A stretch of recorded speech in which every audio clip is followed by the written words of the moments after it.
the file of the presentation.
Excuse me, I want to ask you if someone have a video or a music-related video project to show today. Must tell me to input also this. Okay, check it.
Session in the afternoon.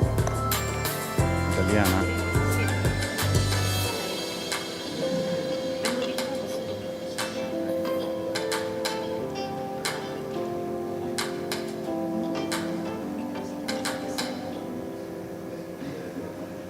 Facciamo un attimo un controllo perché siamo rimasti a corto di computer, quindi sui computer nostri non vorremmo avere tutte le settimane.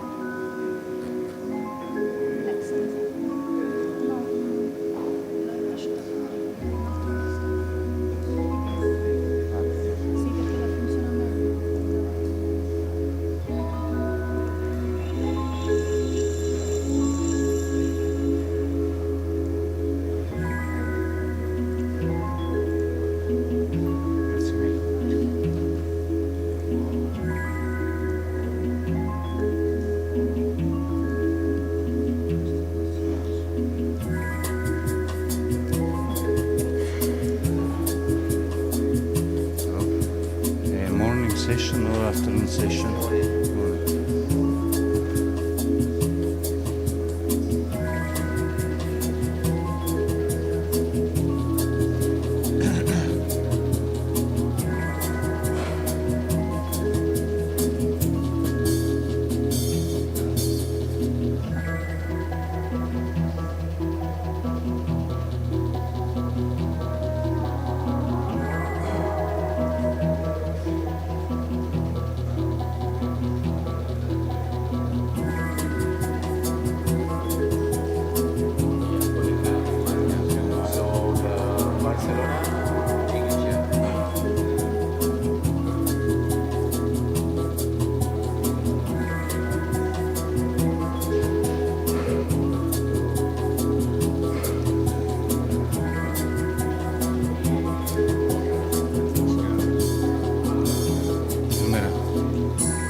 Umar, it's the one on the back.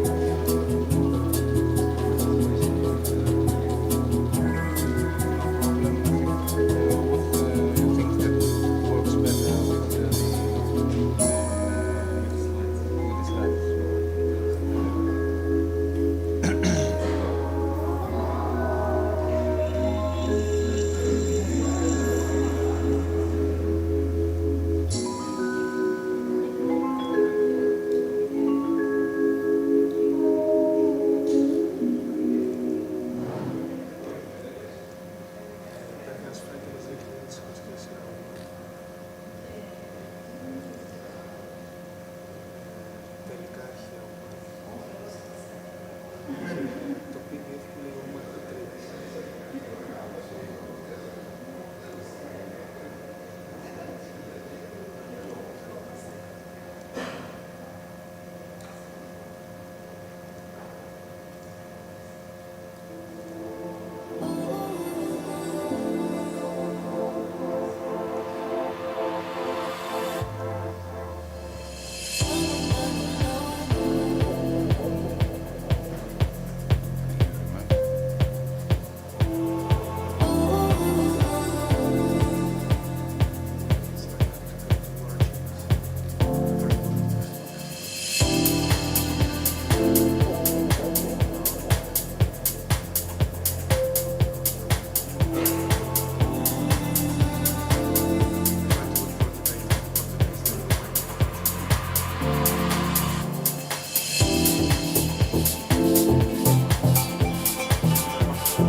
Just take it out.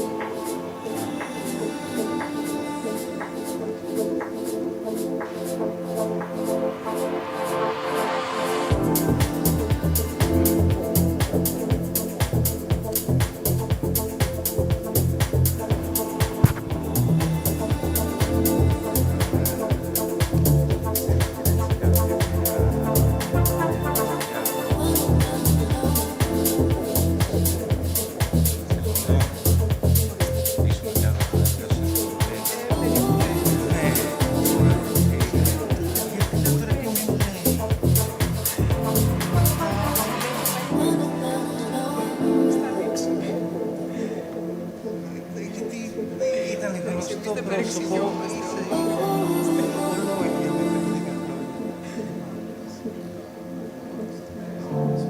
Umar.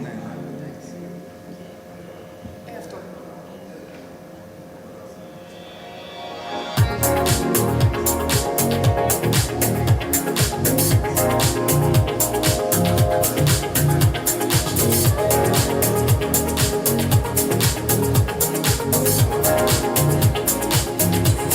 Thank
Excuse me, is there anyone else that has to pass the file in the laptop? In any case, this is room 1 and the back one is room 2 for those that have to give the file to the chairs.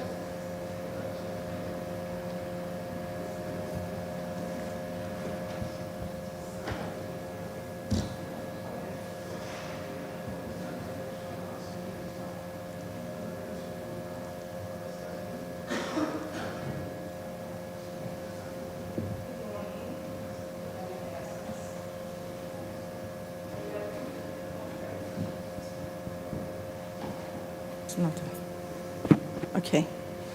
Kalimera.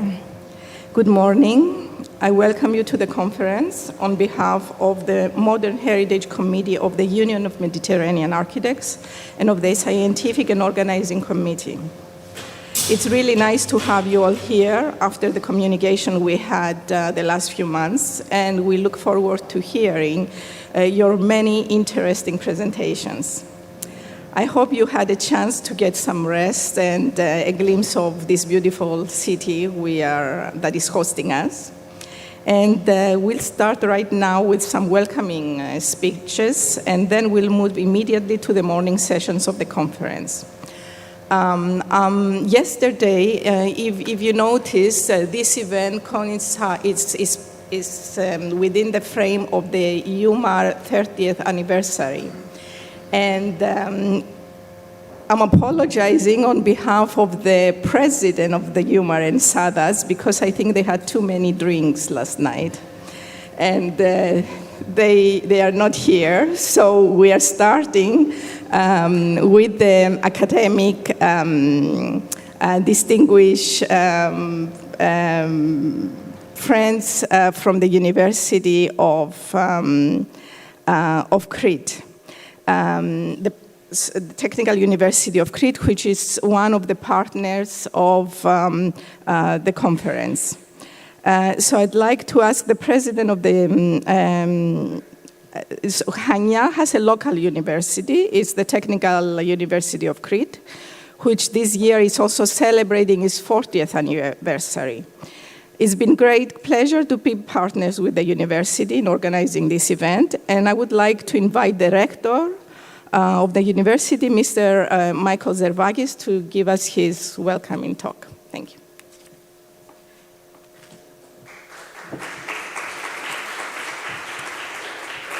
Thank you very much, Mrs. President.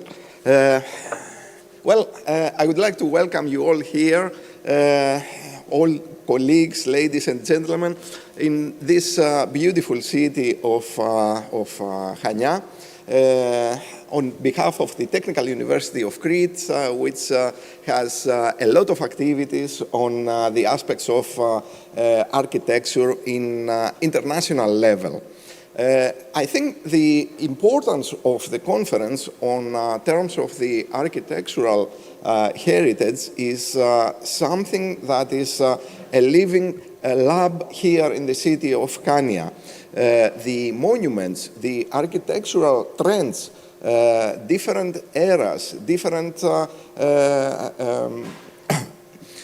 ways of thinking are obvious over here. Everywhere you turn your eyes, you see different architectural monuments and pieces of the architectural heritage of the Mediterranean. And indeed, it is in the Mediterranean style and supports and complements the architectural heritage of other cities in the Mediterranean. So essentially, the conference is vital for the city, and it's the right place for this conference. Now, in the architectural heritage, there are a lot of interesting aspects, not only the restoration, not only the reuse of buildings, but also the technological aspects that can help in improving and achieving the goals of this architectural reutilization and preservation of the heritage. So the Technical University of Crete is proud that it is on the edge of this technology, and I'm very glad that all the departments of the university are very well collaborating towards specific goals. And within the School of Architecture, there are a lot of different trends, a lot of different scientists who work internationally on different aspects of the architecture. But I am very glad also that there is a great collaboration among the schools in order to support each other. So I hope that this conference will be very fruitful. I'm very sure that it will be fruitful. We need ideas, we need fresh ideas about the architectural heritage, which is also connected, immediately connected to the cultural heritage, and we need to support within the Mediterranean, or among the Mediterranean countries, we need to support and give to the new generations what we have as heritage, as our heritage. So I thank you very much for being here, and I wish you to have a very, very successful conference, and also enjoy the climate, nice weather, and the nice views of the city. Thank you very much.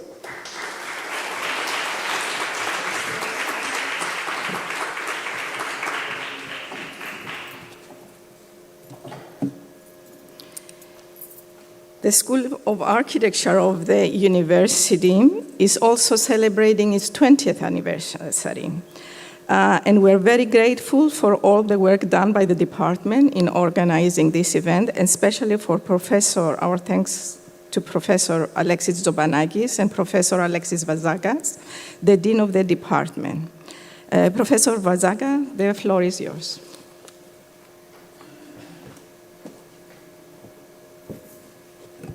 It is with great pleasure that we are co-organizing this event, this conference, in the Center of Mediterranean Architecture, together with the municipality. And it's too many celebrations, this very, very condensed period of time.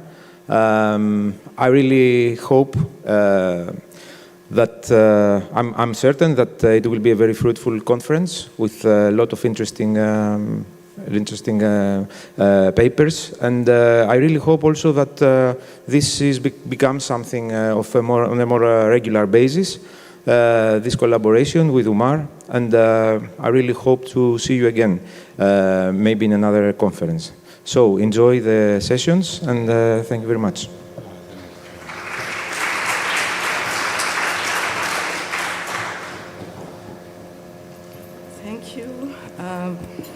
Professor Vazagas, and Professor Nikos Patsavos from the University of Ioannina has been the person who suggested the Center of Architecture of the Mediterranean as the venue for this event. And whereas Professor Fanny Vavili participated also in the scientific and organizing committee by representing the Union of International Architects in Greece. Professor Patsavos, I think you can talk about both.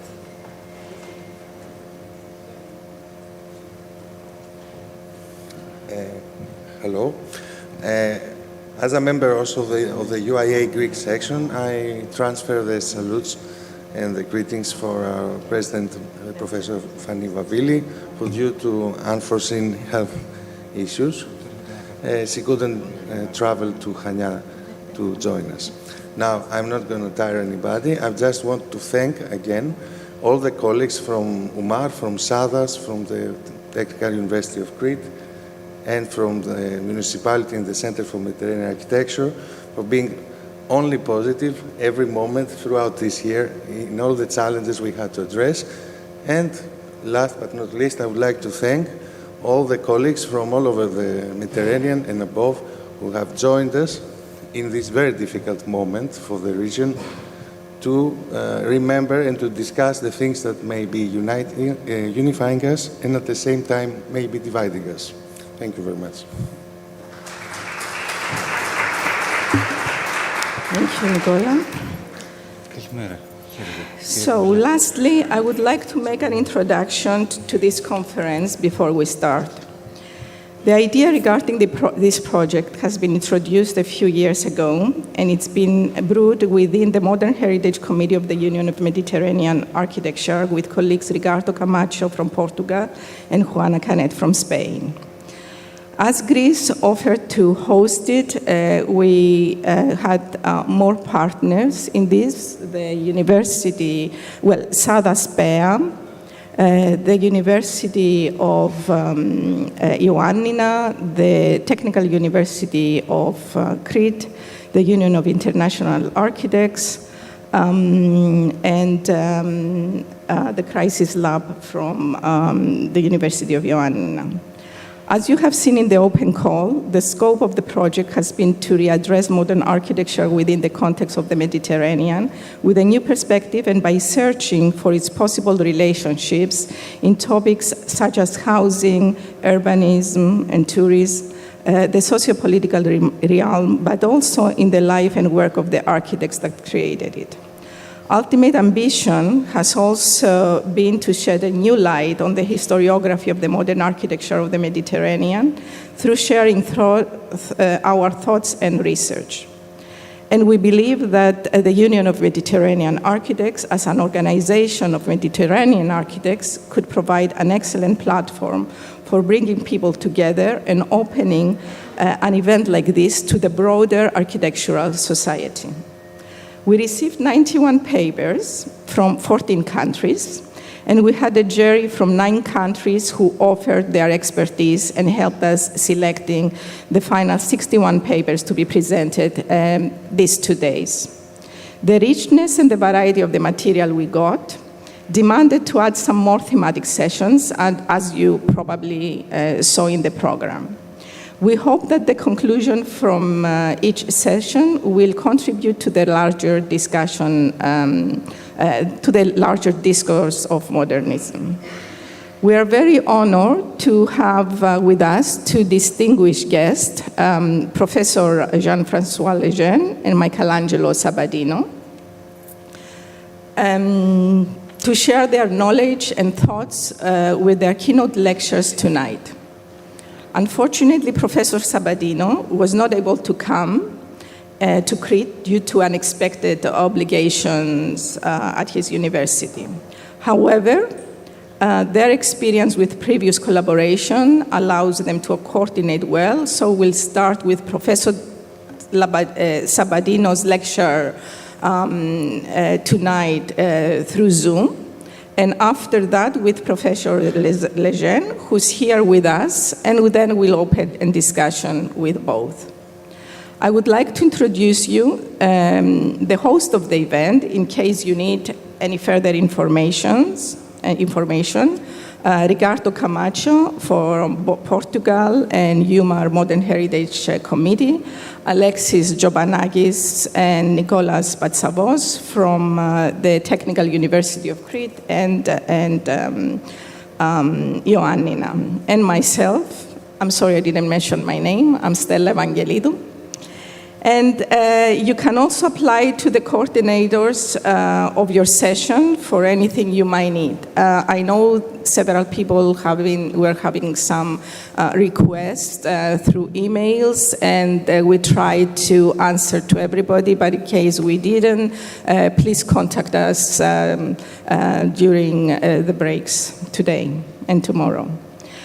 Since the conference is very dense, we would appreciate it if you put your presentation on the desktop with the assistance of your coordinator in advance to your talk, and that preferably during coffee breaks. And please, even those of tomorrow, you can put them today when there is a break. Also, you are kindly reminded that the maximum time limit will strictly be kept to 15 minutes.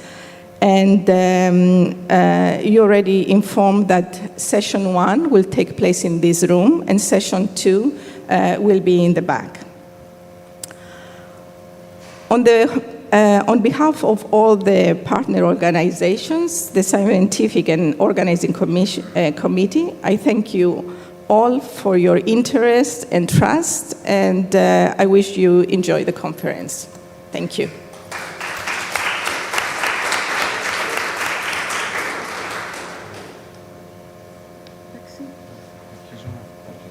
We're starting. Okay, so let's start. You can accommodate at the rooms for the presentations. We have here, sorry.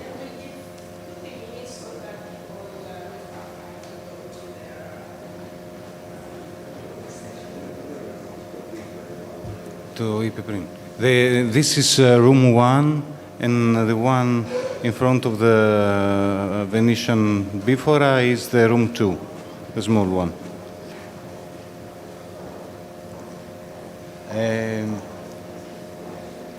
Here in room 1, I don't have all the papers of the first session. At this time, I have 4 papers.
I don't have the papers of Mrs. Halvazoglu and Kehrakou, Kashel Kourounaz, Gonul, Coppola, and that's it.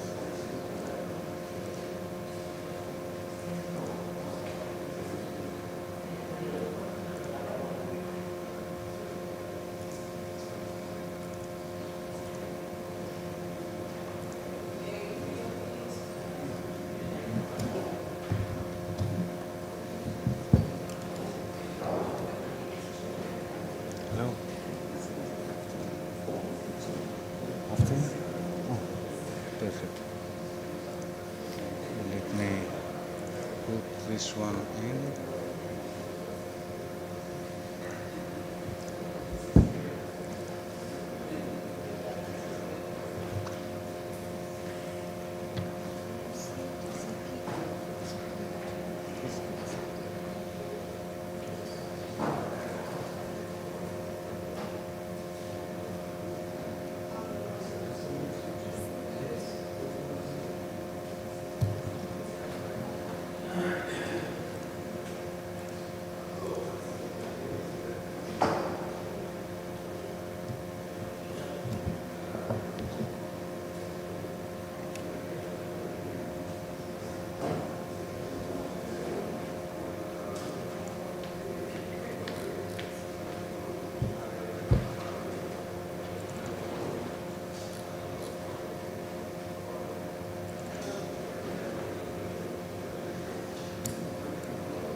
Καλό θα είναι.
Thank you very much.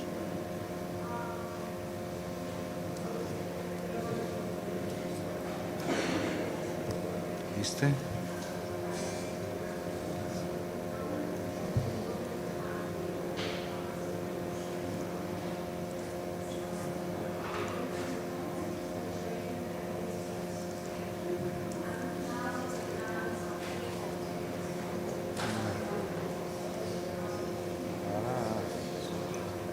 Τι.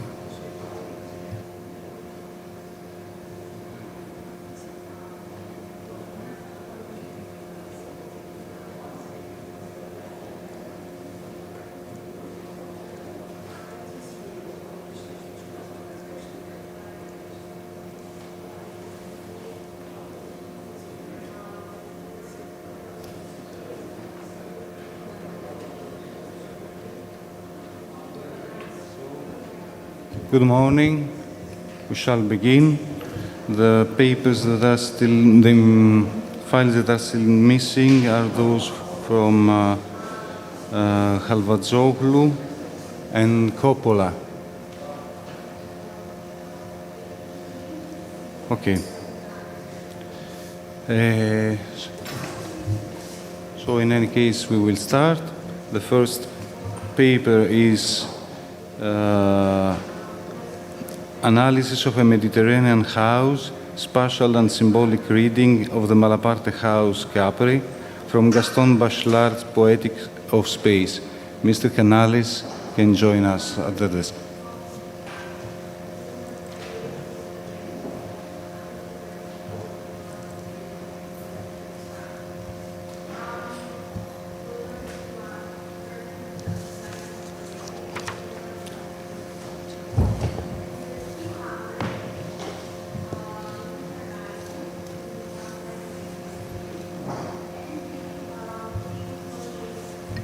I will show you the 5 minutes when you have 5 minutes and when we have 2 minutes. Okay. 5 minutes. I will show you a paper when you have 5 minutes left and then 2 minutes left.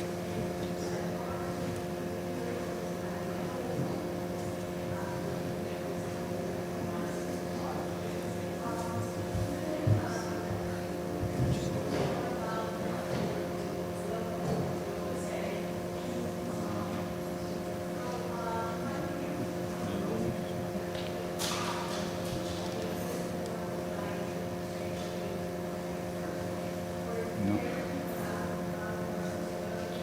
Maybe I didn't pass it. Sorry. Let's check.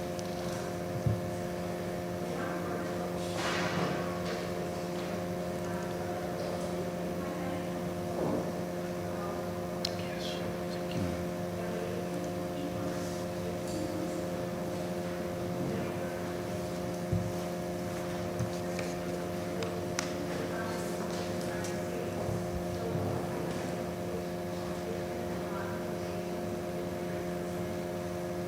Yes.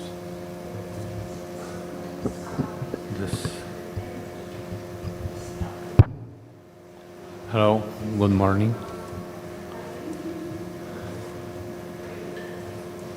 Good morning. The title of my speech is Analysis of a Mediterranean House. And it's about the Villa Malaparte and from the point of view of a spatial and symbolic study based on theories of Gaston Bachelard.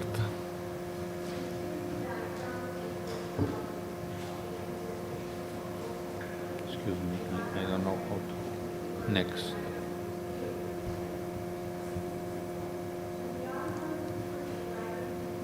All right. All right.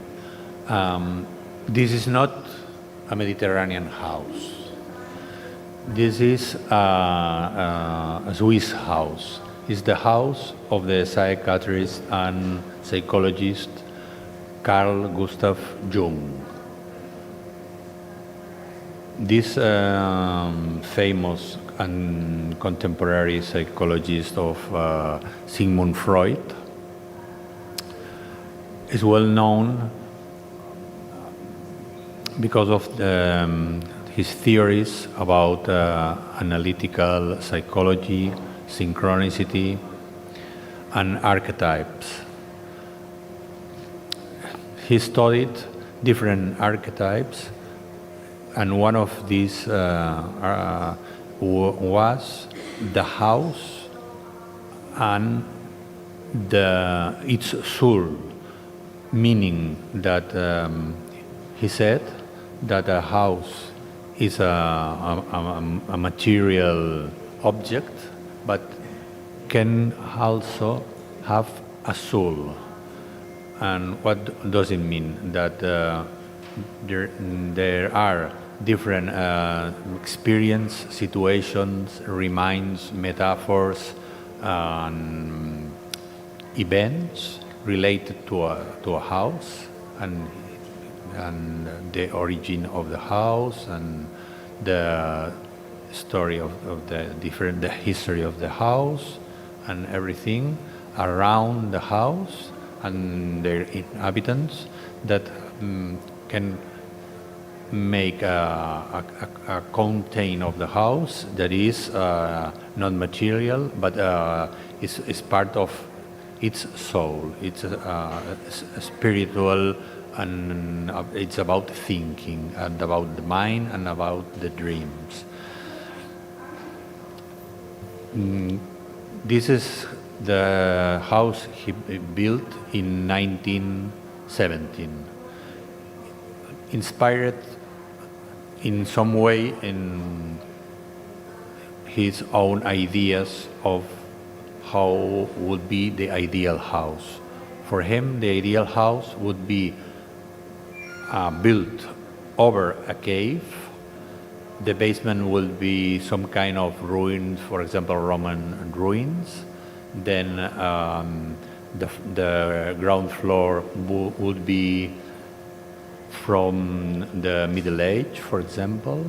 Upper floors would be contemporary, 19th century, 20th century, and the higher level of the house will be some kind of attic that will be the place from where we can be aware of the structure of the house. And this is a vertical scheme of a house that have a transposition in that kind of conscious and subconscious that was one of the subjects of study of Jung, the subconscious. And then will mean that in the basement there are the mystery, the dark part of our mind. In the upper level there will be the daily thinking and the daily events, and in the higher spaces of the house will be the creative place, the place, for example, where we study, when we think about rationality, and when we have the clear ideas. Then that inspired a book called Poetics of Space from the philosopher Gaston Bachelard, that went far in those theories. And then what did he said? He added to this theory the different aspects of a house, in the sense of the soul of a house. One of these will be the image. He said that we have an image from our house, our first house where we were born, and during our life we collect also different images. Those images combined with imagination and creative imagination, that is a way to transform reality. So we create, through those images that are in our mind as reminds, we create new things.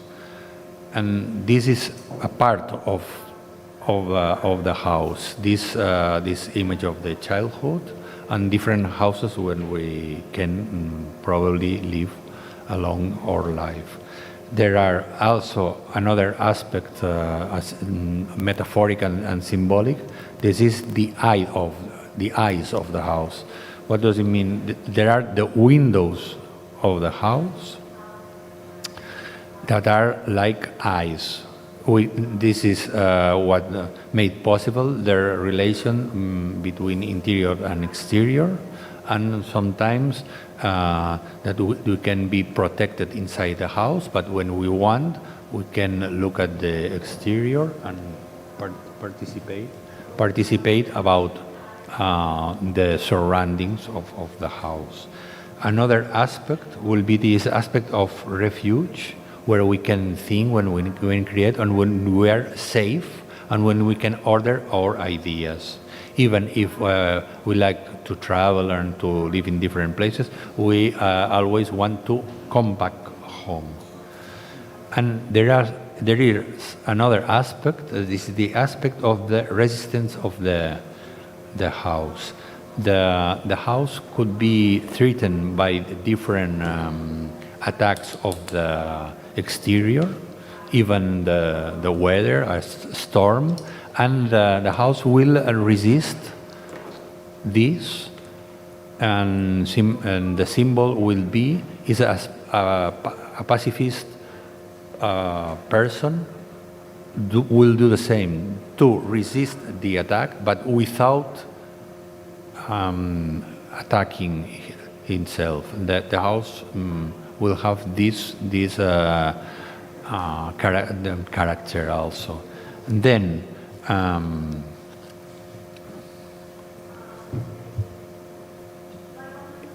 we will now do a very fast, because we don't have a time to do more.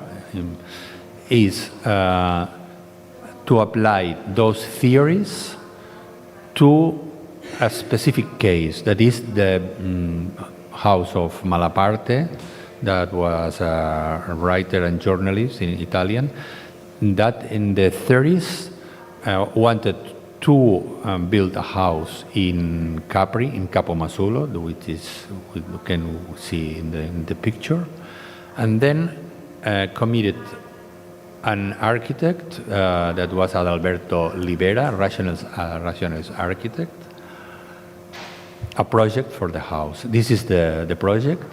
As rationalist, there is an order, geometrical order of the windows, and two levels. Then we can now find that Malaparte had an image. And remember Bachelor, the idea of the image.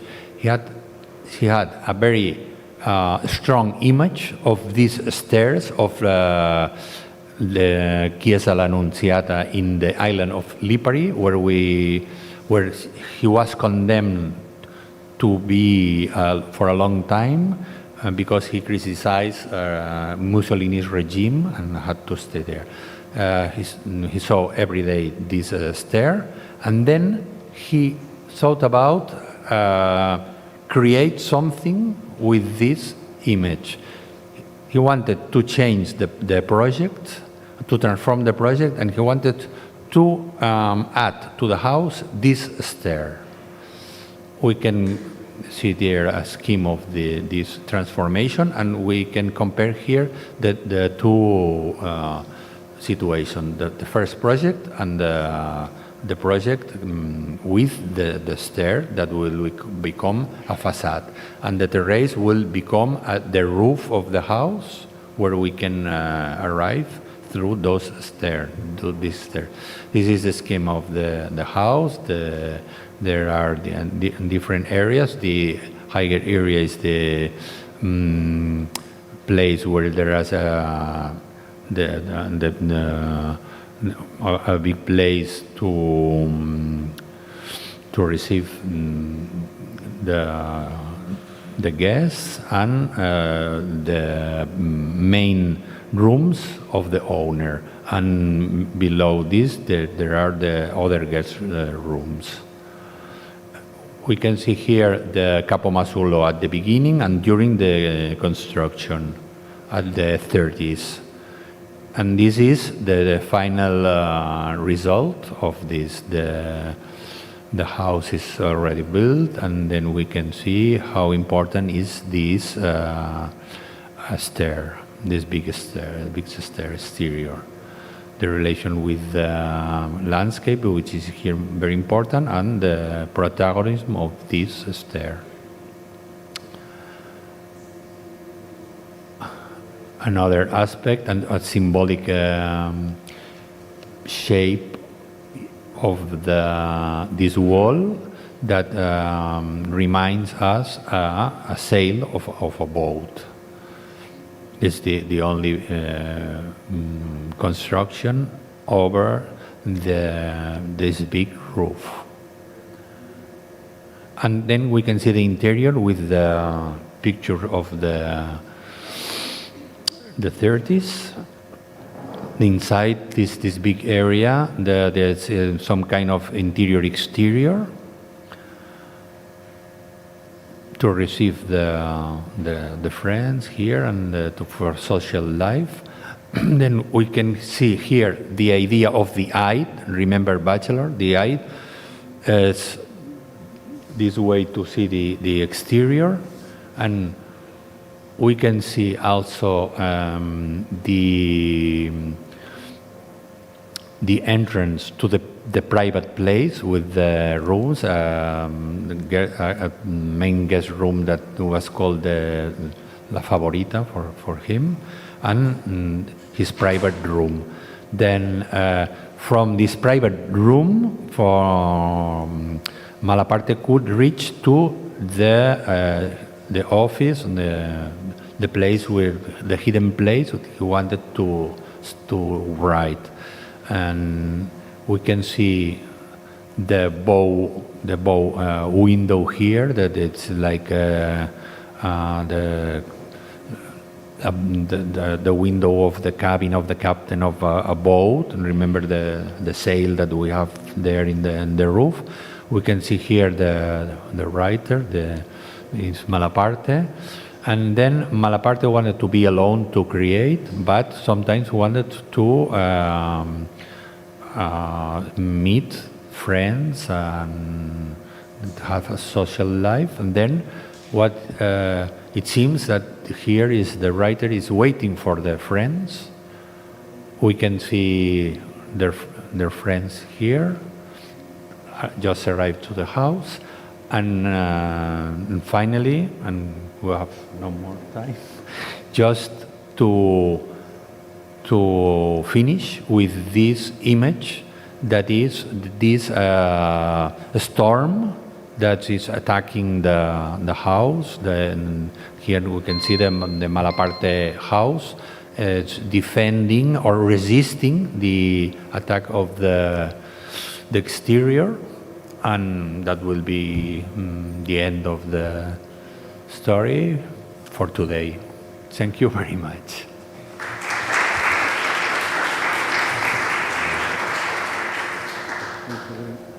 Thank you very much, Mr. Canales, for presenting this exploration of different layers in rereading the Curcio Malaparte house in the light of the theories of Bachelard and in the light of a sort of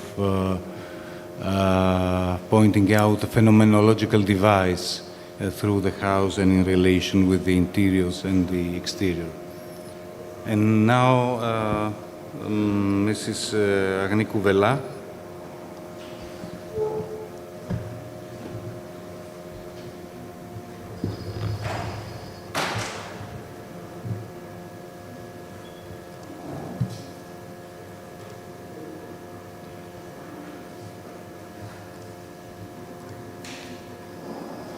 Ποιο είναι?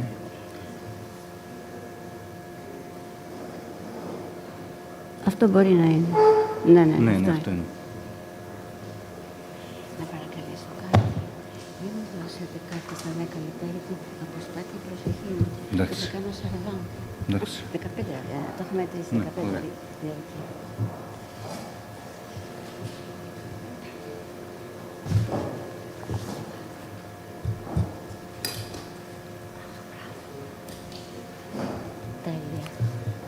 The title of the presentation is Diatopia, Global Tradition versus Modern Design.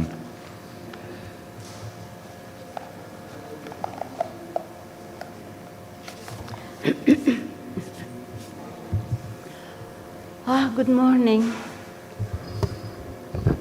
Καλημέρα σας. I wonder when one can have a presentation after La Casa Malaparte. It's not easy. My presentation is about an approach to architectural design that takes into account the shared cultural connections of anonymous architectures around the world.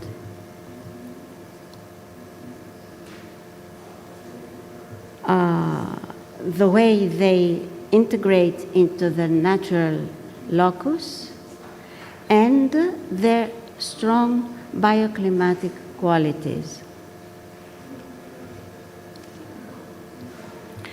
The use of local and foreign traditions in the design of new forms is not new, and I'll provide such examples. But to my knowledge, the use of all three principles described above in a systematic approach to architectural design has not been expressed or formalized to date.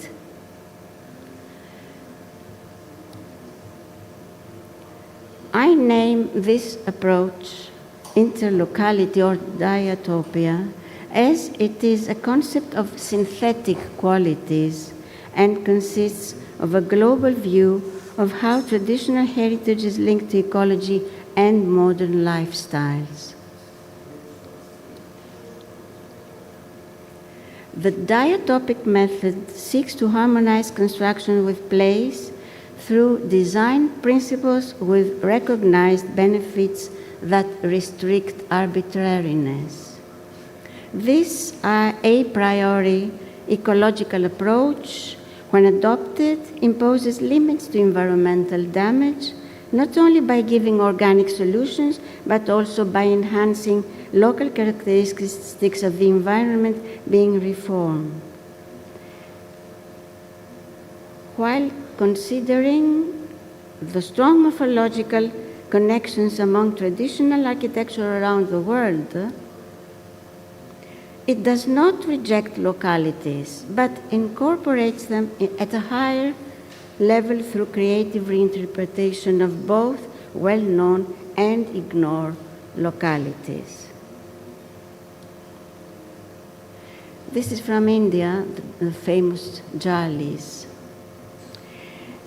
Non-conforming to prevailing trends, interlocality addresses questions of configuration, scale, structure, materials, geology, climate, frugality, and rooted architectures, claiming a critical stand towards recent environmentally void works in an already developed context.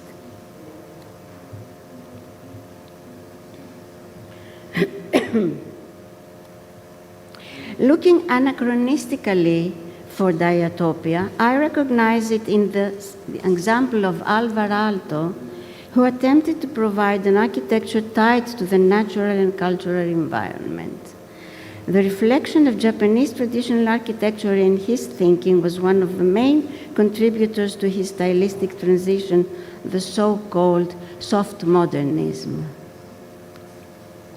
Today, a similar trend is found internationally in the work of very important architects such as Kengo Kuman, Francis Kéré, Glenn Murcutt, Wang Shu.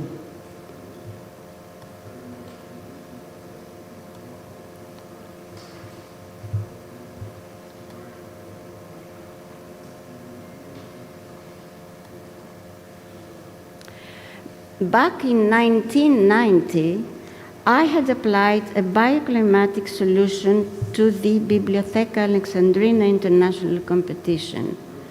The project had two highly sustainable facades that generate self-shading, deflecting at the same time the strong winds blowing at the Egyptian northern seashore and minimizing the ecological footprint of the library. Throughout most of its history, as we read in the Encyclopedia Britannica, Alexandria has remained a cosmopolitan town, belonging as much or perhaps more to the wider Mediterranean world and as to its hinterland. The shades we designed for an office building in Piraeus harbor allude to the sails of a sailing boat, a universal cultural symbol, while their wooden blinds draw from Japanese screens or Arabic mashrabiyya. Recognizing the need for an interlocal analysis of the mild bioclimatic applications in the built heritage, I have proposed the creation of an index of its particular bioclimatic elements. This will acquire an autonomous function as a corpus of individual bioclimatic applications as an additional tool for design.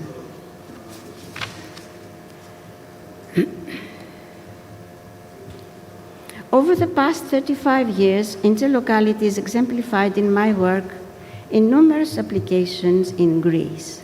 Below, I give aspects of my design projects that conform to the interlocal approach, selecting the ones for Santorini Island.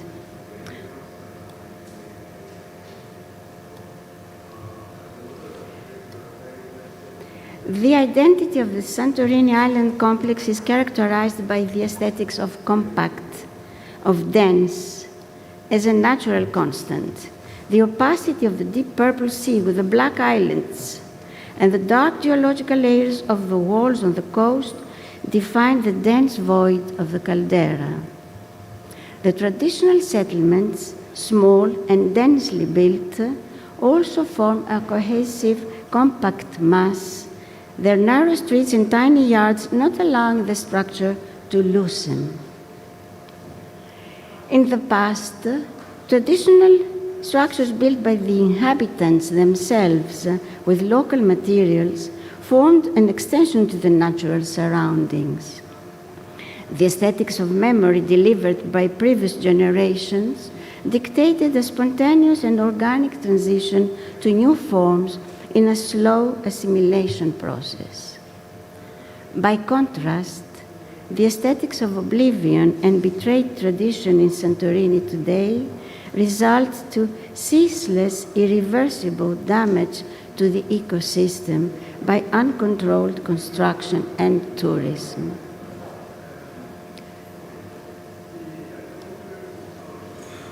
The physical presence of geological formations, on the other hand, leads to aesthetic pleasure, but also causes a variety of associations.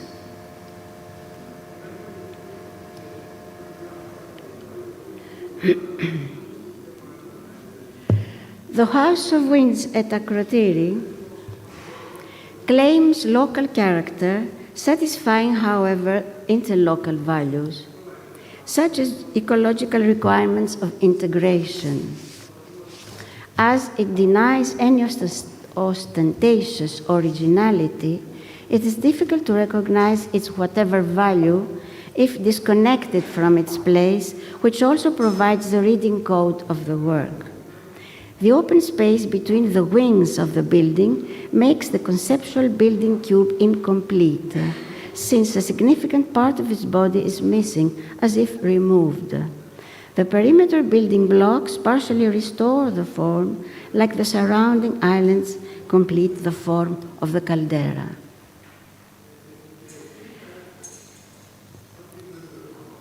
The crumbly rock formations on the shores form part of the same visible landscape.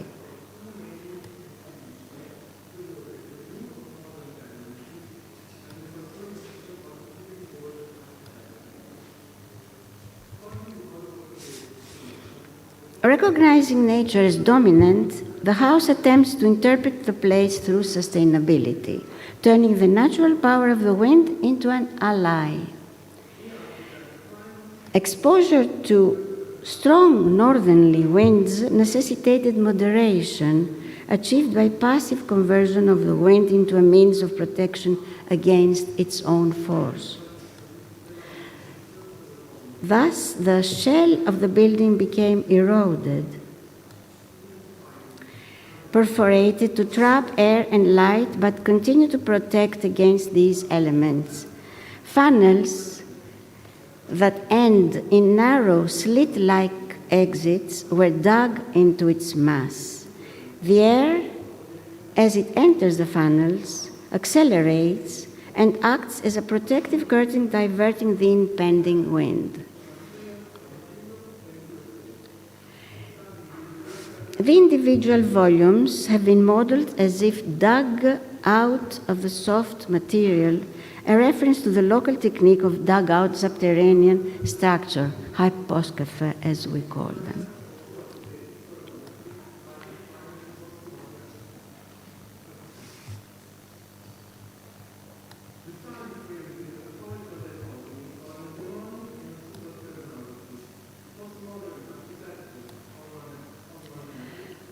The residence is located at the periphery, the residence at Pyrgos, at the periphery of the traditional settlement of this village, small town now. Likewise, the main facade of the house that dominates to the north, unattractively shaped, refers to the undefined formations of the rocks. It's to the right. The house is to the right. To the left is the settlement of Pyrgos. So the house, unattractively shaped, refers to the undefined formation of the rocks with the diverse peaks outlined on the horizon.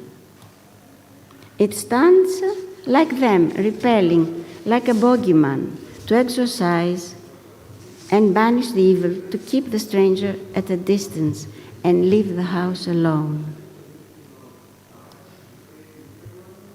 The western facade.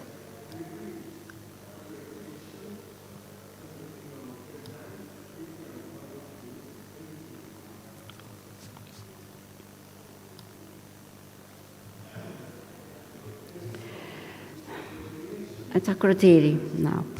The development consists of two adjacent volumes of residential suites that bond together in a similar way as the residences in the traditional settlements of the island. The irregularities of the facades cover functional needs, referring at the same time to the indeterminate formations of the volcanic rocks of the island.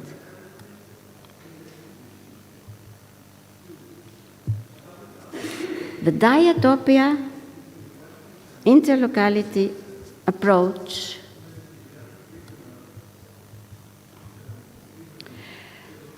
has thus created an actual critical stance towards modern construction. The deformed volumes of the buildings described above are in a way a protest to the irrational copying of forms that discredits what was once an organic product of continuous habitation. Non-conforming to prevailing trends, these examples have become a visual criticism to the existing environment.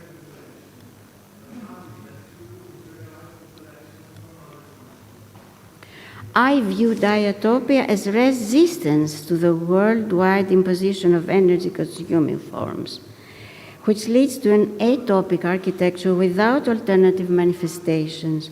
How else can one find a way out of the impasse in which we are trapped? Hopefully, diatopia has introduced the seeds of a more rational approach in design. Thank you.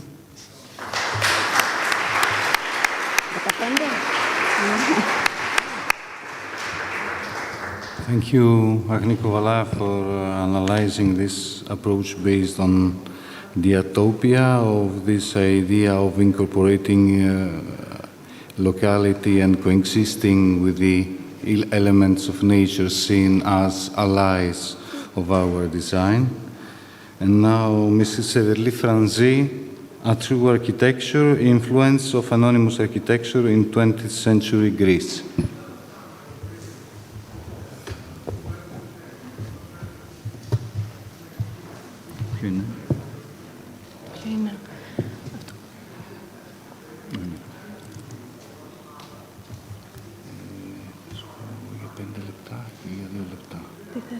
Όταν θα λείπουν 5 λεπτά και όταν θα λείπουν 2 λεπτά θα σου δείξω χαρτάκι. Έγινε.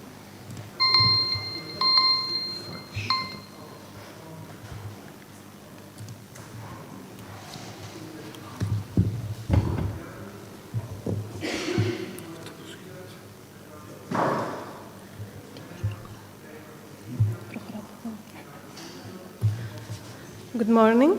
My name is Kondilia Seferli Franzi. Actually, I was here as a student in Chania, so I'm very happy that I'm here for this conference today.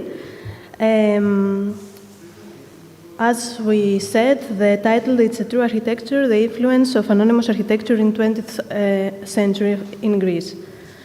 Growing in a small traditional village in the mountains called Arachova is quite famous because it's very touristic for the winter months. It's very close to Athens, actually, and 10 minutes from Delphi. Arachova welcomes a large amount of visitors every year. In the winter, the shops double to serve the visitors, and the mountain fills with group of people for winter sports, nature walks, and other activities. Around the Easter, visitors start moving to the seaside places, and the mountain returns to the quiet rhythm. Here you can recognize that maybe all the things around changes, but there is something that remains constant. That something is none other than the sheepfolds, elements of anonymous architecture that are located in the same place, but seems that live parallel lives. Even chronologically, the sheepfolds come to life after and in the end of the winter month. As a result of the climate and the terrain of the Balkans and the historical and cultural reasons, and also survival reasons, this structure seems to be semi-nomadic. This means that their movement between two installations, one in the lowlands in the winter and the other in the highlands at the summer. The sheepfolds are life boxes adapted to the landscape. Here we can see the ships that they are moving.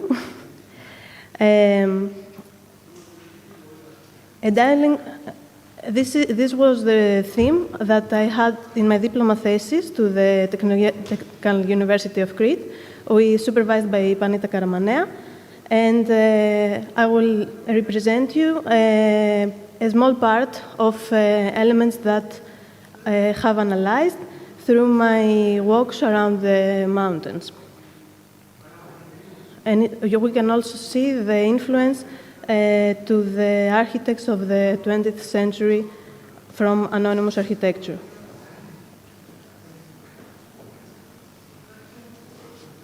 So, what does anonymous means?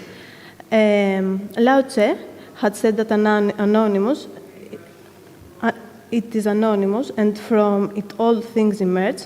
It is unknown and anonymous, yet it vitalizes everything, leading them to the fulfillment. The great truth is that architecture isn't made only from architects. Victor Hugo also said that the greatest architectural work are those produced by community rather than individual, more so what people create through in their works than what a genius mind throwing. In 1960s, theoretical search expand, and there is not only official historical architecture, but also architectura minora, the vernacular primitive architecture, it's the archetypal structure. In 1964, Rudowski had an exhibition in New York with the title Architecture Without Architects.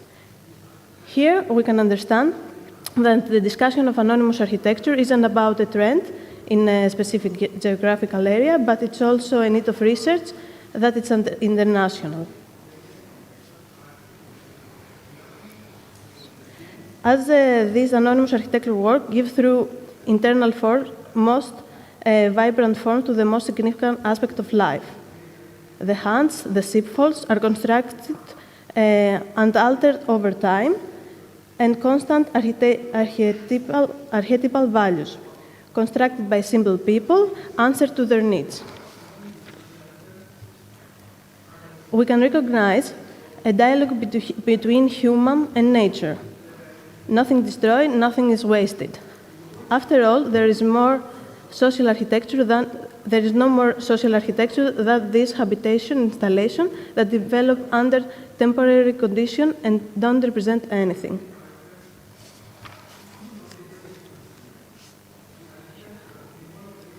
In Greece, during the interwar period, Klein turned toward traditional architecture, inspired many architects, such as Pikionis, Konstantinidis, and Zachos. Movement also connected with the exploration of many pioneers architecture like Le Corbusier, became focal point and continued after the war. The form and the structure of anonymous architecture gained increasing important influence to the work of these architects. And inspired was the Pericles Giannopoulos, a supporter of simplicity and sincerity of the construction. It was actually opposite of the eclecticism with 19th century in Greece. This aversion led him to collect architectural examples recorded as a characteristic of the Greek houses. Developed an aesthetic theory with two frameworks, the folk arc and the natural landscape. In them, he urged the study of Greek countryside as a field of research. First thoughts, in the beginning, it was quite confused, but by clear logistic tone, truth, authenticity, and simplicity. A large part of modern architecture in Greece developed within the nature and the environment, with a distinct identity. Greek and foreign architects create works developing fruitful dialogue with nature. This prompt was first allowed as Aristotelis Zachos. Here we can see a work of Aristotelis Zachos. Aristotelis started to have a tours in northern Greece in search of new architectural models beyond the framework of classicism.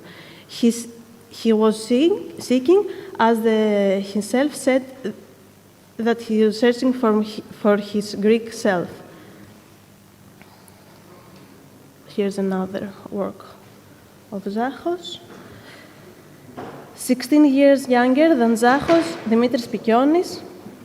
Here we can see that for him, expression of modernity are those coordinated with timeless Spartan formatation that have been expressed thoughtful architectural history. Another characteristic example that also was influenced from Yiannopoulos was the concept of the worn world, of mixed fragment of natural and human-made landscape, geology and architectural archaeology. The worn wall for Pikionis became a fundamental composition, a tool actually creating mosaic construction from fragments.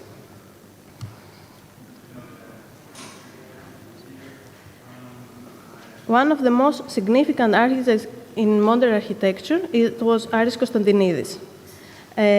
He also mentioned Yiannopoulos in his text, quoting the following phrase, "Life in Greece is outdoor," a statement that testified the importance of climate in architectural design. Searching for principles to folk house and anonymous sacks, unauthorized shanties, mosaic fragment, the relationship with the nature, set Konstantinidis a vision for true modern architecture. His view of the nature wasn't defined and opposite to the city. Greek nature was regularly whole through modern architecture made sense. He was based to basic needs of the people. His architecture were pure, true, and human. After the war, in 1960s, Greek architectural dynamic connected with the contemporary current of international architecture, promoted the impressive use of material, renewed the morphological vocabulary. A group of young architects, also Konstantinidis was there, developed a different presentation of architecture. They emphasized to a friendly opening of the resident towards landscape, semi-outdoor places and atriums. It was more about holidays houses, and here we can see one of the work of Konstantinidis in Anavissos. Architecture that plays blend into the landscape as a traditional architecture had achieved. Architectural work characterized from clarity and consistency. Thus, he builds within a tradition without the tradition. Here we can see that, especially in Greece, the modern mainly concerns the altitude toward the past rather than the future. The problem it was what we do with the past. Now the relationship between the modern and anonymous architecture. The anonymous buildings of the internal true architecture, which are very often so modern and new, as not even the most daring glass box of our time, inside an outside composed, remarkable organized space, there is a landscape, nature enters so comfortably into the interior spaces and exists again in the same grace.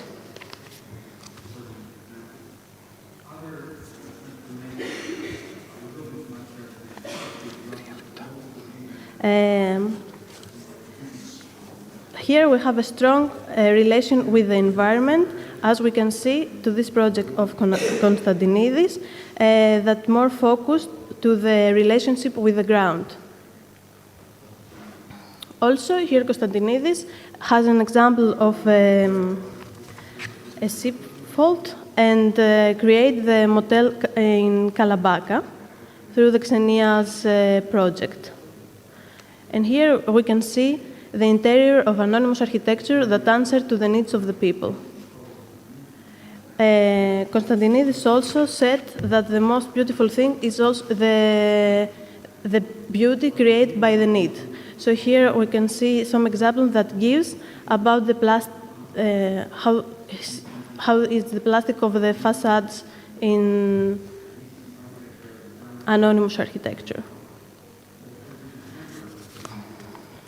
So here we can see a photo that I take 2 days before in a house to a farm, actually.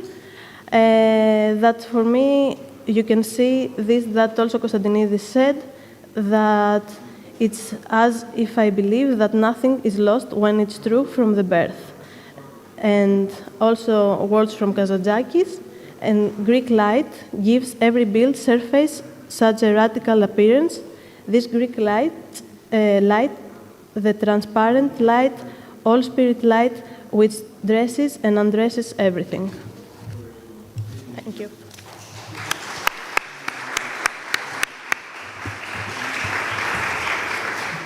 Thank you, Mrs. Severli-Franzi, for this analysis of the anonymous architecture as a privileged point of view in order to understand Greek architecture of the 20th century, beginning from the eclecticist traditionalism of Zachos and then going further to the modern and late modern architecture influenced by this term that is very complex, that talks about anonymous, vernacular, and so on. And now the next paper is by Babalou and Noukaki. Ms. Babalou is Emeritus Professor of the National Technical University of Athens. They are absent now because Ms. Babalou has COVID, so they sent us a video to project.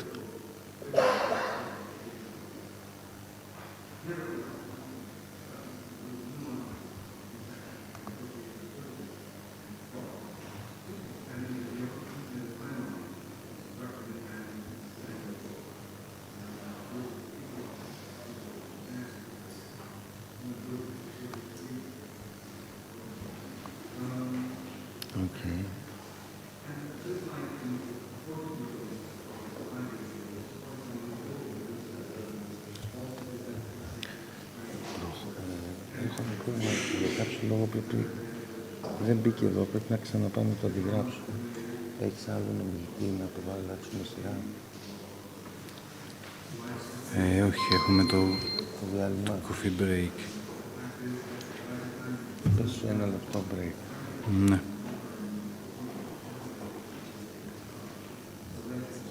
Έλα,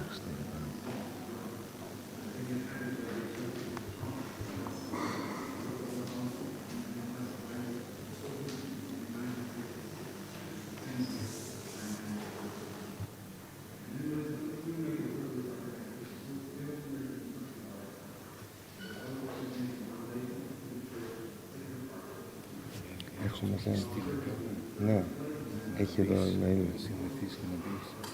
Ναι, το έχω κατεβάσει στον υπολογιστή, απλά πρέπει να το ξανανοίξω να το βγάλω. Από εδώ να έχει ίντερνετ.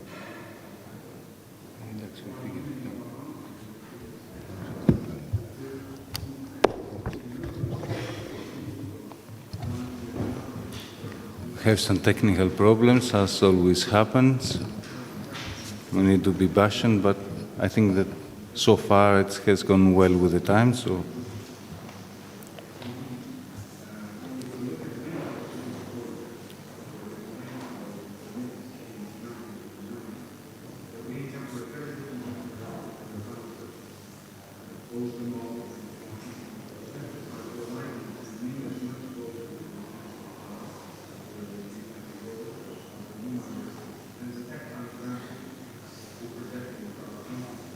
In the meanwhile, if Mrs.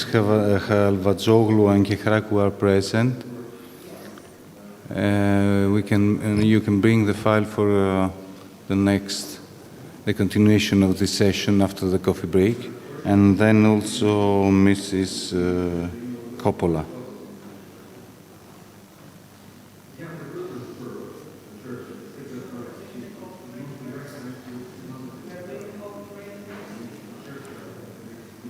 We are supposed to have a coffee break at 10:45, maybe 11, and the first paper after the coffee break is Halvatzoglou Kehrakou.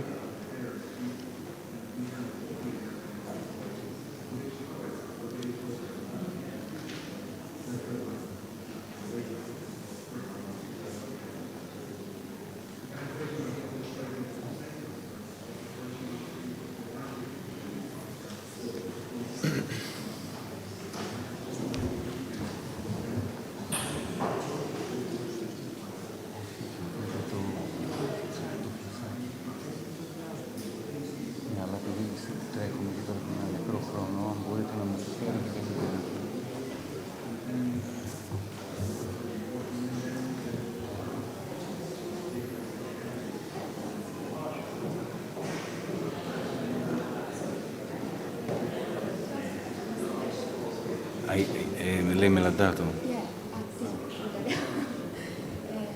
Qual è? Ah, perfetto. Non l'avevo segnato qua. Non l'avevo segnato qua. A posto.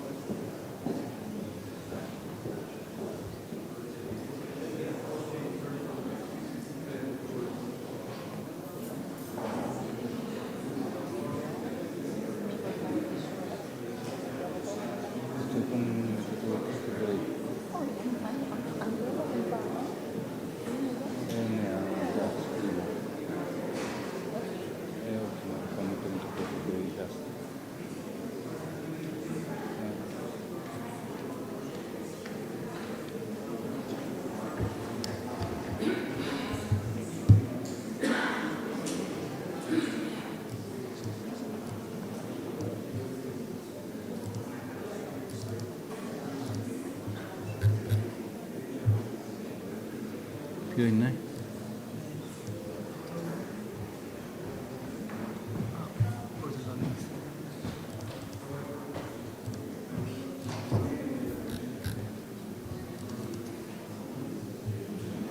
Αυτό.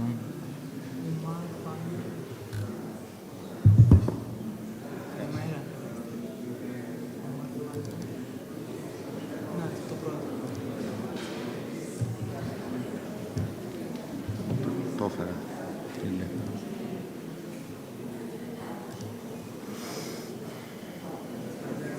Σβήστο αυτό.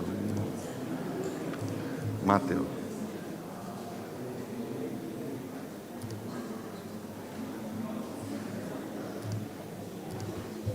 Δεν θα σε αφήσει επειδή θέλει να κάνει το antivirus. Ξέρει τι λέει. Άρα τέτοια λόγια. Για να δούμε.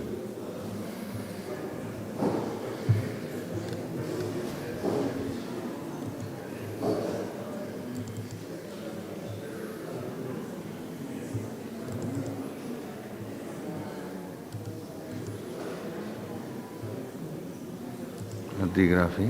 Εδώ το πάω. Εδώ στο τζομπανάκι. Day 1, room 1. Εδώ inhabiting.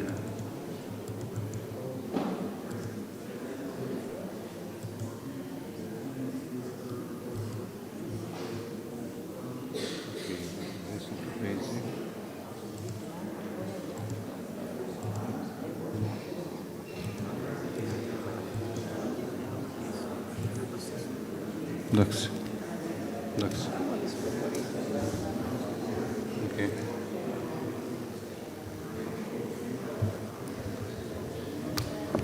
Πόση ώρα έχουμε για το διάλειμμα?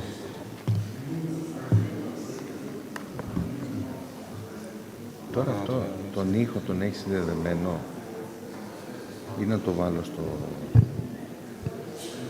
Ναι, πάρουμε το άρα να το κάνουμε έτσι, να το κάνουμε μετά το διάλειμμα. Οκ, έτσι, πιστεύω. Που να δούμε αυτό το πράγμα στο διάλειμμα.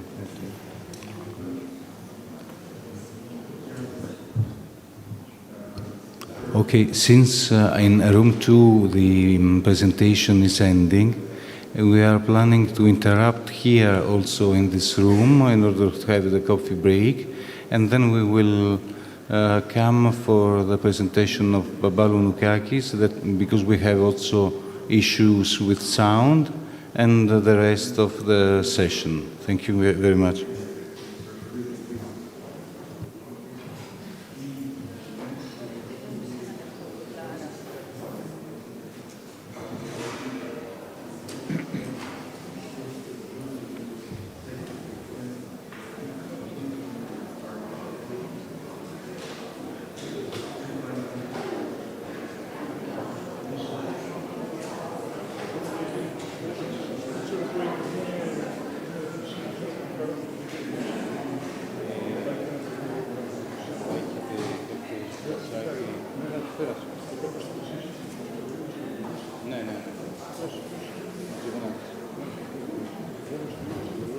Χαίρετε.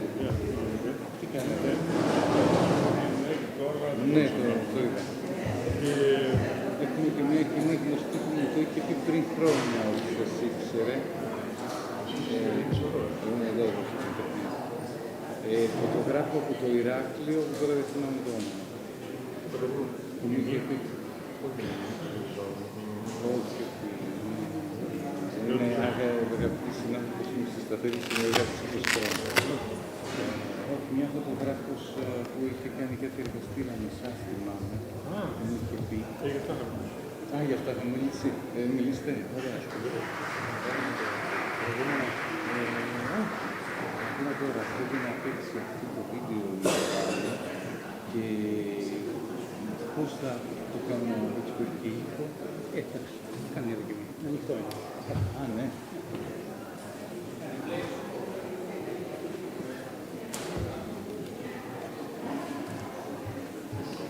Το έχω στείλει με τρεις τρόπους. Το ένα είναι στην Umar, στη διεύθυνση που έχουμε. Α, όχι, όχι, πάντα στικάκια. Το άλλο είναι στο mail μου.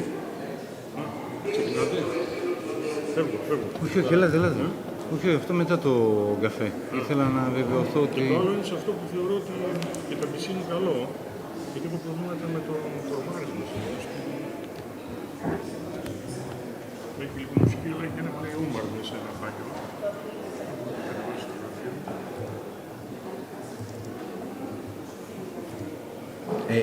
Στο Ρουμένα είσαστε, έτσι. Εδώ είναι. Ναι, τέλειο. Ναι, τέλειο.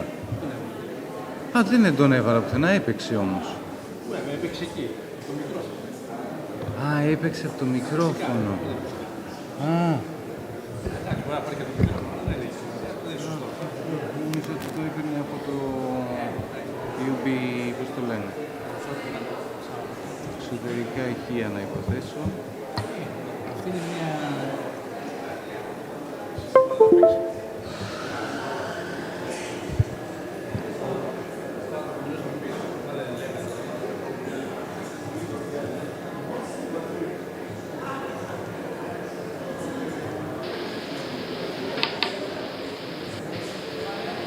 Mass culture, Hannah Arendt observes, the usual question of modernity, not where.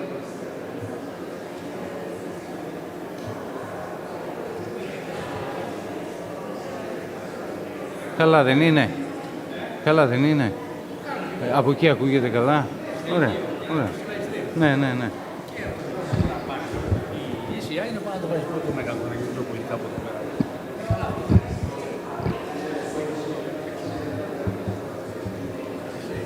Μια χαρά.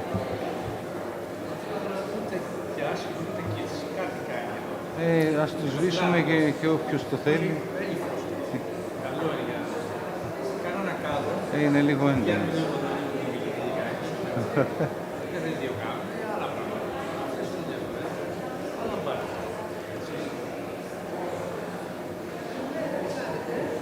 Χαίρετε, καλημέρα. Ποιο είναι?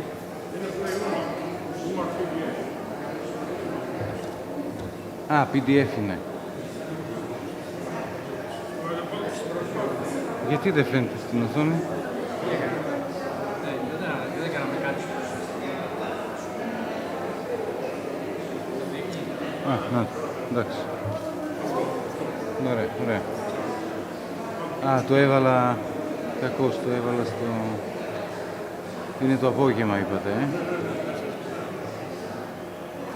Modernizing και τα λοιπά.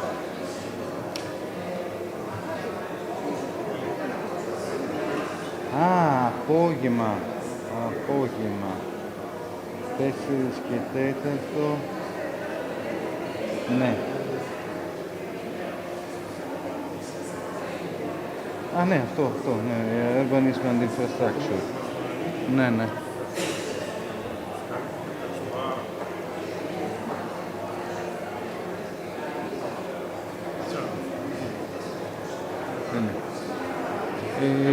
Πάμε. Την είδατε η Μιμή, νομίζω ότι έχει έρθει. Όχι, θα το θυμηθώ.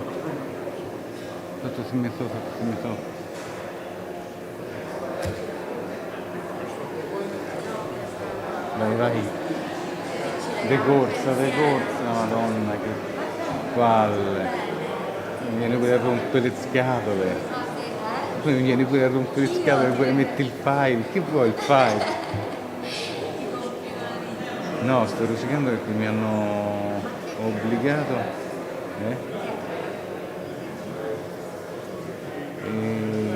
Sì, quell'altro appunto ha detto che hanno bevuto fino alle 2, quindi probabilmente non si sente. Cioè, dai, madonna. Ma che cazzo siete? Ma dai, ma veramente, cioè, ma regolare. Quale vuoi? Secondo me tutti e due, meglio anche il PDF, io Sì, no, nel senso uso il PowerPoint, ma ogni tanto mi si svalvola tutto. Sì, capito, cioè le coltellate in loro assenza.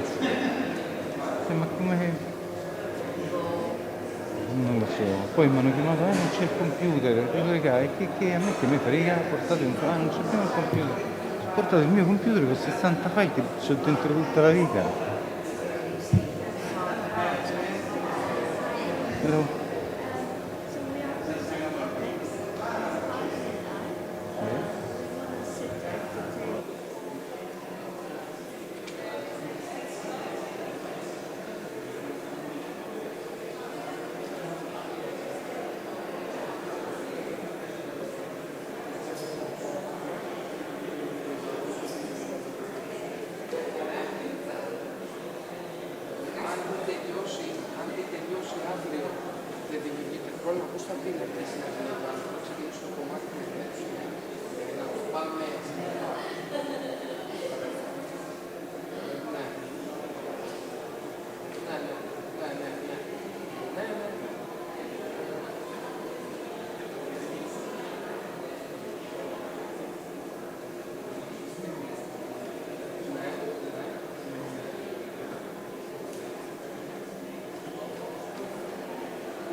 Όχι, παιδί μου, είμαστε Τζούλια, μην χαλάσει το πρόγραμμά σου. Βρε Παναγί, μην ταλαιπωρείσαι. Εγώ θα κάτσω μέχρι τις 1 το πολύ, δεν μπορώ να κάτσω παραπάνω. Α, σε πρόλαβε Χανιά. Α, εντάξει.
ζήσουμε τα χρόνια στην Ελλάδα.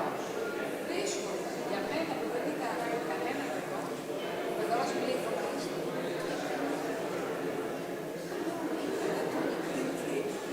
λοιπόν, τι πρέπει να τον δώσει. Δόξα τω Θεώ. Μ' αρέσει πολύ να πω, αλλά άκουσε και εσάς που δεν είστε από εδώ. Τελειώσα.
Καλησπέρα σας. Good afternoon. I invite you to come in the halls to continue.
Hello again. We are starting the session, we're continuing the session, and Mr. Theodoris Ninos from the Organization of Cretan Development, Organismos Anaptixis Kritis, is going to greet the audience.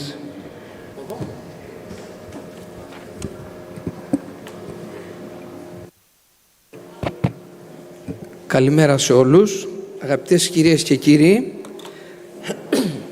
σεβαστά μέλη της ακαδημαϊκής κοινότητας, αξιότιμοι προσκεκλημένοι, με ιδιαίτερη χαρά και τιμή σας καλωσορίζω σήμερα εδώ στα Χανιά και εκ μέρους του Οργανισμού Ανάπτυξης Κρήτης, για τον οποίο θα ήθελα πολύ σύντομα να σας πω απλά ποιο είναι το αντικείμενό του με την ευκαιρία της παρουσίας μου εδώ. Ο Οργανισμός Ανάπτυξης Κρήτης στοχεύει στη βιώσιμη διαχείριση των υδάτινων πόρων και στην επίτευξη του στόχου της κλιματικής ουδετερότητας μέσω μεγάλων και κρίσιμων έργων υποδομής, τα οποία διατρέχουν και τα συστήματα των υδραυλικών έργων αλλά και των συγκοινωνιακών έργων σε επίπεδο Κρήτης. Αυτά πολύ συνοπτικά, δεν θα σας κουράσω με τις εγκαταστάσεις, τις υποδομές που διαχειριζόμαστε, απλά ήθελα να σας πω το αντικείμενο για να αντιληφθείτε τη σύνδεση μεταξύ αρχιτεκτονικής ματιάς έργου και του Οργανισμού Ανάπτυξης Κρήτης. Θεωρώ ότι είμαστε αλληλένδετα υποχρεωμένοι να συνεργαζόμαστε, να οραματιζόμαστε μαζί και να υλοποιούμε μαζί. Οπότε θεωρώ πάρα πολύ κρίσιμο το να γίνονται τέτοια συνέδρια, να βρισκόμαστε μαζί και να ανταλλάσσουμε απόψεις σε όλα αυτά τα θέματα που μας απασχολούν όλους. Σας καλωσορίζω λοιπόν στο συνέδριο με τίτλο Modern Architectural Heritage of the Mediterranean, Common Grounds and Parallel Stories. Το θέμα του συνεδρίου μας προσκαλεί να εξετάσουμε με μεγαλύτερη προσοχή το κοινό αρχιτεκτονικό μας πλούτο. Αυτό που σχηματίστηκε στις ακτές της Μεσογείου από το σύγχρονο κίνημα της αρχιτεκτονικής. Σε αυτή την περιοχή του κόσμου η ιστορία και η παράδοση αναμειγνύονται με τις σύγχρονες προκλήσεις της ανάπτυξης, της βιωσιμότητας και της πολιτιστικής ταυτότητας. Η Κρήτη, ως το σταυροδρόμι πολιτισμών και ιδεών, είναι ο ιδανικός τόπος για να φιλοξενήσει μια τέτοια συζήτηση. Η αρχιτεκτονική μας κληρονομιά, είτε πρόκειται για τα νεότερα κτίρια, είτε για την πλούσια ιστορία που φέρουμε, αντανακλά τις ίδιες δυνάμεις που ενώνουν την ευρύτερη περιοχή της Μεσογείου. Σήμερα, με τη συμβολή εξαιρετικών ομιλητών και συμμετοχόντων, καλούμαστε να επαναπροσδιορίσουμε τη σημασία αυτού του κληροδοτήματος. Να μάθουμε από τις κοινές μας ρίζες και να ανακαλύψουμε νέους τρόπους, να διαφυλάξουμε και να αναδείξουμε τον αρχιτεκτονικό μας πλούτο. Αυτό το συνέδριο δεν είναι απλώς μια ευκαιρία να αναλογιστούμε το παρελθόν μας. Είναι μια ευκαιρία να συζητήσουμε για το μέλλον, να βρούμε κοινές λύσεις για τις προκλήσεις που αντιμετωπίζουμε ως μεσογειακές χώρες και να προωθήσουμε ένα βιώσιμο και πολιτιστικά ευαίσθητο μοντέλο ανάπτυξης. Κλείνοντας, θα ήθελα να ευχαριστήσω τους διοργανωτές, τους ομιλητές και όλους εσάς που παρευρίσκεστε σήμερα εδώ. Εύχομαι πραγματικά η συζήτηση που θα ακολουθήσει και οι παρουσιάσεις να είναι παραγωγικές και δημιουργικές, να φέρουν νέες ιδέες και προτάσεις για τη διατήρηση και ανάδειξη της αρχιτεκτονικής μας κληρονομιάς. Σας ευχαριστώ πολύ και εύχομαι καλή επιτυχία στις εργασίες του συνεδρίου σας. Ευχαριστούμε πολύ, κύριε Νίνο. Όπως είπαμε νωρίτερα, τώρα θα δούμε ένα... as we said earlier, now we will see a video sent by Professor Babalu. And the title of the presentation is From Rural Habitation to Modernity.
heavy facade and tightest values of tradition. The minimum necessary, the coherent connection between an object and the need it must fulfill, the use of local materials, and the importance of outdoor space as a vital living space, as opposed to the limitation of the house iconography based on the pictures that lacks meaning and aesthetics, a mockery of tradition and their commodity. We are interested not merely in surface appearances, but in seeing how the way of living is expressed in the house. The house that welcomed this Israel picture family, his wife Anastasia and their two children, was built by Doris Lukakis, Antonio's father, in the late 1930s. It was erected as an arcade linear building in contact to the road that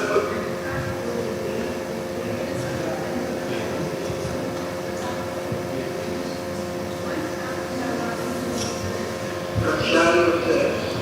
The house is the place where notably there's marriages, funerals, overseeing the human. General villagers helped in the construction of the house through the process of labor changes.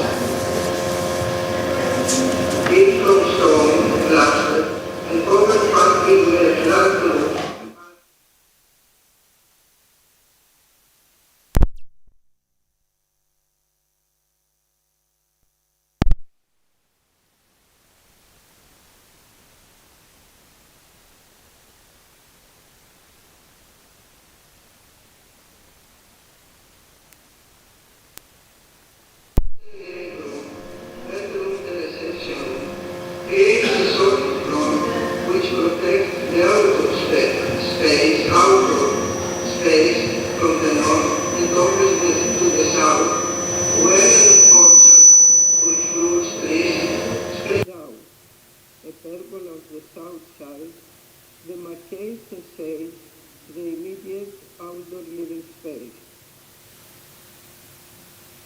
The transformation of the building at the end of the 70s concerns the facilitation of the permanent residence of the grandmother Anastasia and the holiday residence of the two families of her children. We have preserved the same authentic style of this folk house, the modest way in which it stands next to and among its neighboring buildings, and its natural environment, without any intentions of ostentation or perfection. The structure of the building remains the same. The diagrammatic section shows the sequence of spaces,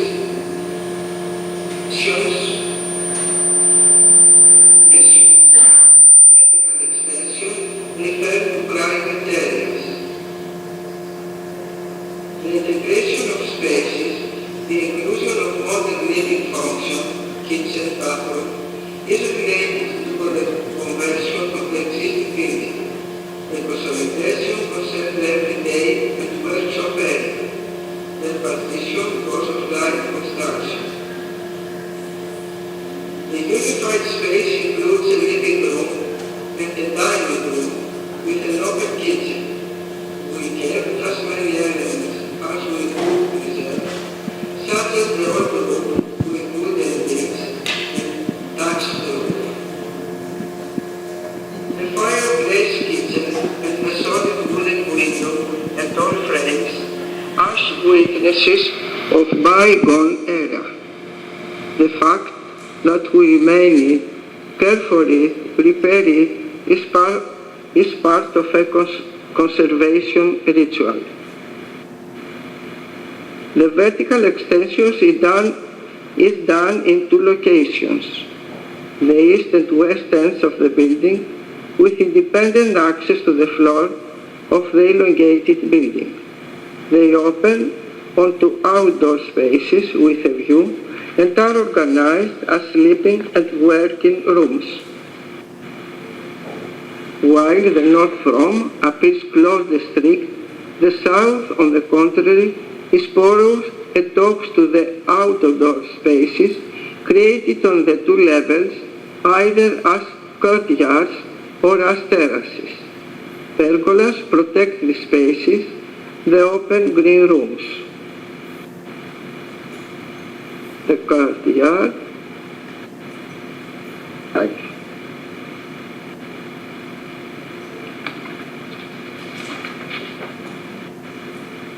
Archis, conservator of the Byzantine Museum, returned to his birthplace and assigned Antonis, his nephew, to design his new house.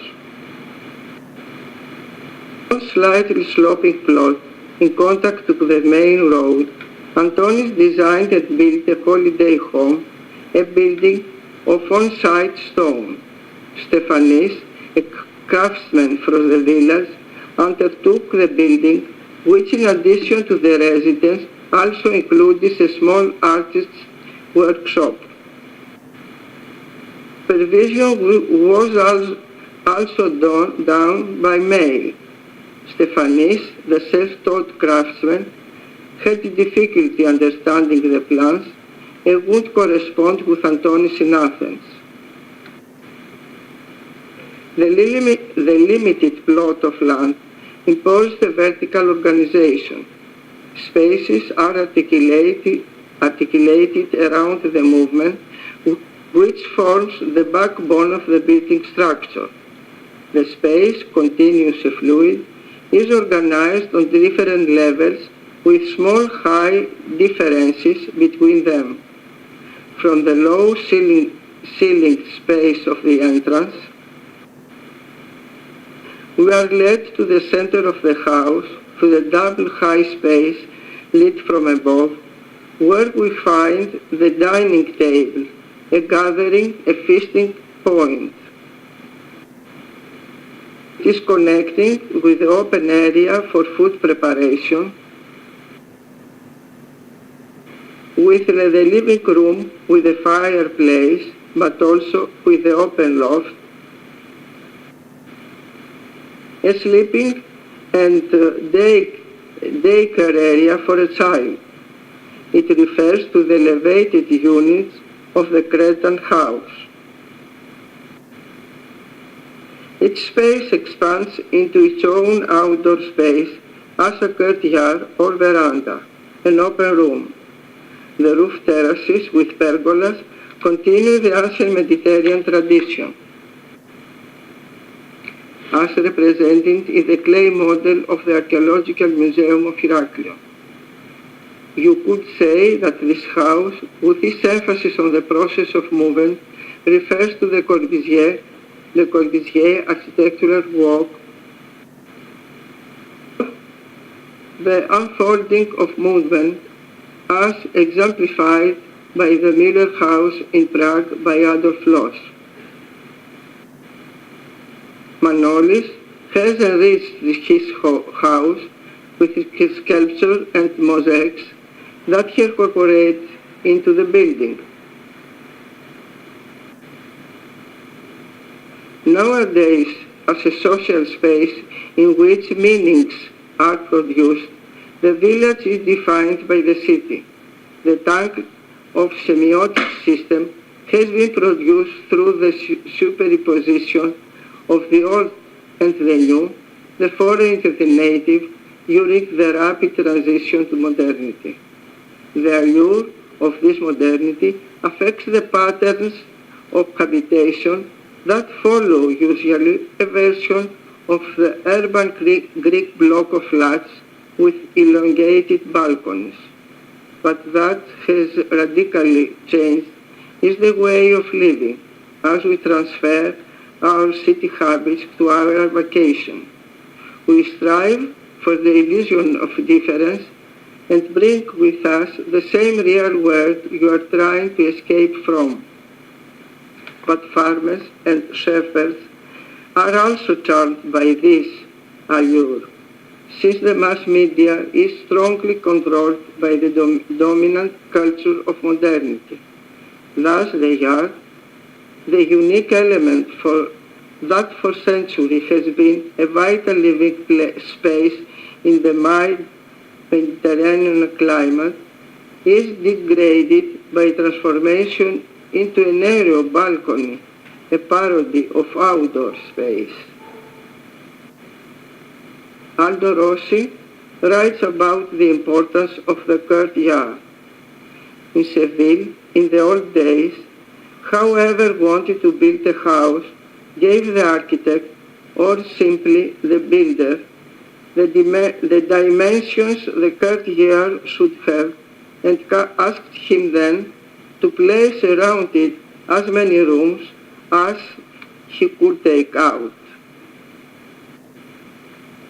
Handling the outdoor space of the buildings we design is our main concern. The volume organizes this place is not a residual space. Our house defines and delimits the northern boundary of the plot, which extends to the south as the enlarged orchard, while the immediate outdoor living space, courtyard, sheds, arcades, and terraces are for direct contact with the built volume. The house of Manolis, on the contrary, occupies the whole of the limited plot, organizing small outdoor spaces that are distributed in different levels, as courtyards or as terraces. If simplifying, we consider that the traditional space has a direct correlation with the place. Modernity, it is its opposite, the non-place. It is a type independent of locus. We believe that the two residences refer respectively to traditional and the modern idiom. Simply linear organization, where spaces are lined up next to each other, versus complex organization through movement or multiple levels, are two different expressions of spatial organization, but they have as a common element the way of living, our urban habits, which we carry with us on our holidays. The content of the house has changed radically, although the building as a material construction is the echo of our references. Mokasiari remarks, the past is not a reservoir, it is a source, and to transform it, we cannot speak any other language than the one it teaches us.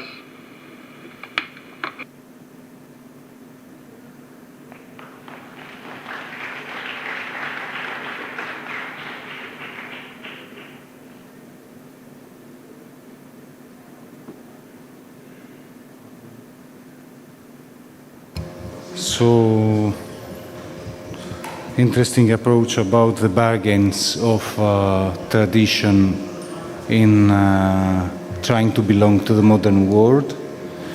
And now we continue with the first presentation after the coffee break, Halvazoglu and Kehraku, Building the Mediterranean House Dream, Improvised, Vernacular, Modern.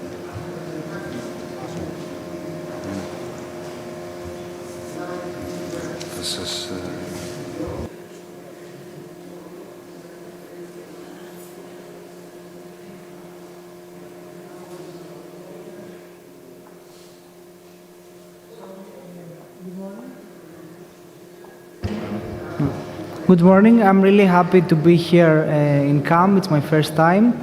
I was about to present this paper with my colleague Tatiana Kehraku, but she's presenting another paper in the other room, so I'm going to do it by myself. Our paper title is called Building the Mediterranean House Dream, Improvised, Vernacular, Modern. Alongside the spread of modern movement in Greek architecture, another alter-modern characterized by folk traditions and do-it-yourself ethos flourished and prevailed in local construction. This vernacular architecture, born out of necessity, came to meet critical housing needs throughout the region, borrowing the new construction capabilities that the modern movement would bring, while maintaining elements of empirical knowledge, craftsmanship, and improvisation. Within the context of ethnography, we examined two small residencies that, despite being intended for different purposes, encapsulate the convergence of characteristics, ideologies, and visions regarding the right to housing and rural life.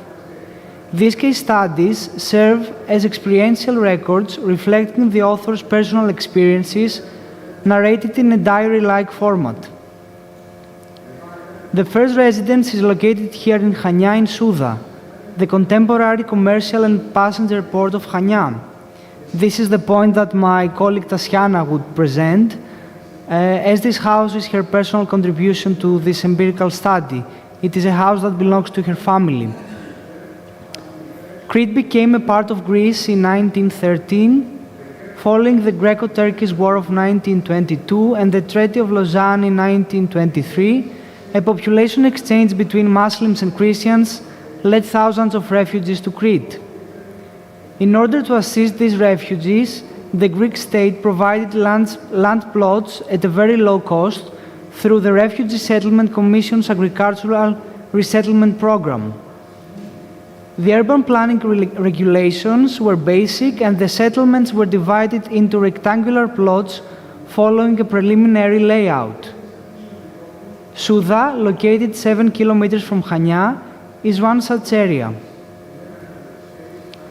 This particular plot was transferred to the Greek state by the Refugee Settlement Commission in 1930 and allocated to a refugee beneficiary. In 1949, the plot was purchased by her grandfather, who moved from the village of Askifu to Souda.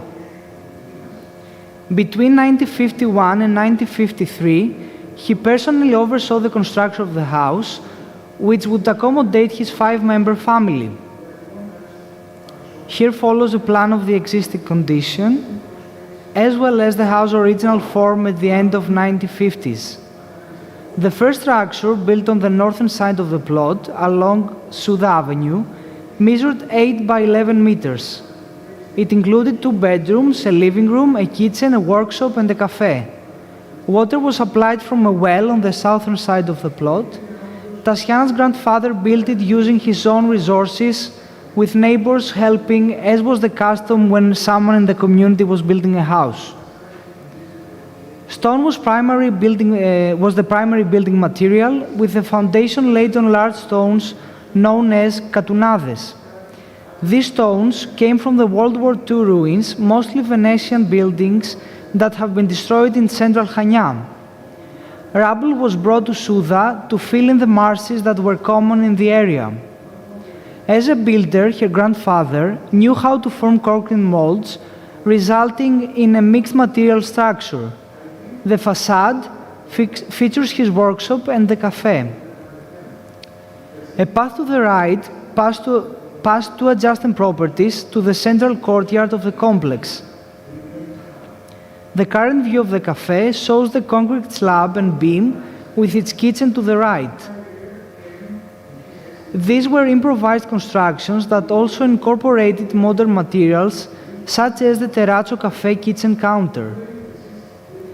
The household was self-sufficient, sustaining itself with vegetables and animals they raised.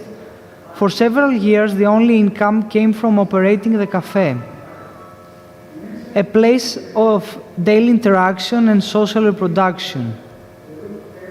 From this initial phase of the residence, we transitioned to the second phase, during which, in 1959, a new kitchen was constructed alongside the electrification of the complex.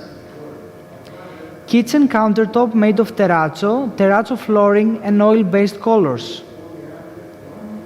A modern kitchen in 1960s Greece, a space that captures all the family moments.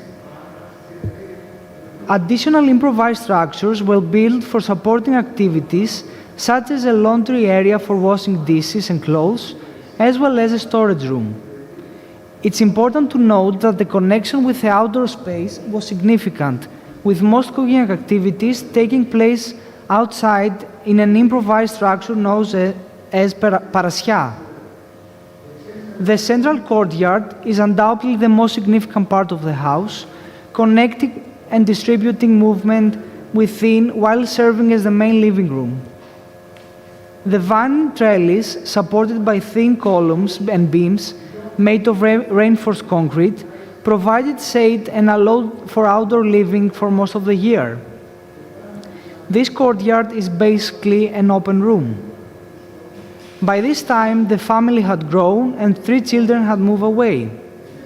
In 1986, her uncle returned and built a prefabricated building in the southern section to live in, which included a kitchen, bathroom, and an open space for a bedroom, dining area, and a living room. Here in the background, the new building is visible on the left, along with a chicken coop and an animal storage area. The building has been abandoned, however, memory continues to inhabit the space. The second house is located in Cassandra, Chalkidiki, in the seaside village of Furka. This is my personal contribution as this house belongs to my family. The plot just 100 meters from the sea belongs to the Tsairia settlement, originally a pasture land with plots distributed to farmers by the local community. Since it was outside the development zone and village limits, construction was initially prohibited. However, by the late 1960s, the first small unauthorized houses began appearing. This coincided with a growing trend for vacation houses, as residents from Thessaloniki sought a quick getaway for summers and weekends. In 1971, my grandmother and her sister jointly purchased the plot. Following the 1978 earthquake that shook Thessaloniki, my grandfather decided that having a house in a village would be wise in case of emergency. This is the plan of the current state of the house, while this is the original house plan from 1980, measured 6 by 8 meters, consisting of a hallway, 3 bedrooms, and a living room. The small bathroom was initially outside and there was no kitchen. Cooking was done outdoors like Suda's house. As the house was illegal at first, it had no electricity or running water, relying only on gas lamps. A photo from 1980 marks the year that the house was founded. My grandfather, who oversaw much of the construction, is visible in the photo. The building was basic, a rectangular structure with necessary opening, built on a raised concrete slab without foundation. The walls were made of brick with reinforced concrete only at the openings. The initial roof was made of asbestos sheets. All the doors and windows were sourced from construction yards in Thessaloniki's Nea Elvetia area. Local workers would help in the construction with frequent breaks for chipuro and conversation. Construction began in the fall to avoid attracting attention, with my grandmother supervising the early stages. Complaints in police were filed twice, causing my grandmother to flee to the beach to avoid arrest. In 1981, a 40-meter deep well was dug for artesian water. The characteristic outdoor marble sink used for washing dishes, clothes, and personal hygiene was typical of traditional Furka houses, as documented in Moutsopoulos' book, Houses of Chalkidiki. Around the same time, my grandfather built an additional room which became the living area, along with a kitchen and an indoor bathroom. Here you can see those additions. All these photos are from this area. In 1983, under the Treaties law, the house was legalized and, most importantly, electrified and provided with potable water. The legalization documents, including floor plans and photographs, are shown here. This was like the typical form that you would submit. And these were the photos that were accompanying the legalization process, along with these handmade sketches that my mother did. As the family grew, a small room measuring 2 by 4 meters with a single bed and a kitchenette was added. An outdoor bathroom was attached to it, and for several summers, my grandmother would rent the space for an extra income. This is the extra room. It's super small. After my sister's birth, the asbestos roof was replaced with roof tiles, although the asbestos sheets were not thrown but repurposed. My grandfather and father used them to create a roof for the semi-outdoor space. You can see it here. The circular concrete columns that hold the seats were molded by them inside plastic pipes. Moreover, all wooden stools, benches, and tables were crafted by my grandfather in a very basic way. Here is the photo of the existing condition of the house, and the interiors largely preserved as it was like 40 years ago. With the family expanding and financial circumstances improving slightly, the need for a bigger house became urgent. In early 1990s, the family moved to a larger house. The architects and protagonists of these informal constructions are our own ancestors, builders, plasterers, craftsmen, and carpenters all at once. They are the architects of the minimum, the economical, and the necessary, as their choices directly address the needs of the family. The houses we study embody a design genealogy from huts and cabins, transcribed it into folk tradition and oral craftsmanship knowledge.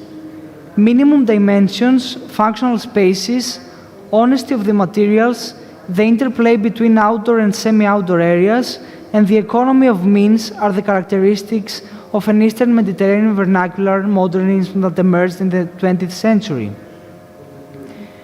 Concrete slabs, thin structural elements, terrazzo, and industrial prefabricated components are used resourcefully, revealing both ingenuity and the financial limitations of families who could not afford larger, more complex constructions. Household items, claddings, mobile wooden elements, and furniture are made by our grandparents in a primeval and unique manner. The semi-outdoor space, closely tied to the house and connected to the yard and daily life, a bottom-up design shaped by the immediate needs of its users. By comparing the residence in Souda with vacation house in Chalkidiki, we explored their typological, spatial, and constructional characteristics, as well as their historical evolution. Despite differences in use and the social backgrounds of their inhabitants, we identified remarkable similarities. The modern movement, by embracing the minimum alongside new materials, merges with traditional architecture, which embodies improvisation, solidarity, and necessity, and crafted by people with skilled and sensitive hands. Thank you.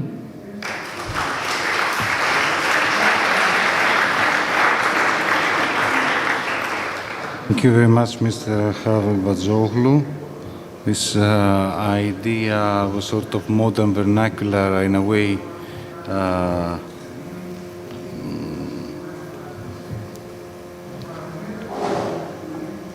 defines some new views in seeing tradition, and since also this anthropological and social condition that follow that of space, and I think that will help discuss about it. And then the next, Capdevila, Lopez, Uhakwe. Uhakwe is okay? Yes. And Gisbert. Title of the presentation, The Mediterranean House, Barcelona, the definition of the canon between architectural criticism and the coastal house market.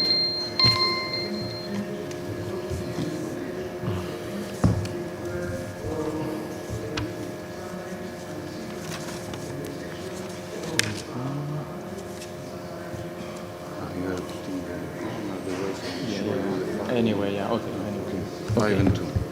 Perfect. Okay, so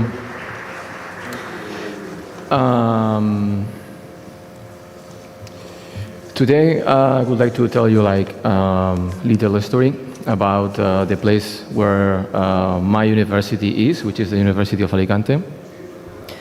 So actually the first thing that I would like to tell you is that, well, in the Spanish Mediterranean, where Catalan actually is spoken, we have like three schools of architecture.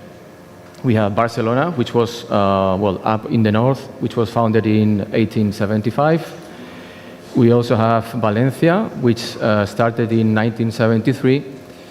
And at the end, we have Alicante, which is the youngest one, which was like established in 1996, as it is like shown in the image. So it's interesting to note and to tell you that in the 1960s, British Airways, the air company, actually launched a marketing campaign in our coast and baptized our coast as Costa Blanca, which means like white coast. And actually the main purpose was to attract British tourists, and actually have to say that they succeeded quite a lot. So decades later, real estate entities, what they are offering now are basically like two main types of villas, and they sell them as being, let's say, authentically Mediterranean. On one hand, we have like the modern style houses characterized by straight lines and white cubes. Well, we know this. And on the other hand, there are like some vernacular houses which are usually associated by mistake, actually, with our Arab past. And both styles can be found along our coast, our white coast. But this duality has its roots, as we all know, in how, let's say, architects from the school of Barcelona, from the architecture school of Barcelona, used vernacular architecture to introduce like modern ideas into Spain during the dictatorship. So we know that one of the major influence was the Catalan Masia, which somehow became a model of rural Mediterranean life in the early 20th century. But we also can't forget the famous white popular architecture that captivated architects like Fernando García Mercadal, for example, who was like extremely fascinated by places like Amalfi, Capri, Bosco Reale, and others, you know, as early as in 1924. And as you know, and as we all know, like in Spain, the island of Ibiza embodied the white dream of modernity. So hundreds of photographs in the island filled the pages of architectural magazines, such as Domus, for example. Also, like we had like foreign architects that, after seeing like these photos which were published and showed like this white dream, came to take their own photos to the Spanish island years later.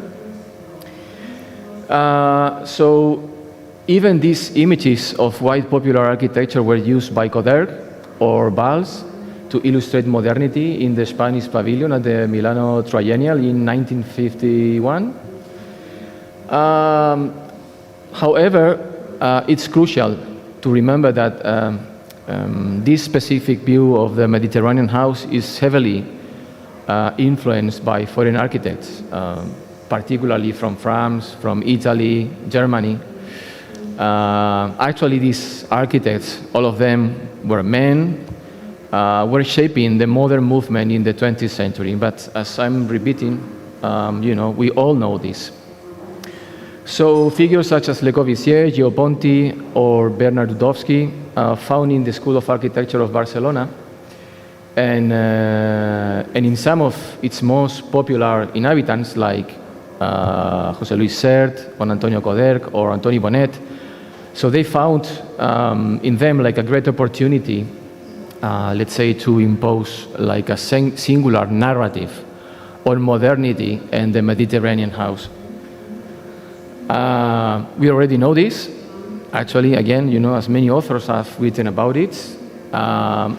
So the white popular architecture of the Mediterranean embodied for many of the Italian, French, and Spanish architects participating in the CAM, an alternative Central European model and tenets. So, CAM, which the Conference of Modern Architecture celebrated from the 1928 to the 1959.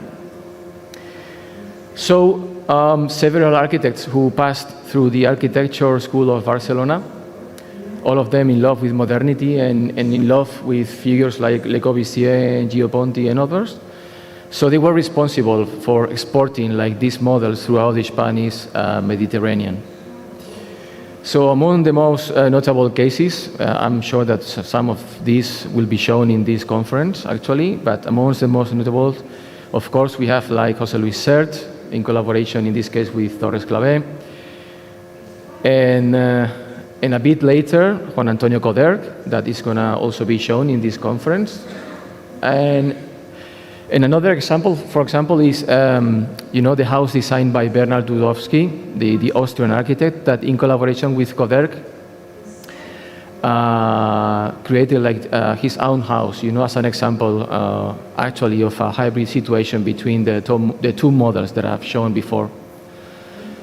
So the interesting thing is that these models are still very much alive today. So that's the main point of this presentation, And actually, these two models are still celebrated by architectural critics in magazines, in architecture blogs, websites, So these blogs, websites, and specialized magazines, they reproduce these images that somehow, again, embody the paradigm of the Mediterranean house.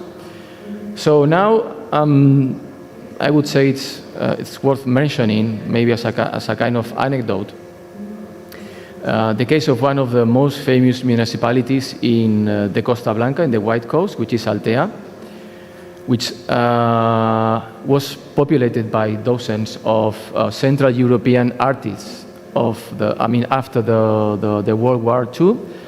Most of them were Germans. Actually, it was somehow favored by the Franco's dictatorship. Actually, they were all perfectly hosted along the Mediterranean coast. But Altea, it's actually known today, for this idyllic image of white cottages. But the thing is, it's got a very interesting secret. And it is that until the 1950s, it was actually more sandy than white. And actually was this colony of foreign artists that I'm mentioning that settled in the village, in love again with white as a paradigm of the Mediterranean. Actually, they were all quite familiar with the Greek island, for example, or also with Sicily, Ibiza, and some other, let's say, white spots along the Mediterranean. So it was them, actually, this colony of German artists, who made pressure on the mayor of Altea, by them, to make, let's say, mandatory in the new master plan that was being done by then, that all houses should be painted in white. So that's why, Altea became white.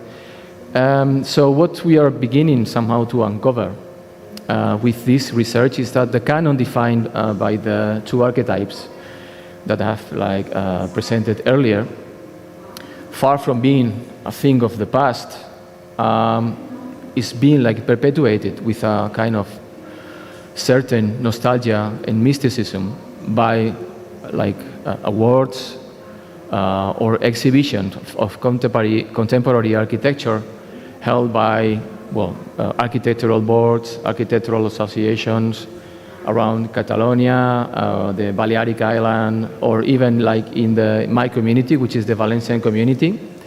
So this means that these models are being perpetuated by the Spanish Mediterranean architects themselves.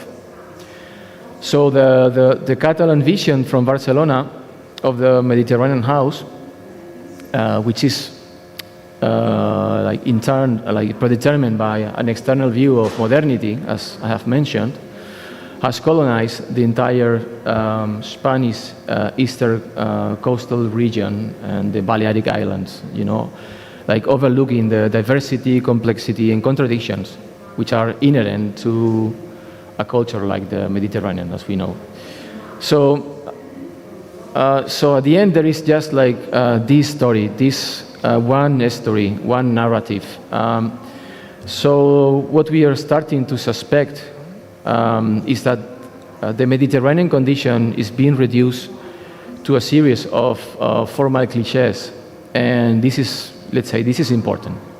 Again, the Mediterranean condition is being reduced to a series of formal cliches that in some cases, such as the Catalan vote, are replicated in very distant contexts.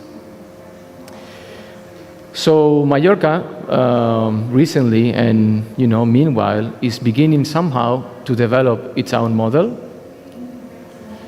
So the awareness of this kind of cultural colonialism leads us to question what history could have been if we had had our own models. So we also wonder if we are still in time to rewrite this history, considering that we are still in a young university, the University of Alicante, not linked to, let's say, to any name or subject to the idea of tradition. So as a kind of conclusion, the ultimate goal of this research is to discover the identifying features of our Mediterranean, that of the White Coast, actually. We accept that name, but that research is still to come, so thank you.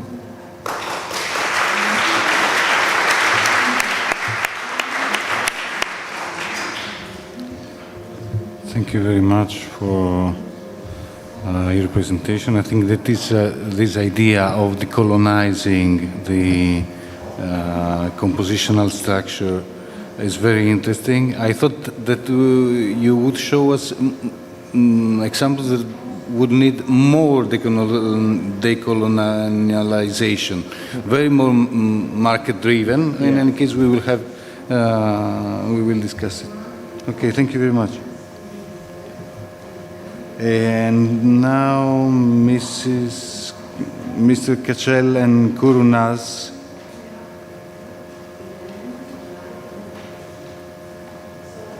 Revealing modern architecture heritage of Ayalik from the 50s to the 80s.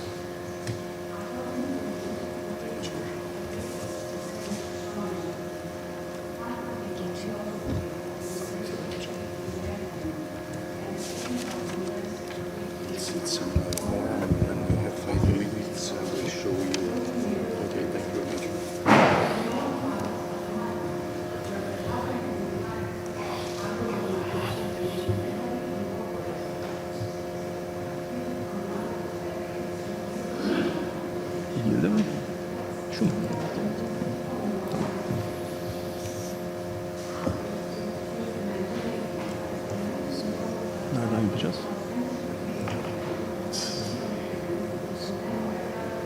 Burası.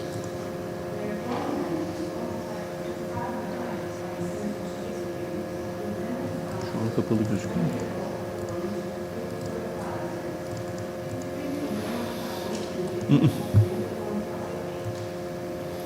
Şuradan vermesi gerekiyor normalde mi?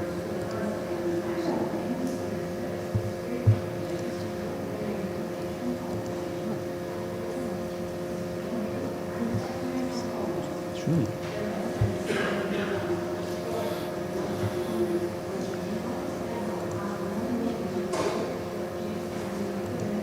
Tamam.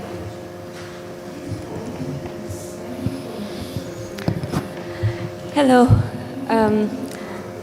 We are presenting today modern architectural heritage in Ayvalık. Me and my colleague Fatih Kourounas and would like to thank the organization Umar for inviting us, because the call has indeed inspired us to start a new collaboration on this topic. So we are very happy to be here.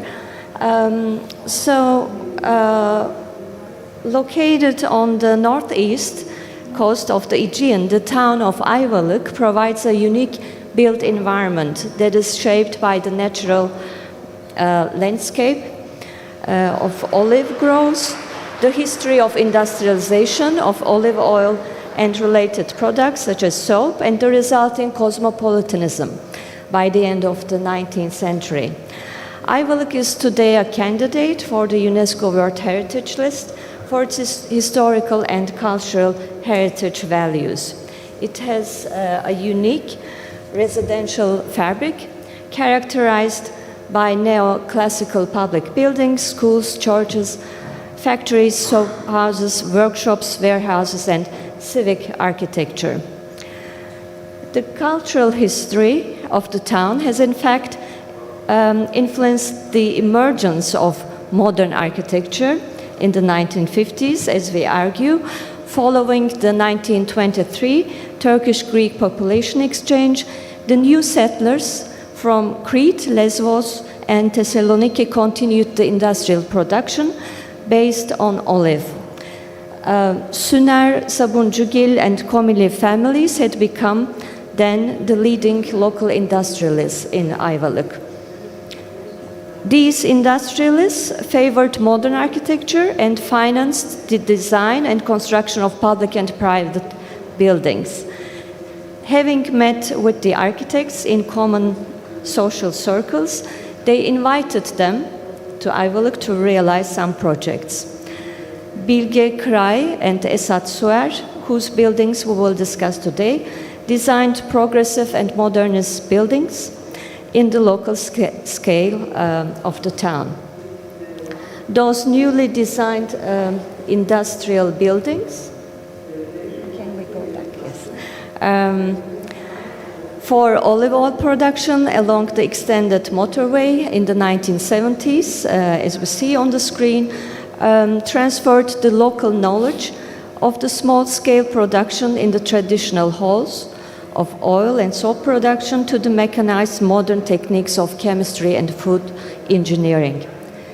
From the 1950s onwards, the modernist buildings in Ayvalık had been added to the city's cultural accumulation. As we will see in the buildings we will present today, it is possible to speak of a situated modernism adapted to the local, be it the international style, rationalism, or brutalism.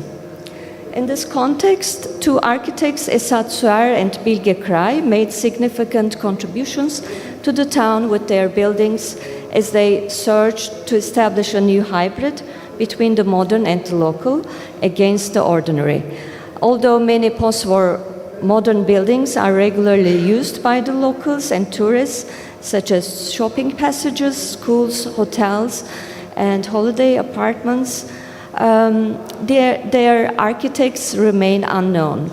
First, focusing on public and industrial buildings, and then on private apartment houses, we would like to present the attempts of these two architects, Kray and Suer, to initiate a local modern language.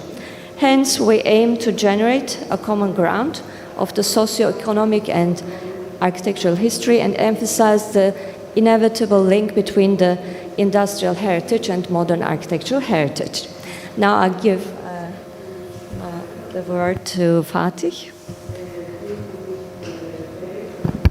Thank you, Ela. The first commissions Bilge Kray received in Ayvalık involved the design of public and industrial buildings. Therefore, we would like to present those first and then move to the residential buildings. The first one is Süner Arkat. It was built between 1967 and 69. Süner Arkat is Bilge Kray's first project that he designed in Ayvalık, commissioned by the local industrialist Mr. Emin Süner to design a two-story shopping arcade. Kray worked on a mixed-use program made of shops, a restaurant, and offices around the ground floor, and a hotel on the top of on the upper floor, while the passage bears a strict and modest rationalism determined by its structural elements. Cry designed the staircase and the enclosed linear atrium as the most expressive architectural elements of the building. Upon entering the passage from one of the busiest shopping centers in the center of Ayvalık, one reaches the staircase where the flooring is partially lowered to function as a cooling pool. The staircase and the detached mosaic steps reveal Cry's attempt to turn simple functions into noticeable features of space. The use of brick to create a shading facades and the modular cladding made of wood in the interior can be interpreted as the first attempt to contextualize his modern design approach in the town of Ayvalık. The second building of Bilge Kray is Murat Reis Hotel. It was built 1971 and 78. After completing the passage in the town's center, Kray was commissioned by Halil Başyazgan to design a holiday resort in Küçükköy by overlooking the town of Ayvalık. The initial project involved the design of a modernist hotel block on the seaside and semi-detached bungalow settled in the hillside. Unlike other buildings designed by Kray in the area, the main hotel block is a clear manifestation of the international style, following the model of Istanbul Hilton Hotel in early 1950s. While Kray's attempt to implement local elements here is minor, his consideration of the natural landscape and installation of new buildings to the existing topography is noteworthy. After the last renovation, a few years ago, interior spaces of the hotel have been significantly modified. For instance, the freestanding staircase in the lobby is now closed off by dividing walls on both sides, and the idea of open plan has been simply seized. The former restaurant overlooking the beach has been turned into a gym. The third building is an industrial building of community administration building. It was built 1974 and 76. The construction of a new industrial complex for olive oil, soap production, and related chemical products in the early 1970s marks a turning point into the scale of production and storage halls located on the Intercity motorway just outside of Ayvalık. The construction of the complex started in 1973 and it has been designed in 3 phases. The main administrative building, designed by Bilge Kray, provides a variety of spaces for the offices of staff and managers of the company. Bilge Kray brutalist modernism appear here in 7-meter concrete cantilever, which creates a covered entrance area and the 45-degree beveled corners on the facade. Upon entering the lobby, one is taken into the center that is determined by the atrium covered by a skylight. Both the void and staircase are both elements creating a central space within the rectangular mass and rationality of design. During our site visit, we were told that new visitors get impressed by the implementation of concrete cantilever and atrium. Indeed, Kray has adapted the combination of atrium, skylight, and the stairs to his other buildings in Ayvalık Pub and made those into significant elements of his architecture. The last public building is Fehmi Vural Arcade. It was built in 1981. Located in the city center, the arcade is commissioned to Bilge Kray by the landowners Vural family. Following the 1944 Ayvalık earthquake, this area was replanted to the damaged houses, including a movie theater. The building is designed as a 4-story trade complex. On the ground floor, the arcade provides access to 3 side streets, while the main facade with its balconies faces busiest street and the main square of the town. Besides the rationality and rhythm of the main facade, the spiral staircase and the main entrance gives the building its character with the mosaic steps and console type structure. A second staircase providing direct access to the movie theater is a dominant architectural element of the building with its mosaic material and simple wooden handrails. Today run by the municipality, the movie theater is used for console meetings, events, theater, and film screenings. Now Ella will go on with residential buildings.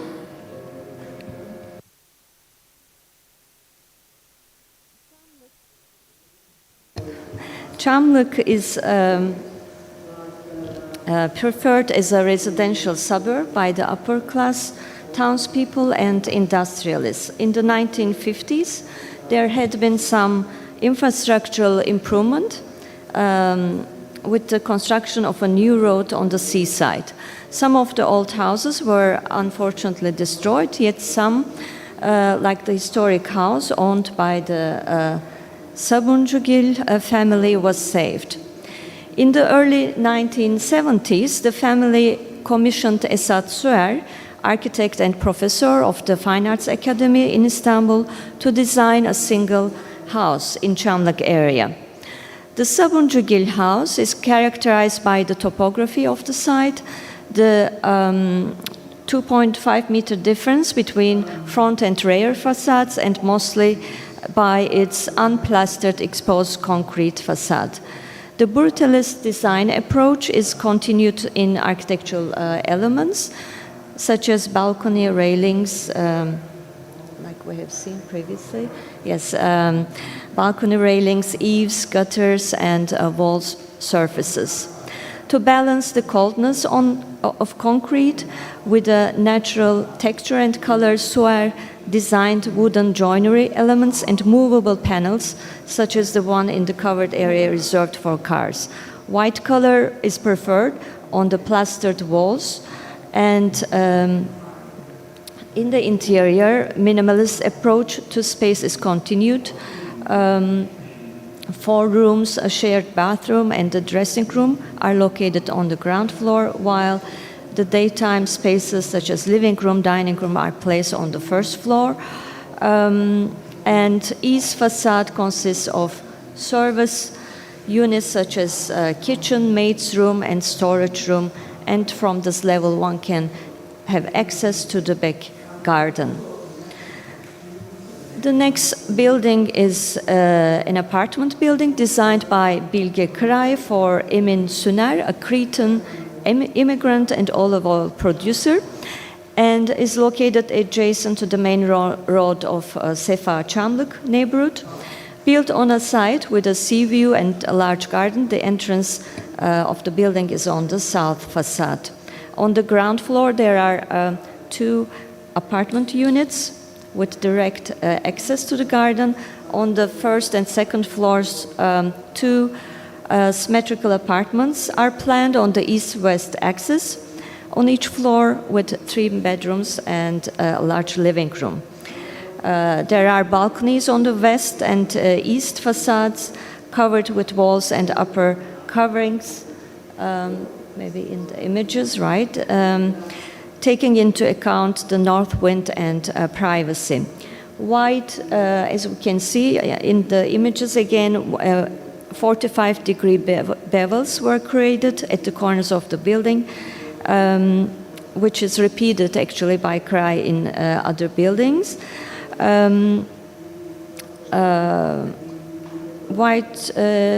White paint is preferred here, while the facade materials are composed of black painted iron handrails, wooden shutters, and glass surfaces. And there's a skylight shaft made of 9 square units, which illuminates the freestanding circular stair. The last building we would like to present is Kürşat House, located in the suburban Çamlık area.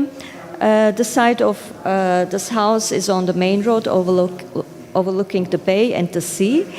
The house had been commissioned by Mr. Suner's daughter and his husband, Mr. Kürşat. Living in the Suner apartment, the couple looked forward to a new house designed by Bilge Kray, which would provide more space and a private garden. In his first proposal, Kray designed a house with several mezzanine floors, yet the couple did not favor this, as in the Suner apartment, they want to have the freedom to step out from the interior directly to the garden. In accordance with this request, Kray developed another project where the central gallery space with a straight stair, as we see, determined the whole layout. of the house. On the ground floor, the living room, the study, and the kitchen have direct access to the outdoor. The mezzanine floor, which we again see here, provides a more private living space overlooking the road and the sea. The master bedroom is facing the main facade, and children's bedrooms are facing the opposite side of the garden. In this house, the eaves, back to the facade, yes, the eaves projecting out on the road facade are cladded with wood. The careful detailing by the architect is impressive, as well as the maintenance of those by the owners while living there for almost 40 years. Now we come to our conclusion.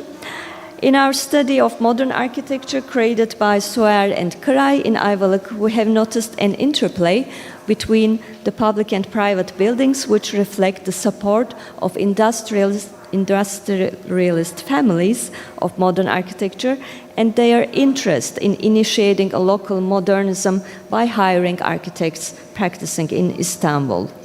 Considering several buildings designed by Bilge Kray in Ayvalık, we argue that his lasting cooperation and dialogue with his patrons and their interest in modern architecture in a seaside town has generated a unique local modernism which is still noticeable today after 40 years, despite of the public's disregard of its architectural assets. Addressing the heritage of modern architecture in Ayvalık, our aim is to raise awareness about the architects who initiated a local modern language with various types of buildings they designed in the second half of the 20th century in a town which is rather characterized by its late 19th century architecture. In the last years, the priority given to the appraise of the industrial heritage in Ayvalık has overshadowed the modern architectural heritage of the town. With the application process for the nomination as a UNESCO Industrial Heritage site is ongoing, a new public attention and consciousness is needed for the modern buildings in Ayvalık.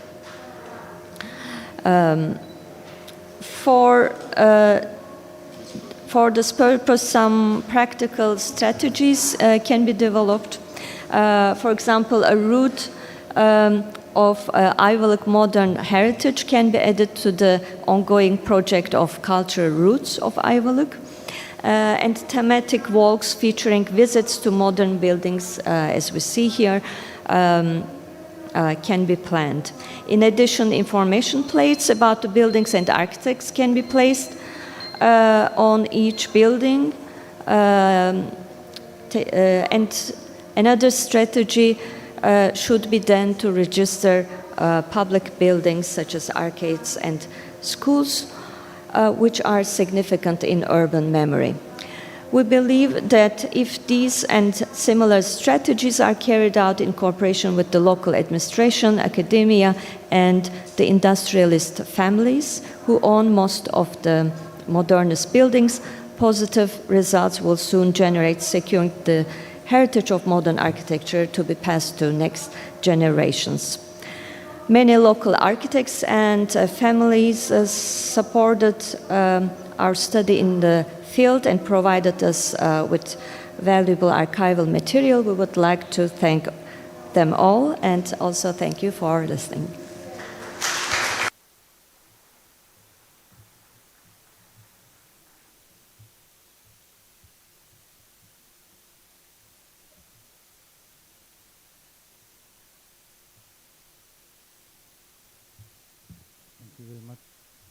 Thank you very much for your presentation on local modernism in the 60s and from 60s to 80s as a tool for modernization through critical regionalism.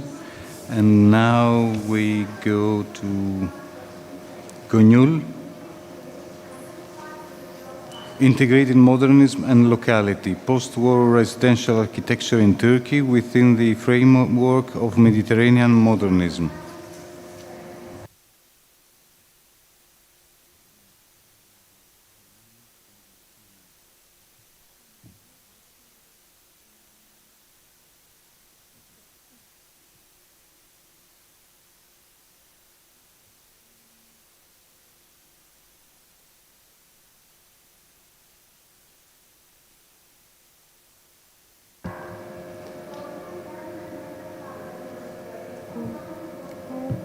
How do I make it?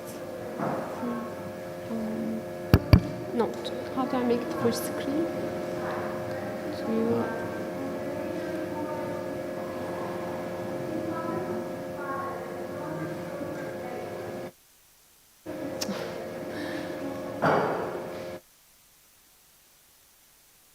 Maybe I will show from PowerPoint, no problem.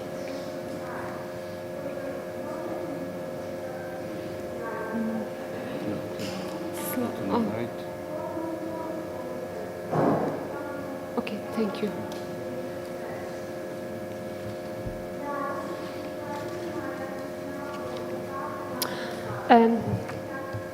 Hello, I'm Hale Gönül. I work in Mimar Sinan Fine Arts University in Turkey. And today I will talk about the residential architecture of the second half of the 20th century in Turkey. This is a very reductionist table of what has been going on with the styles during the 20th century. And although I will focus on like post-war period, I will also try to mention a little bit before and after that to understand the larger context. When the Republic was founded in 1922, the prevalent architectural style in Turkey was what we call the First National style that in fact emulated the Ottoman forms with new materials like reinforced concrete, and it did not only follow that on facade but also on a special organization in plan dimension.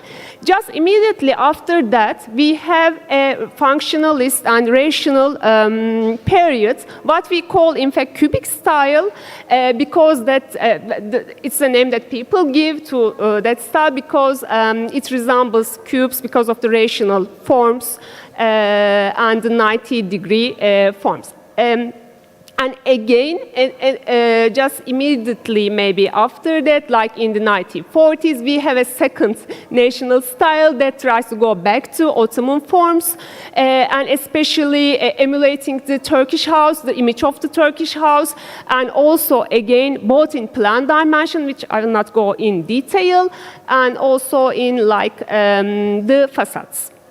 And that brings us to to the period that I want to focus on today, like the 1950s and 60s and 70s. I will mostly focus on these periods. Now, at a given time, of course, you cannot define one period with one name. You have many parallel things going on in a given time. So we have in the 50s what we can call international style that follows the rational, functional, maybe Western, I can say, tradition. But we also have some forms that try to connect with the local materials and locality, local forms, and some vernacular forms, as we see here, two opposing approaches. So, but when I look at the architecture of this era, I identify some terms that tries to combine or mediate between the universal values of architecture and what we can call the local values, local culture. So this is a great example. I think it's the housing estate that follows the rational and modernist tradition, but it integrates within its facades artworks of some local artists, and these artworks, they're mosaics and ceramics, they have a local, they are the abstraction of some local carpet forms, local Anatolian forms. So it is a way to try to communicate with the local public, we can say. And we have many examples of that. I'm only showing two, but we have like rational, functionalist apartment buildings, and then we have what we call some Anatolian forms done by local artists there. When we come to the 60s and 70s, we again have these multiple approaches. We have what you see on the left-hand side is in fact a building that tries to follow Le Corbusier's unit de habitation, but we have also what we would call an abstraction of Ottoman forms. When you look at the literature of 60s and 70s, what architectural historians say, they say usually that pluralism prevails in that period, but there is also some endeavors to achieve singularity in buildings. There is diversity, variety, there is liberalism. So a lot of things is going on at the same time. But what is important is that they usually concur that the architectural milieu oscillates between the local and the universal, but it tries to be in line with regional and national realities while trying to be modern at the same time. So this of course connects us to Mediterranean modernism. When I look at structures of the 60s and 70s, I have identified some common characteristics that, of course, does not occur in all of the buildings, but they make a pattern. And some buildings really follow this pattern. For example, the first is the artworks, as I have already mentioned. We have many rational, functionalist buildings. Some of the photographs are from today. That's why maybe the buildings does not seem so plain, because they have been altered, of course. But at the time of their construction, they are really plain and simple and functionalist structures. Anyway,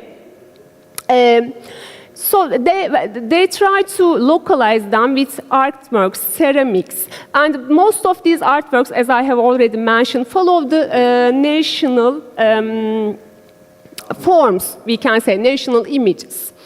And we have them usually confined to a certain part of the facade. They do not cover usually all of the facade, as we see here. And we have also like geometric panels, plaster panels that are more abstracted in that context, or some artworks, metal artworks that are also confined to a certain place in the facade, and that again tries to abstract national forms, and that abstraction is in a way that we do not even now see the root of that form, that national form.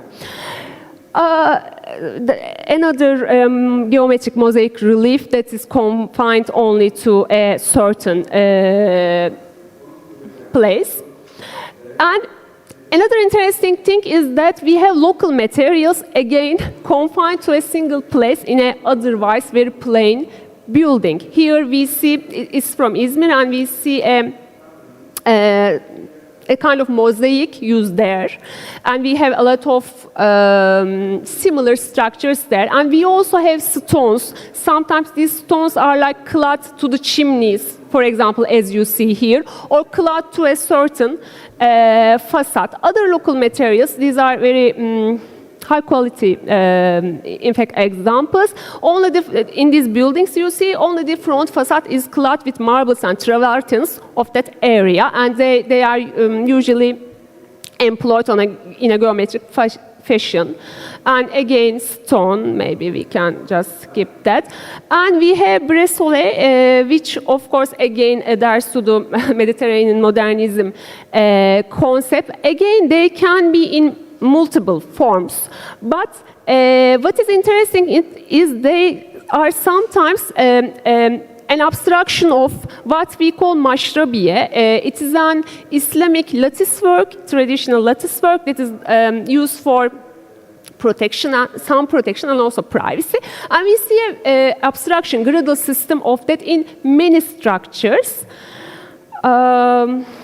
Here, for example, other such examples.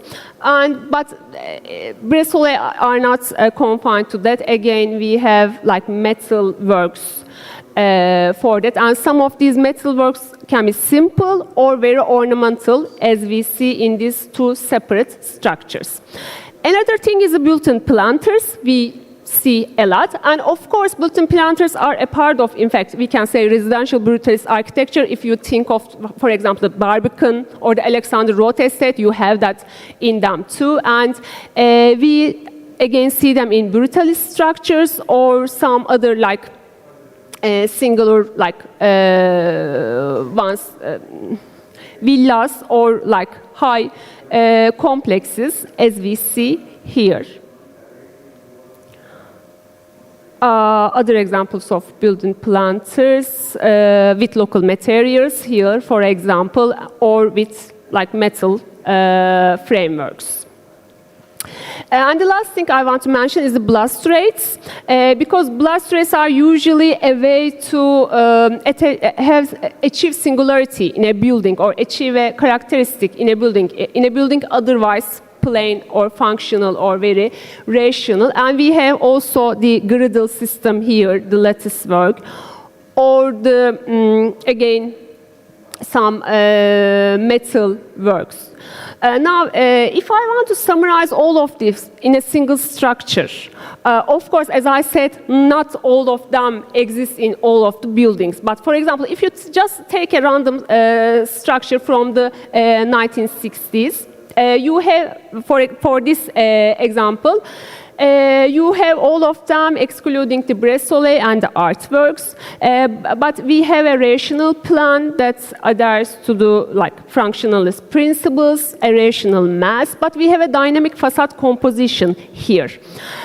So, of course, it falls within the definition of late modernism because it offers a complexity in a rational mass, but it is also not, I mean, it doesn't refer to any history, it doesn't refer to anything direct, it doesn't emulate any historic tradition, but it is involved in its own art-specific language if we refer to Jenks. So we have what we have seen as like built-in planters and local materials in this building. And they in fact fall within a category again, what we can call actual regionalism.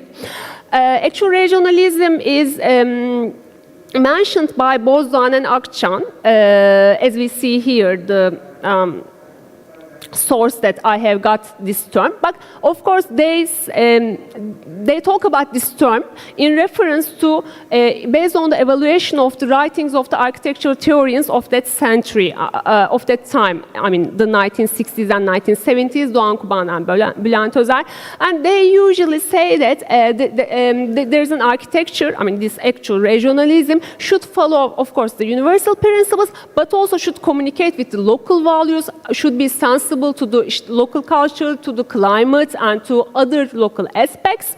But it shouldn't follow, or it shouldn't emulate the traditional form, or it shouldn't blindly emulate the international or rational styles.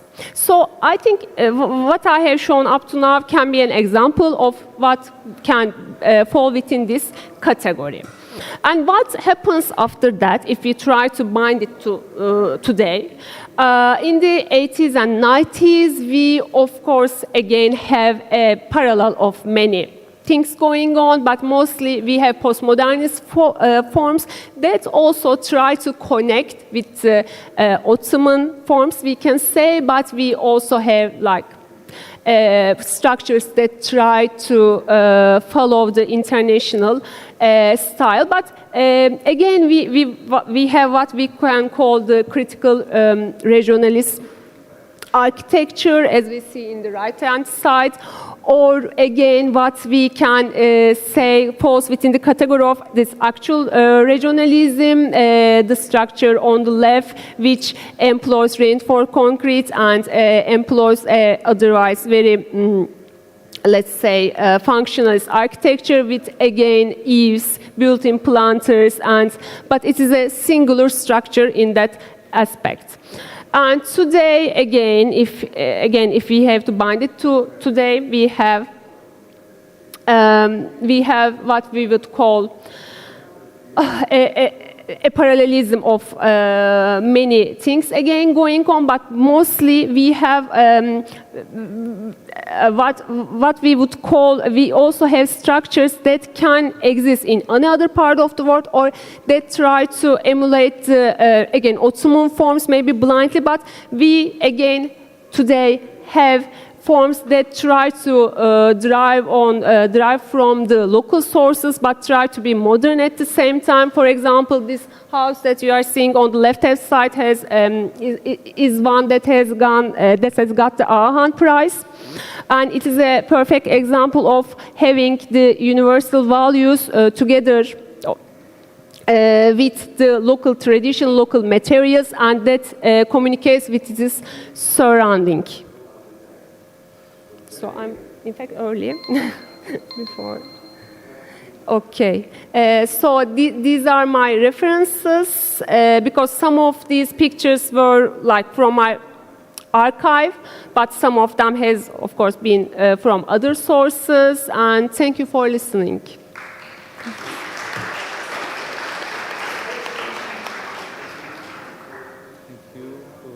Thank you for this overview on late modern and contemporary Turkish architecture within this framework of Mediterranean modernism.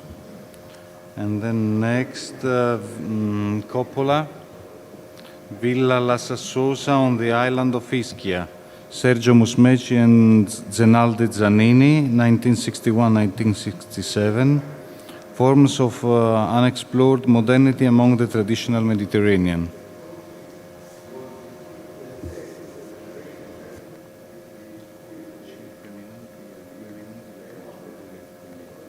Bene.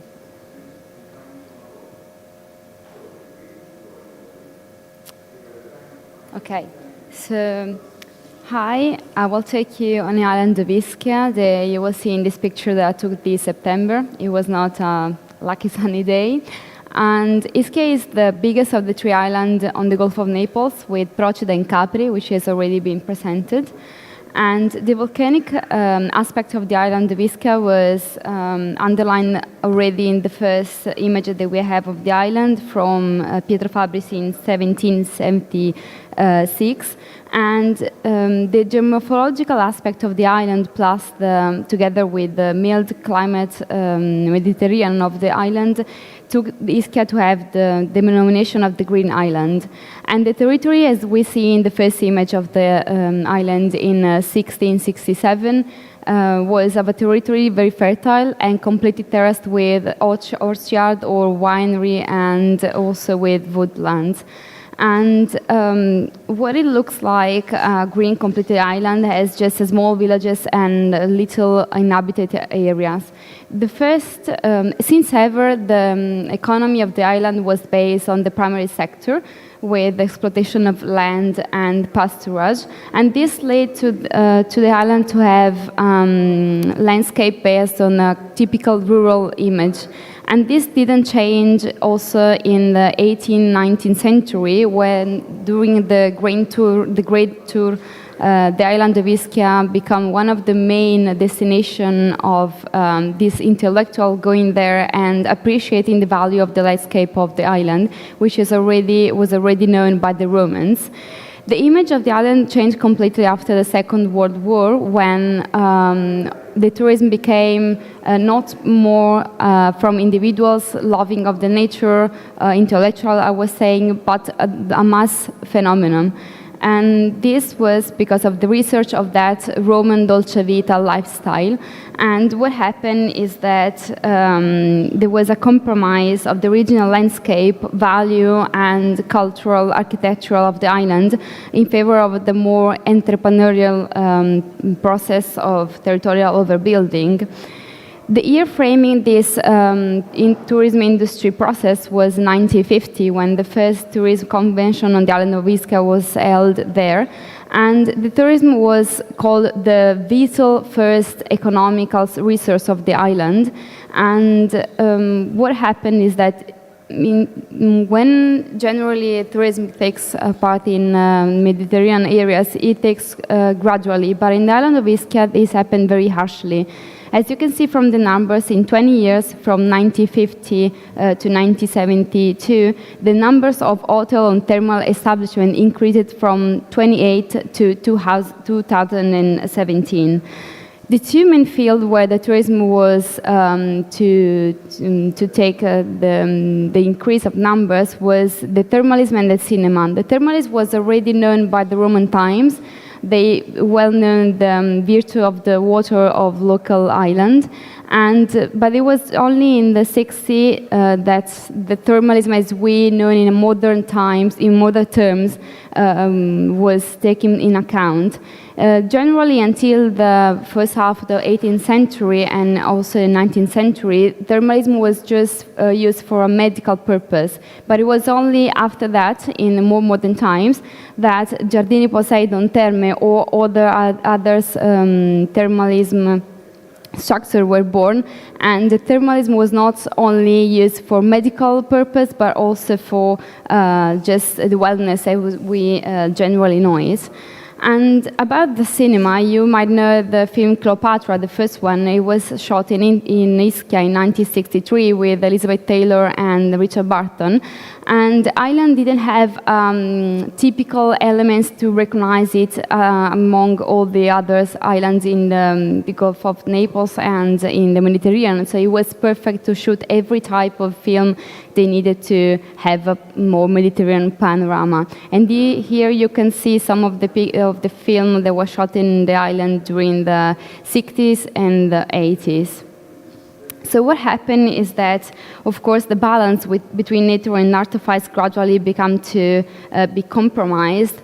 And what was until there the typical rural house with a functional matrix built in what we can call a collective understood language was not anymore responding to the contemporary needs. So the two different answers of that were from one side, what is called the mimetic architecture, the falsely spontaneous architecture, that was trying to imitate the traditional character of the island of Ischia that Giuseppe Capponi already had drawn in 1927, like chimneys or the rampant stairs or the arches, and changing completely what was a traditional house in Ischia. And Ugo Cacciapuoti in Case d'Ischia in 1961 was trying to do a survey of what was going around the island because they were afraid that heritage was just slipping out of their hands. And another way that Ischia was responding to this changing of time was a new modernity. And professionals from local areas or even around Italy or Europe, different from approaches, methodologies, they were all working on the same aim to trying to build what is called the Season of Modernity in Ischia. And here you can see the only book that actually speaks about this time on the island. And I've put some examples of what was happening there. From Ignazio Gardella, who was called to do a modernization expansion of the Terme Regina Isabella. There were already a Roman establishment in Ischia, and that was the biggest one and still is. Or, for example, Sandro Petti with the Villa Il Bottiglione, they tried to merge natural artifice with this very strong and kind of eccentric gesture. Francesco Forte was Neapolitan architect who built the house with a very plastic volumes. And Giulio De Luca, again Italian, and he completely lost any type of connection with the traditional language of the Mediterranean architecture in Ischia and trying to look more to the great European masters. There are still some villas or houses not very well known for two reasons. The first is they are very difficult to reach, and the second is the difficulty to reach the original drawings and trying to understand in which archive they are if the family still has there. This is one of the main examples, Villa La Sassosa, from the engineer Sergio Musmeci and the architect Zenaide Zanini. And it was built for a couple, Russo Pulsoni. They were already clients of Sergio Musmeci and Zenaide Zanini, and they already have built and designed a house for them in Nemi, near Rome. And the villa is in Forio, which is one of the main, is actually the main municipality of Ischia, because Ischia has got 6 different municipalities. And Villa La Sassosa and Il Bottiglione of Pesandro Petti, they just frame a very kind of exclusive sides of the island, where all the different villas, they have their own path to the sea. And actually the fact that it's a very exclusive part of the island, it's a lucky, because these villas are still used as a holiday villa, so they are well maintained, they are not completely lost during the times in the landscape. So the first proposal for the villas was more kind of organic one, with this villa embracing the landscape with a kind of elliptical terrace with a spiral structure. And this was maintained not only in the terrace, but also to all the floors of the villa. And this proposal was never realized. We don't know why. There is no written anywhere the reason, but I guess could be for economic reason, because to cast in situ concrete with a curved shape is quite more difficult and more like economic important to do a linear one. So the second proposal came from the curved liner to a more linear one. And the villa rises around structural intuition. There is one pillar with the cross beams holding all the terraces above it. And these terraces are cantilevered to the sea. And actually the villa is built on a very rocky side, and all a system of stairs will bring from the garden, which is settled with the local plants with more exotic, until the villa itself. So going kind of a promenade from the outside to the inside of the villa.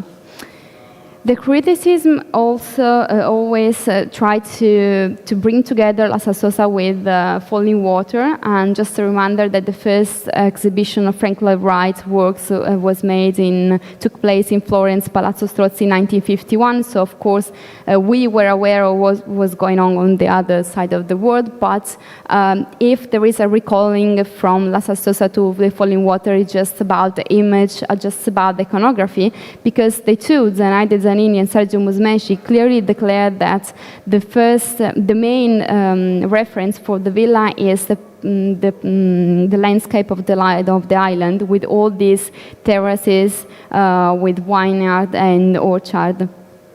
So they try to kind of translate this natural landscape into the built architecture.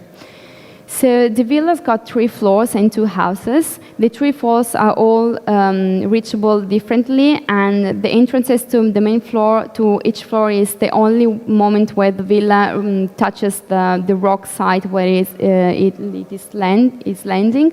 And in the basement floor plan, I see Zenaide and Sergio calls it, is the first house with 4 bedrooms, 3 bathrooms, and inner and outside the terraces. And the second house, which is lying on the ground floor and on the +1 floor, is reachable just with an external stairs. The second house is just got I think, yeah, you can see the drawing of the inner stairs hanging to go from the basement floor to the first one.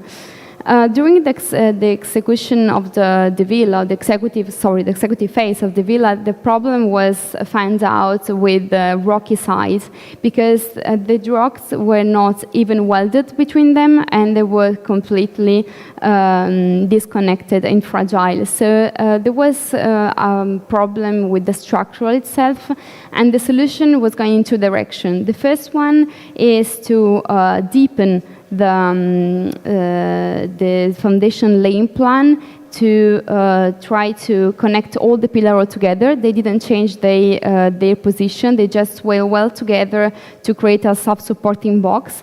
And the second solution was to build this retaining wall, as you can see in the second project, the project B, to try to maintain all these very heavy villas. Nothing has changed apart from the rising of the -1 floor because of the deepening of the lane plan. And as you can see, what they thought is that to cover this retaining wall, they use a tough stones that were very common in the island of Ischia, used for the building of the walls in general. Here you can see the north facade and south facade with the first and the second project. And to end, just a picture of the building design today. Thank you.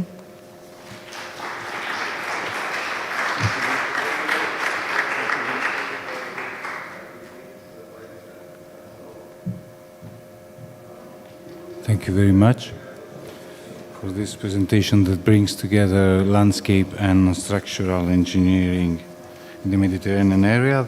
The last one, Petridis, προσφυγική πολυκατοικία and the modernist flat roof debate, the architecture of interwar social housing in Greece.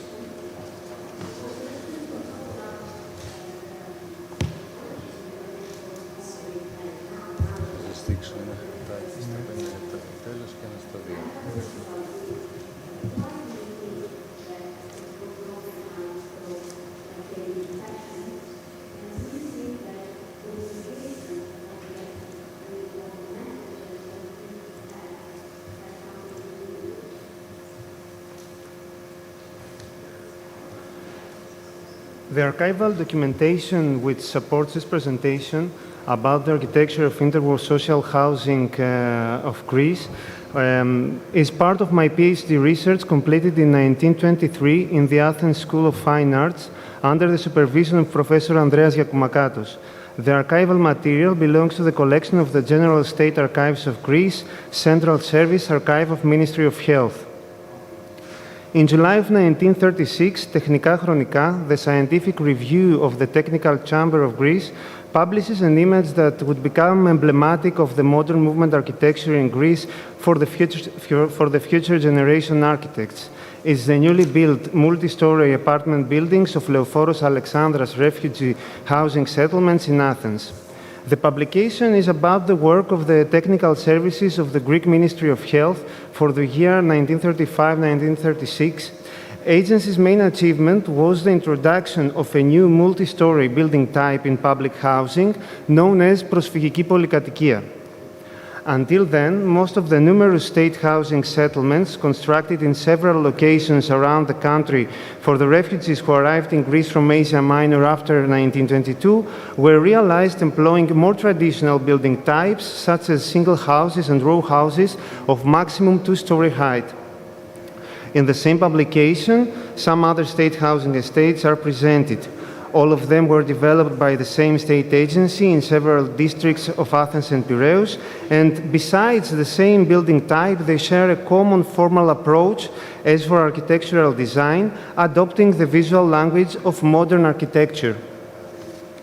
As Giorgos Bersis, the author of the article and head of the technical agency, confirms, apart from financial and infrastructural parameters, constructing polykatikia buildings in the specific locations was dictated by aesthetic purposes. The most striking formal feature of those newly built functionalist polykatikia buildings is the flat roof, being at the same time the unifying architectural element. However, it should not be considered that the specific design direction was taken unanimously by the senior officials who were in charge of the public housing program. On the contrary, the adoption of modern architectural morphology, especially of the flat roof, will trigger a serious disagreement between the members of the Special Council of the Greek Ministry of Health, named Κεντρικών Συμβούλιων Προνοίας και Στεγάσεως Προσφύγων, which was in charge of all the matters concerning the construction of the refugee settlements between 1933 and 1936. Among the members of the Council, the basic opponent of the flat roof and polykatikia in general is Christos Sadoukas, engineer and senior officer of the Ministry of Transport. In Board Meeting 1056 of 1934, Sadoukas criticizes the flat roof proposed by the modernist architect Kimon Laskaris for a housing complex in the region of Piraeus as being the result of the architect's personal aesthetic intentions, not justified by objective economical and structural factors. In his polemic against flat roof, Sadoukas focuses on the increased construction cost of a concrete terrace compared to a common roof made of wood, as well as on the technical difficulties of waterproofing. Even though Sadoukas tries to be objective, raising technical arguments, when he refers to the local climate conditions, which according to him dictate sloping roofs, he talks about wisdom, or pira in Greek, which is relative to the notion of tradition. His reasoning becomes highly iconographic when he argues that in certain rural regions of Greece, the flat roof is the result of poverty combined with the existence of excess building material, or that it is justified by the need of collecting water because of dry climate, giving actually a description of the vernacular architecture of several Greek islands. In any case, according to Sadoukas, flat roofs should serve a need, otherwise it's just a slavish imitation of foreign conclusions. Architectural form seems to be the spearhead of Sadoukas' critique against Laskaris' modern designs. In another council meeting in 1935 concerning Laskaris' designs for Stegi Patridos, a housing complex near Lykabitus mountain in Athens, Sadoukas refers again to the need for adaptation to the local climate conditions as a pretext in order to comment negatively the poorness and the foreignness of the architectural form proposed by the architect. Laskaris, who participates in the council meetings along with Bersis and Valentios Valentis, both of them managers of the technical agency in different time periods, deny any aesthetic motives. Their basic argument in favor of the flat roof, constructed with concrete slab, which is repeated in several board meetings, is fire resistance. Yet, in board meeting 1059, as Valentis admits, aesthetics cannot be separated from technical matters. So, apart from fire resistance, due to the use of concrete slab for roofing, the proper architectural style was given to the building. Laskaris and Valentis' reference to the local vernacular building tradition comes through the monastic architecture in defense of a building type with open corridors proposed for a polykatikia in Durguti. In board meeting 1032 in 1933, they claim in accord that this solution compromises with the local climate conditions already applied in cases of monastic architecture in the past. At this point, the argument from both sides seemed to fit the equivalent debate about the idea of the Mediterranean in relation to the modern architecture, which concerns quite a number of European architects during the 1920s and the 1930s. For rationalists, the Mediterranean is perceived as an ideal place for the evolution of a local building tradition that has a lot in common with some of the basic principles of modern architecture regarding form and function. The flat roof is considered a universal symbol embodying architectural visions of modern movement. However, modernists tend to hide cultural connotations behind technical arguments such as fire resistance. In the well-known article of the German modernist architect Henry Lauterbach about the Greek contemporary architecture published in the Form magazine in 1932, the pictures of the modern buildings and the examples of the vernacular architecture of the Aegean are presented in juxtaposition. The most crucial moment of convergence between modern architecture and the Mediterranean is in the summer of 1933 during the 4th CAM Congress of Athens. In his opening speech, Anastasios Orlandos, Dean of the School of Architecture and of the National Technical University of Athens, talks about the wide, strictly geometric volumes of the humble houses around Delos Island as architecture archetypes, stressing also the importance of horizontal plane as a tool for architectural composition. Orlando's refers to the cruise the participants would take some days later in the margins of the Congress around some of the Greek islands. The pictures Siegfried Gideon, the conference secretary, took during that cruise seem to visualize Orlando's words about the transition of planar surfaces. Conservative architects, on the other hand, react to the perspective of architectural internationalism, considering flat roof alien for the cultural and natural context of Northern Europe. Already in the end of the 19th century, concurrently with the rapid industrialization of Germany, the German Heimatschutz movement is established as a reaction to the danger of the loss of the Germanness of the landscape because of the introduction of straight lines, which represented the machine and the placelessness. In 1923, Weimar Heimatschutz supporters criticized Gropius and forbade Wobenbau Bauhaus housing project as Orientalistic, while the local officers consider it inappropriate for the landscape. When Bauhaus relocates in Dessau, Gropius sends a questionnaire in various European architects asking their opinion about the technical capability of the flat roof, shifting the focus on construction matters rather than cultural connotations. The public debate between Gropius and the conservative architect Paul Schulze-Naumburg through the pages of Uhu magazine in 1926 under the title "Who Has Right?" is indicative of the tension stirred up. Weissenhof housing exhibition of the Deutscher Verbund in 1927 is a turning point in the flat roof controversy because of the decision of Ms. van der Rohe, who is in charge, to set the flat roof as a precondition for all the participants. The matter acquires political content in the local municipal council between the far-right wing and the socialists. Political polarization around flat roof gets even racist ideological connotations after the rise of National Socialism.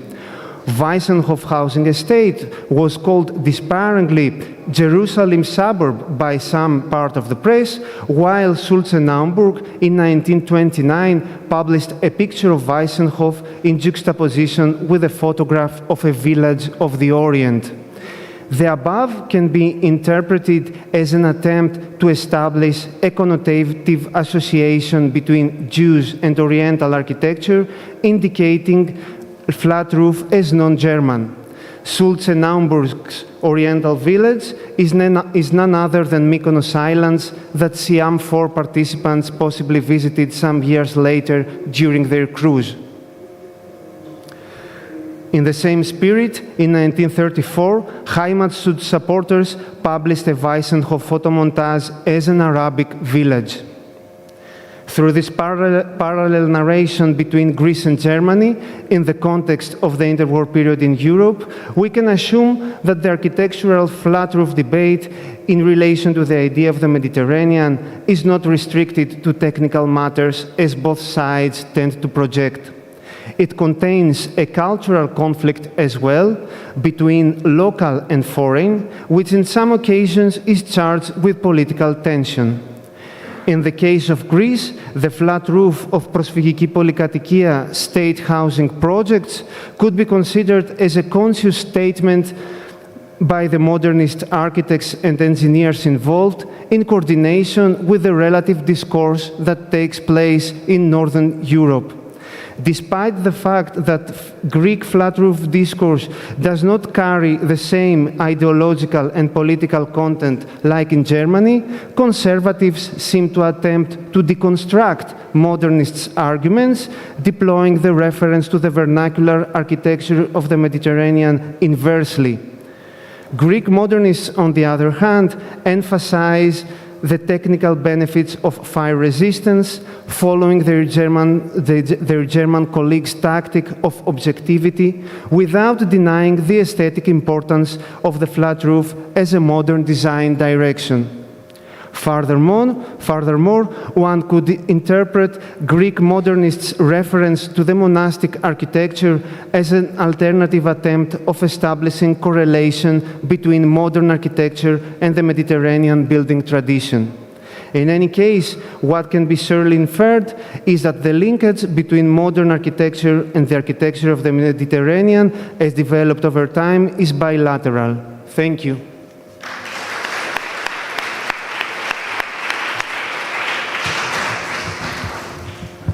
Thank you very much. I think that this idea of morphological character that has also a connotation is very important for our topic here. So now, in order to summarize in a way what we heard and have a minimum of discussion, aiming at being at lunch in a quarter from now, I'll try to summarize by saying this. I think that in a way the object of the conference in this session is fulfilled because we have common grounds, and these common grounds in a way are all referred in the papers we heard on the possibilities that are creating in the connection with traditions on the one side, and the parallel stories that define mostly the hegemonic relationship given to the presence of the nation state in the 20th century. So we have a balance between a high architecture and a low architecture. We have a balance and a differentiation in the many national architectures that can to find a common ground, to find a bargain with modernity on one side and with tradition on the other. All the intervention has stressed this dimension of the house, of the homeness, of the phenomenological condition that in some cases becomes a condition that has to deal with also with sociological and anthropological or anthropogeographic condition that then characterize not only the designed architecture but also the spontaneous, vernacular, anonymous architecture that in the turn of the century is an architecture that loses the links with tradition. And so if in a way we have a modernity, in most cases this is the modernity of the technique of the reinforced concrete that becomes an answer for the everyday needs of the people that don't do architecture but do constructions, make construction in order to fulfill their needs. So I think that these are in a way, the multi-layered issues that you stressed today. Going more deep in each paper, we saw in the case of Mr. Canalis a sort of counterpoint of frames in this relationship between the Villa Malaparte and the phenomenological eye in the rereading this villa that defines also two different ways in looking at the thing.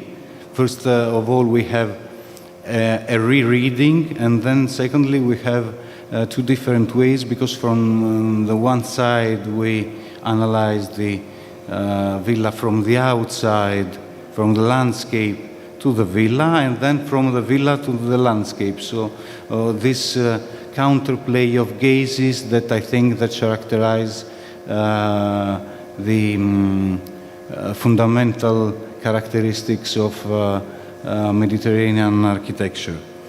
And then we had the very interesting paper by Agni Kouvelas about this idea of diatopia as an intercultural tool for applied design in order to enrich identity.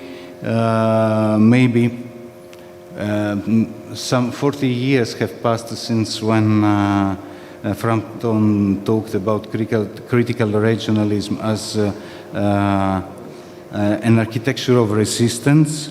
Maybe we have to talk about here about a resistance of architecture that continues to be designed as a product of the brain, but at the same time like something that works against all odds and incorporating this element of the natural environment. And here we started to talk about this idea of the influence of the anonymous architecture. Then Severly Franzi showed us an element that influenced the theoretical basis and then the design of Greek architecture in the middle, in the interwar period, as something that is referred both to history, both to medieval history, but then also to the anonymous, to the everyday architecture, and then how it becomes an architecture that influences the architectural design itself. And then, of course, we had the presentation by Babalu and Nukaki that we saw in the video that showed us this continuity between the autonomous, anonymous architecture and then the contemporary design within an architecture that was designed for its own needs and now is developed for the needs of contemporary life, but at the same time with this, the gaze of the designer that reinterprets and rewrites the elements of anonymous architecture. And then we had the paper by Mr. Halvazoglu and Kehraku, where they stressed this idea that goes and in a way passes the terms from the anonymous architecture to a sort of contemporary anonymous that is the one that is driven by the necessities of people, by the fact that concrete is in our everyday lives. So the modern features are not the modern features of the modern connected to modernity as a complete realm, social, political, and so on, but it is a matter of technique, an everyday need that sometimes also creates monsters, but in any case are very interesting and very playful monsters to live in because they come from our needs. Then we had the paper by Capdevila, Lopez, Uhakwe, and Gisbert. It was very interesting. Again, I thought that we would see much more consumption-driven cliches, but it was very interesting presentation that shows some very stable steps from the anonymous towards the contemporary, passing through the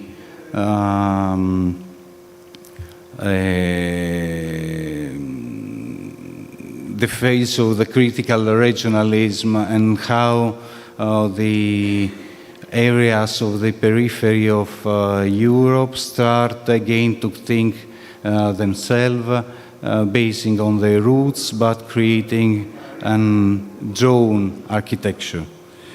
And then the two papers from Turkey, Kassel and Kurnaz and Gonyul, that are very interesting because they are in this frame of the nation state condition that has to deal with its necessity of being contemporary, modern firstly, and contemporary nation, but also with the fact that has to base this contemporariness on the stable roots of the past. And these roots are some roots that, as we saw from the 60s till the 80s, also are something that changes because there are new needs, there are new ways from the, say, the 70s or the 60s to the 90s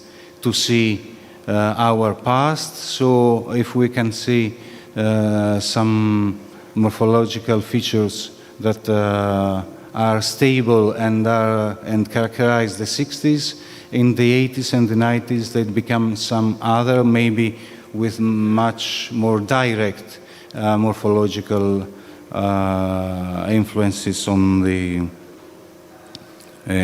architecture. And then the two last papers, Villa La Sassosa, Ischia and Προσφυγική Πολυκατοικία, where we see this struggle between the modernity of structural acrobatics on the one side and the modernity of social housing on the other, that has to deal with some necessity of both morphological or structural or social, but in doing so it deals with elements of the past or rereads elements of the landscape. And I think that in a way summarizes all the summary, which is this idea, the idea of connotation. Everything in the Mediterranean can be this or can be that, and maybe the connotation that we use to give to the flat roof because of its need in terms of technique, at the same time it is a morphological feature that links Greek to the modern condition, but at the same time Greek also links also the modern condition to the Greek architecture of the island. So I think that in order to pass to you the microphone and have a discussion on these themes, I will recall this interesting collage of the Nazis with the Weissenhof and the camels and the Arabs, because I think that this summarizes this idea of connotation in the Mediterranean. We have clear modern structure, but we have also clear Mediterranean structures that can be read and used like the master's intends, if it intends to weaponize in a way this architectural feature. So, if there are some questions from the public to the presenters or between the presenters, or some comments?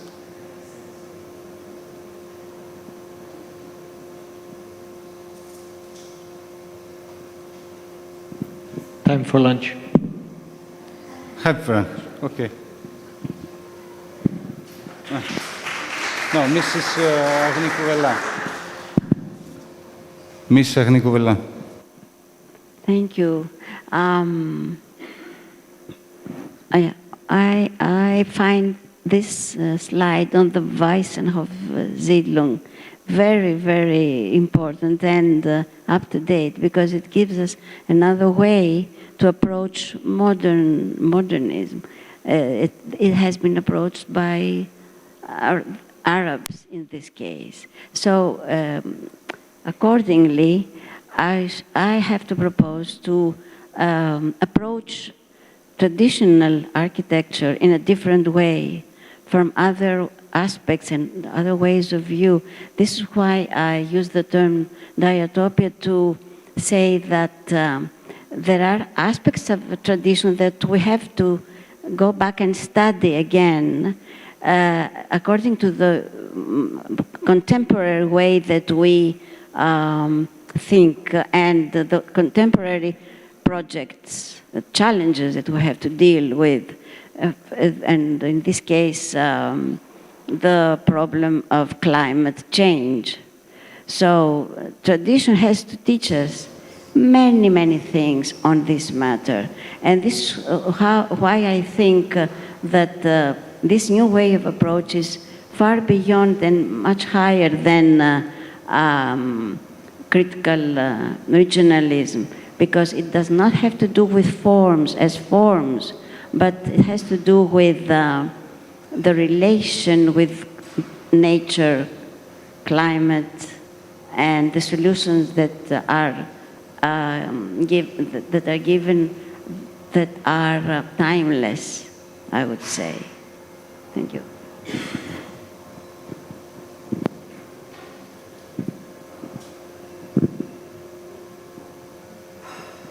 Is there anyone that would like to?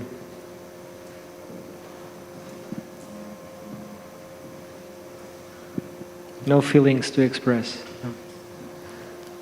Okay. So thank you very much, and let's go for dinner. For lunch.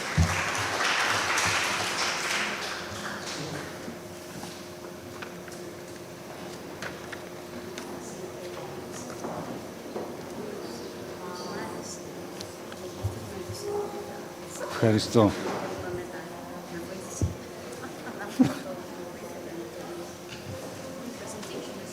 Yes. Tomorrow, no. Tomorrow. Yes. What? Yes. I think that I didn't make any problems, so okay. Welcome.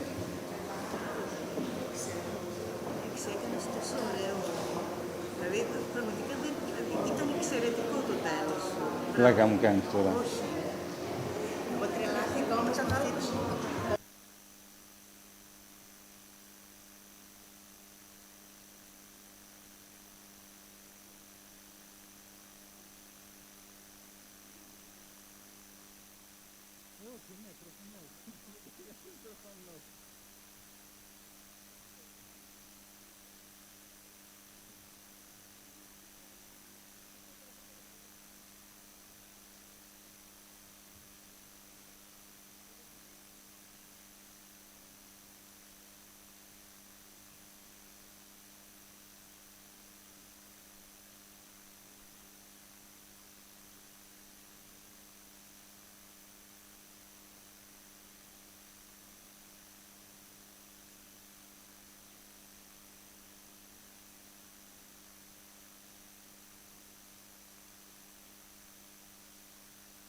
προχωρήσουμε λίγο.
Check, check.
Check, check, check.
1 second, I will find the code.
Βρέθηκε η άλλη που δεν το είχε βάλει ή ψάχνουμε ακόμα?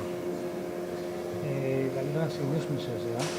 Ναι, αλλά έλειπε μία παρουσίαση. Τη βρήκαμε ή την Αντωνίου από ό,τι κατάλαβα. Λείπουν αρκετά από ό,τι βλέπω. Λείπουν αρκετά από ό,τι βλέπω. Ναι.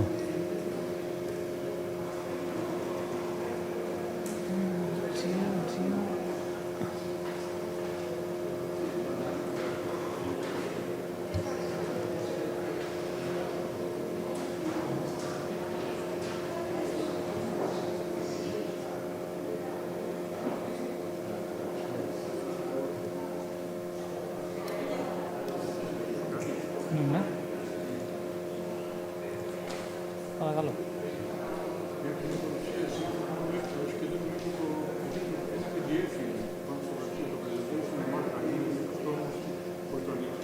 Μισό λεπτό. Πώς λέγεται? Είμαστε τρεις που δεν θα έρθουν.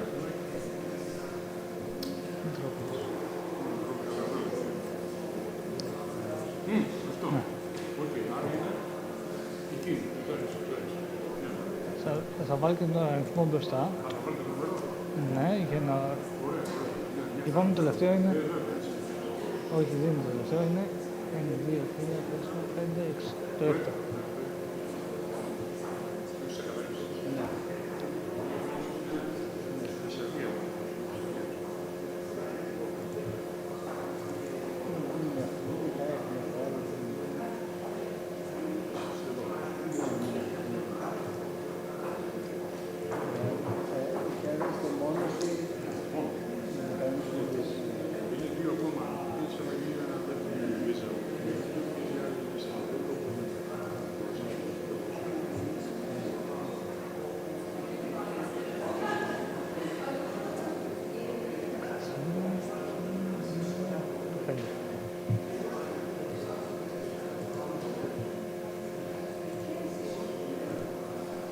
Πέντε.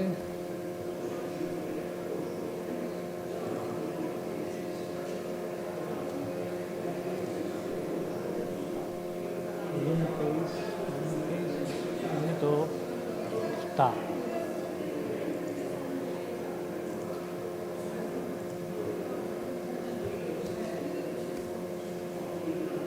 Μας λείπει το 8. Ναι. Αντωνίου. Ωραία, θα το βάλουμε στο τέλος. Αν δεν εμφανιστεί. Ναι. Εγώ ανοίγω το πρώτο. Δεν ξέρω.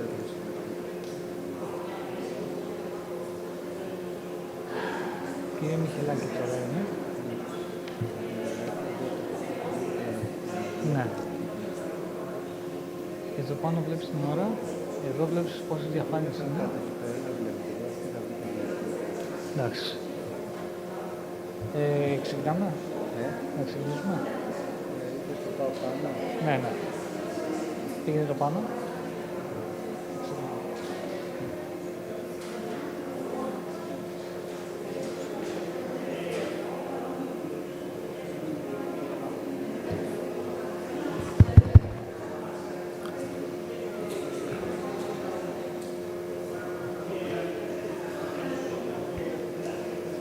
Hello.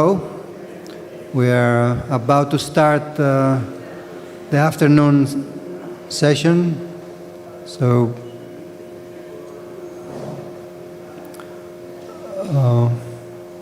this session has to do with the greater scale of urbanism, and we have 9 lectures. One is missing so far. If Antoniou is here? No. Okay. We will start with Mrs. Michelaki. She will talk to us about suburbia and metropolis.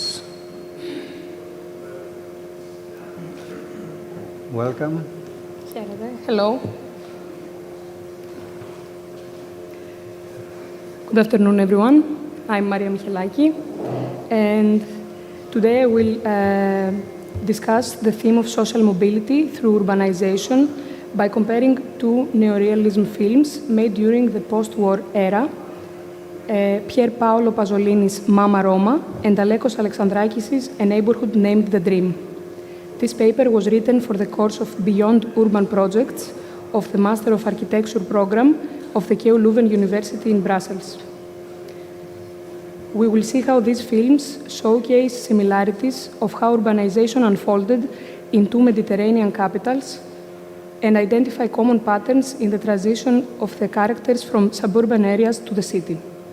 Set against the backdrop of post-war Italy and Greece, these cinematic works will offer insightful examinations of class stratification and societal transformation during the 1960s, as it is being affected by the urban situations of the time.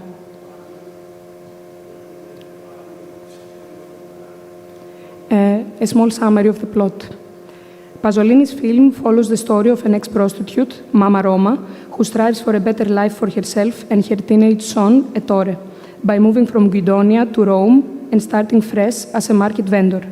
However, her past catches up with her, forcing her back into prostitution, which negatively influences Ettore. He eventually turns to theft, is imprisoned, and tragically dies. In A Neighborhood Named The Dream, Rico returns to his hometown of Assyrmatos after being released from prison, while his beloved Steffi seeks wealthy friends and partners to escape to the capital. Rico and Steffi's father plot to rob a mansion in Athens with financial help from Rikos' friend, Asimakis. However, Rico misuses the money meant for the robbery, leading to his friend's suicide, leaving his pregnant wife destitute. Being examples of the neorealism movement, also known as the golden age of the Italian and Greek cinema, the 2 films explore urban and suburban life in the 1960s. The struggles of the main characters in both films are products of the vast social and economic changes of the time, and the constant struggle of the epoch to ascend in the social ladder. Pasolini does a criticism of the capitalistic post-war economy hidden beneath depictions of social housing projects presented as symbols of progress during the economic boom. The new buildings constructed during the economic miracle are portrayed as sterile and unused to their potential. We see a demystification of post-war Rome with its deceptive sense of advancement, especially for those displayed by Mussolini's policies.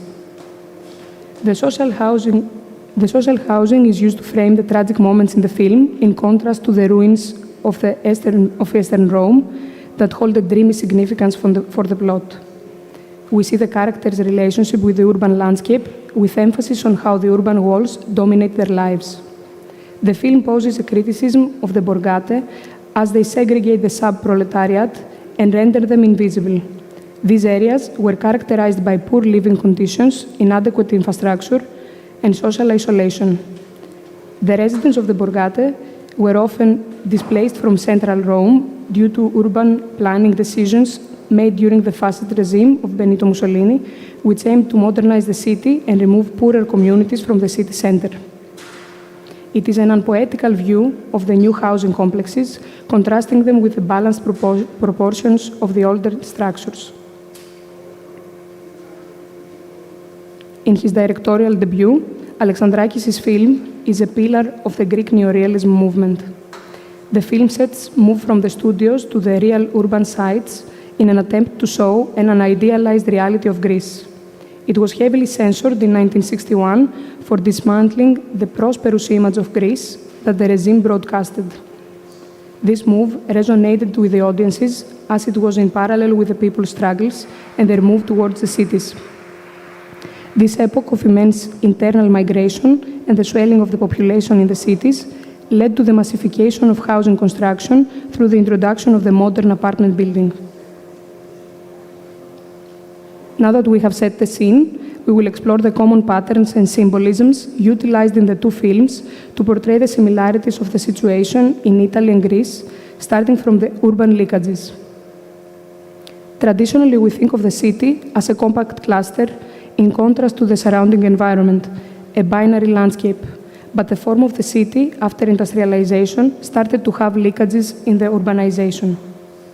These urban leakages in the traditional city structure are captured in both films.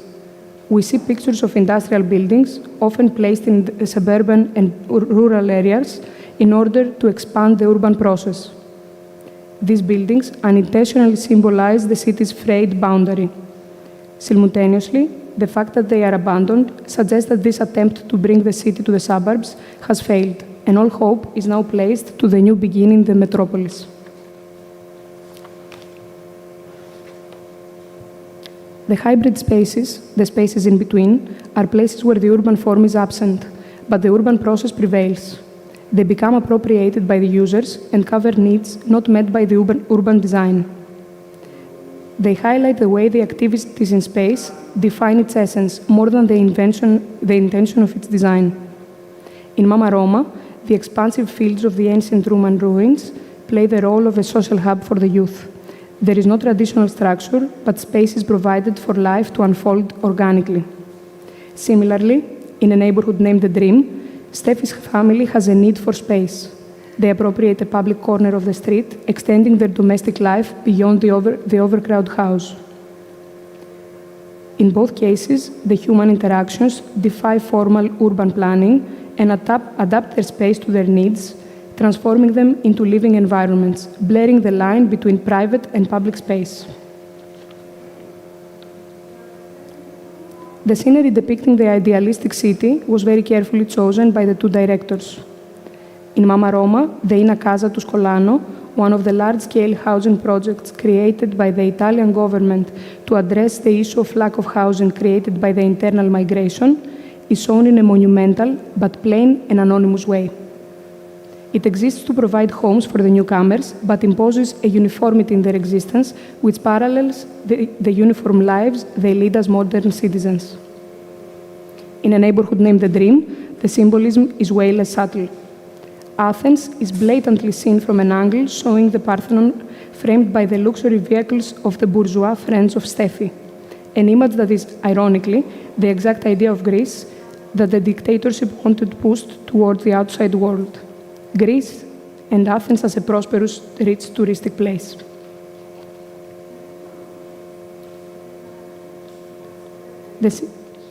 In the following scene of Alexandrakis' film, Steffi is found in an Athenian villa with her new friends, contemplating her choice to abandon her life and values for a chance to find wealth. The view of the villa here contrasts with the overcrowded and dense urban fabric of Asyrmatos, which was originally an informal settlement of refugees and continued to house displaced and impoverished communities post-war. This contrast renders the panoramic view of the villa proof of high status. In Mama Roma, the protagonist even comments throughout the film on the views of her windows, as they reflect her social aspirations. In her first apartment in Casa Albertone, Mama Roma is dissatisfied with the view of a cemetery, associating it with lower status. Only after moving to the Ina Casa complex does she feel a sense of social ascendancy, as her new view includes the San Giovanni Bosco Church. But even though the panorama originally indicates her social ascent, in the finale, it tragically signifies the vanity in the face of her grief of her son's death. It is fair to say that these two films function as cultural time capsules that provide us with the idea of the realistic situation of post-war Mediterranean landscape and the way urbanization unfolded. Though the attempt to showcase the ethos and struggles of the characters, there is an undeniable connection drawn between the societal and urban evolution of Italy and Greece. Hidden beneath realistic storytelling, we see Pasolini and Alexandrakis associate the shift towards urbanization with a modern societal transformation. Their work serves as a reminder that urbanization is not just about infrastructural progress, but about the people and their identity. Thank you.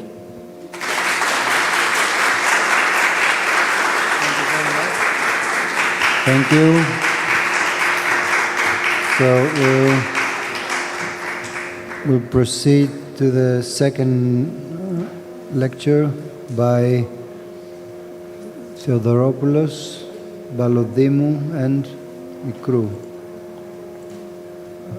Are they here? Yes.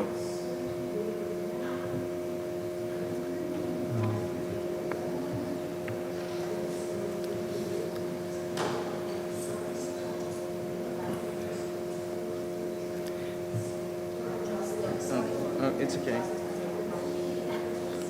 It was not a bomb, was it?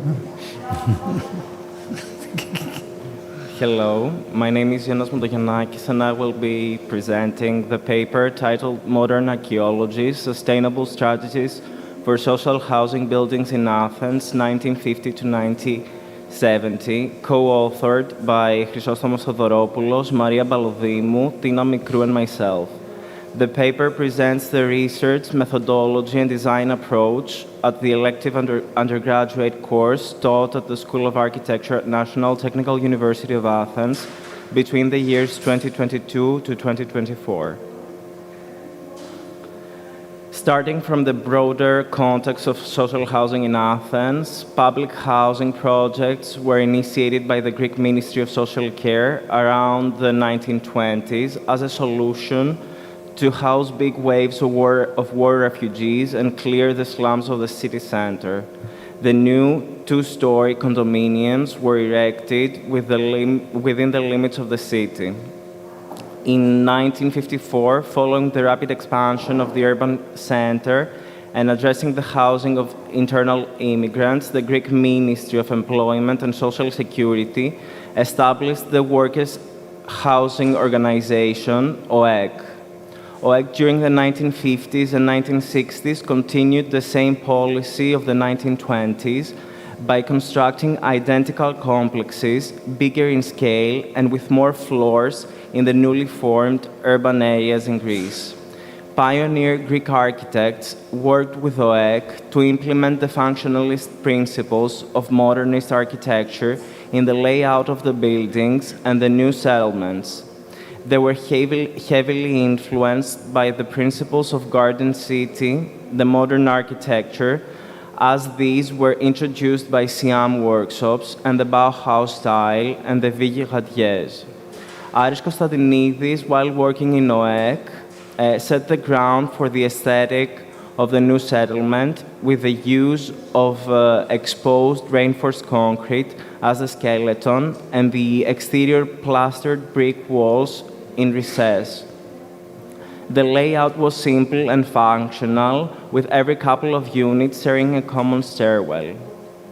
Drawing inspiration from his studies in Munich and his research on traditional Athenian houses, Konstantinidis sought to propose a new way of living that blended Bauhaus-inspired functionalism with a fresh relationship between interior and interior spaces influenced by the Mediterranean lifestyle. His influence on design remained strong long after his departure from OEC. The modern social housing complexes of the era stand out for their blend of closed and open spaces, breaking away from the trend of continuous construction and the maximization of private space at the expense of public areas that dominated other Greek cities.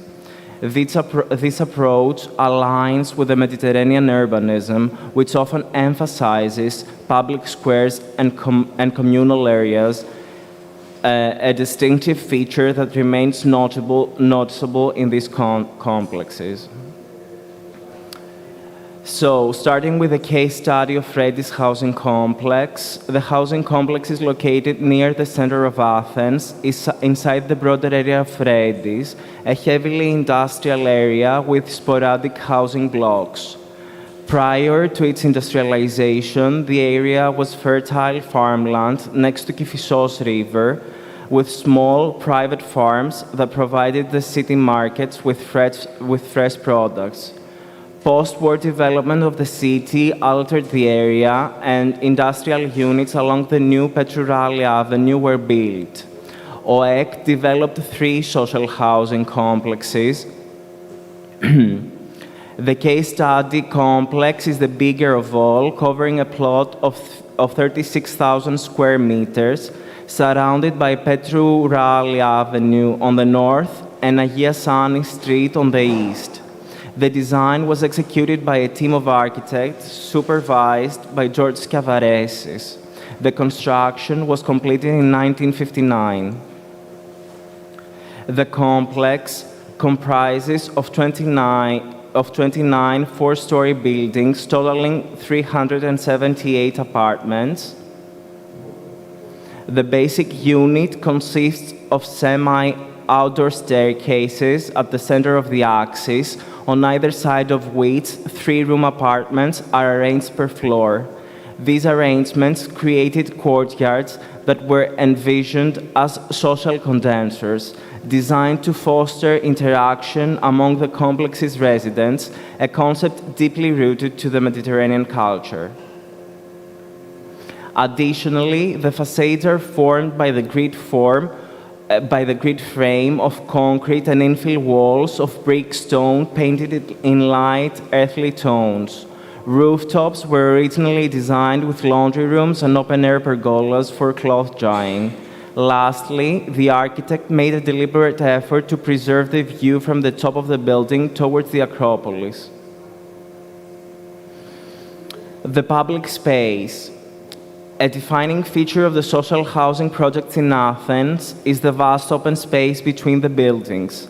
In most Athenian neighborhoods, public space consists of streets that occupy between 15 to 25% of the area. On the contrary, the public space of the social housing complexes like Redi dedicate up to 80% of their space to public areas, which include green spaces, street, sidewalks, and small squares.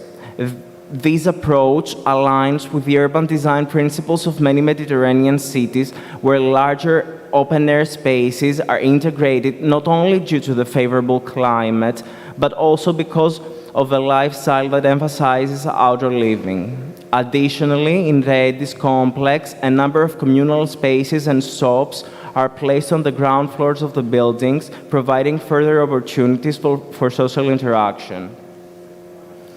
The unit layout. The original floor plan reflects a functional design approach tailored to meet the standard living needs of its residents. Prioritizing comfort and efficiency, the spatial layouts were designed to provide efficient living spaces for the working class population. The floor plan maximizes available space while ensuring a practical arrangement of essential amenities for daily life. Upon entering to the unit, a hallway opens to the living area, separated from the kitchen by a wall. A small passageway connected the 2 bedrooms, the kitchen, and the bathroom. The architects also incorporated two balconies, one connected to the living room and the other connected to the kitchen. These outdoor spaces were placed to extend the living areas while creating a connection of indoor and outdoor environments. The balcony accessibility from the kitchen provided a convenient outdoor space for subsidiary uses, while the balcony connected to the living room provides an additional area to unwind, socialize, and enjoy the views of the surrounding environment. Both balconies not only offer additional living space, but also contribute to the connection with the nature and the neighborhood fabric. The current situation of the complex. Despite the tenants' continuous use, which has helped preserve most of the building's core infrastructure, significant issues have emerged in the complex. Among these issues, in the abandonment of open public spaces, stemming from insufficient funding, even from the original construction phase. Furthermore, the concrete structures present severe decay and can no longer comply with the current safety requirements and regulation. Another important issue is the building's poor to non-existent energy efficiency due to both weakness in the original construction methods and the current energy efficiency requirements. Moreover, the partial widespread deterioration of the facade elements indicates the structure's aging condition, which is also a pressing concern. Additionally, the various interventions by tenants, such as the alteration of exterior porches and balconies into interior rooms to maximize space, and the application of owning without complying to any rule whatsoever, further compound the challenges. The methodology of the interpretation. The initial step in the analysis involved a meticulous examination of the original architectural design of the building. To accomplish this, the original blueprints were used as a foundation, and students carefully selected, categorized, and then examined separate building elements, such as the concrete skeleton, the stairwell, the facade with its components, windows, doors, and balconies, the unit itself, the rooftop, and the public spaces between the buildings. The comprehensive assessment was facilitated by employing a range of surveying tools, including archival drawings, site visits, bibliographic research, and interviews with tenants. Following the survey, students focused on assessing three main areas of interest. The first area delved into the structural integrity and deterioration of architectural elements, energy inefficiency, and alterations on the building envelope implemented by residents over time. The second area focused on the public space, either between the buildings, inner courtyards, and access streets, or the shared common public spaces within the units, stairwells, and rooftops. In this area, alterations was drawn towards the deterioration and neglect of these spaces, as well as their abandonment by the residents of the complex. The third area focuses on the housing program, examining the problems occurring with the outdated layouts and the existing units. Proposed strategies and interventions. The second phase of the project explored strategic interventions aimed at addressing the issues that were identified in the earlier stages of the process.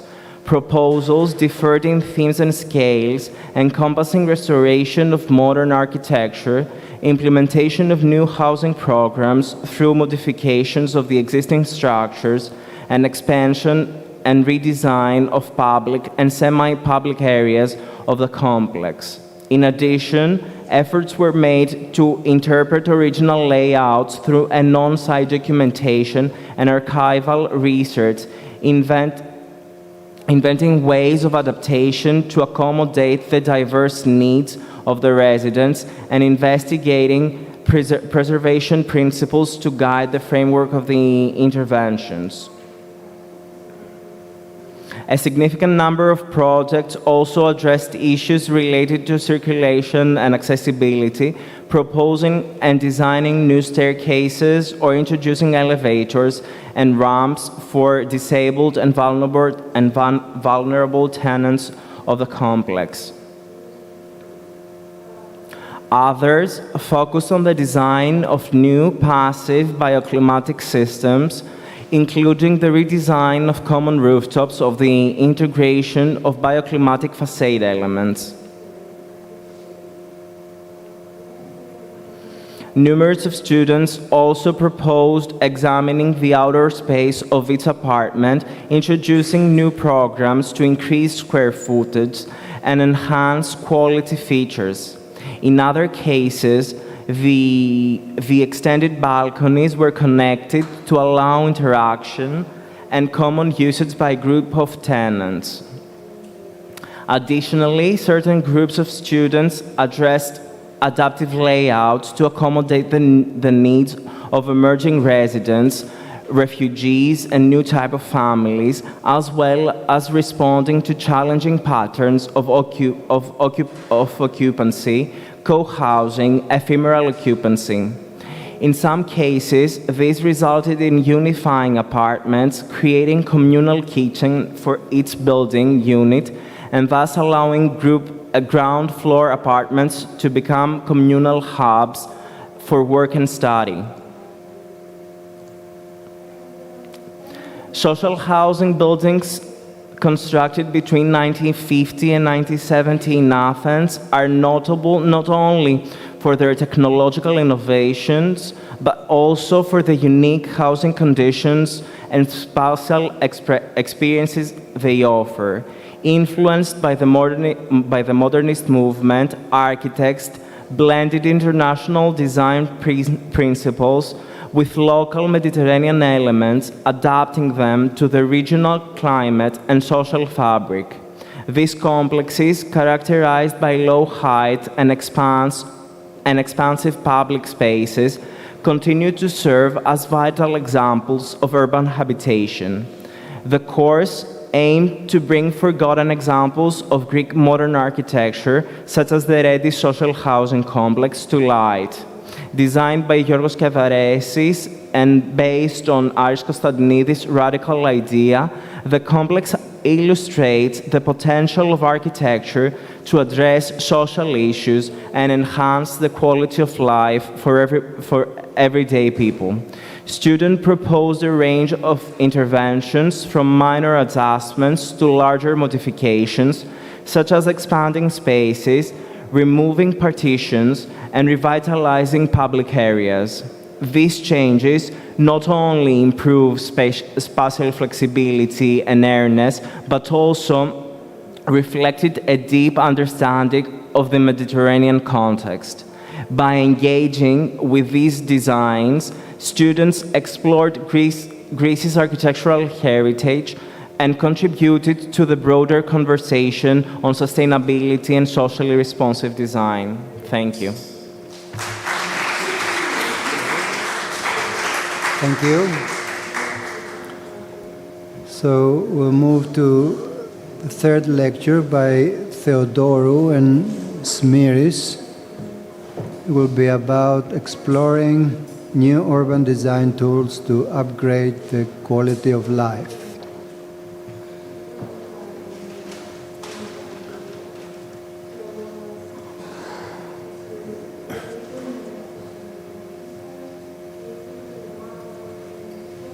Hello, I'm Anastasia Theodorou. Mr. Smiris sent his greetings. He could not be with us today. Over the years, various technological discoveries have influenced the way we think and design as architects. They have served as new tools of design that have liberated our way of thinking and our capabilities. Among the many interesting examples we studied, I will mention the following. The first example is the London Underground. In 1863, the first underground railway operated between Paddington and Farringdon stations. Passengers gained a new space of their city, this time under the ground, and began to use the underground network to travel to different parts of the city quickly and without delay. This led to decentralization of the city, as individuals could work in the center, often far from their place of residence, without needing personal transportation, particularly for economically weaker groups. An example of this decentralization is the London suburb of Morden. The population of this area increased within 5 years of the establishment of a new underground station from 1,000 to 12,000 residents. The second example I will mention is the invention of the elevator by Otis. In 1857, the first passenger's elevator began operating in the High Out building in New York City. This groundbreaking event, along with other factors, contributed to the construction of increasingly taller buildings and changed the perspective on the placement of functions across the floor of a building. The easy lift through the elevator led to an increase in the value of higher floors, which were distanced from the dust and the noise of the streets. The third example is the use of reinforced concrete by Auguste Perret in the Franklin Street apartment building in Paris in 1803. The use of reinforced concrete allowed it large open floor plans without columns in between. This new design tool for the architects was the herald of the modernity era. One of the most significant inventions that will change the way we move in our cities will be shared autonomous electric vehicles. We are experiencing the fourth industrial revolution characterized by connectivity, automation, and the convergence of the physical, digital, and biological worlds. Autonomous vehicles utilize these tools to navigate safely on roads without a driver. At the same time, the user's culture's shift regarding the concept of ownership is changing in favor of service-based solutions to meet our needs. The need for personal vehicle ownership for transportation is being replaced by the freedom offered by the choice of mobility services. Autonomous driving and new micro-mobility technologies, such as last-mile delivery and the use of drones for transporting objects and people, combined with a shift in mobility culture, will change our non-urban mobility models and bring significant changes in the urban landscapes we inhabit. Autonomous vehicles moving continuously on the roads in all directions, using communication protocols to find the optimal route, will minimize traffic congestion on the road network and reduce the need for personal vehicles. By reducing the number of vehicles on city streets, extra urban space will emerge. The purpose of this research is to identify design tools to utilize the space so that urban mobility and thus life in the city becomes more friendly for everyone, whether we are adults, small children, people with disabilities, or elderly people. However, one might wonder, are there not already enough design tools? Has the subject of the ideal city not been sufficiently studied? The cities we inhabit were created under different conditions. They were designed or emerged to serve fewer people with different needs. Generally, there have been efforts to create the ideal city. Ebenezer Howard's Garden Cities, the Chicago School Inquiries, Le Corbusier Ville Radieuse, Taki Zeneto's Electronic Urbanism, and others. The discussion remains fresh and relevant. But is it realistic to design an ideal city model? Are we able to know how societies will evolve or how science and technology will develop? Cities are categorized by various characteristics, some of which, such as geography, climatic conditions, monuments, and history, are fixed. Fixed elements form a bridge through time, remaining a link between the past, the present, and the future.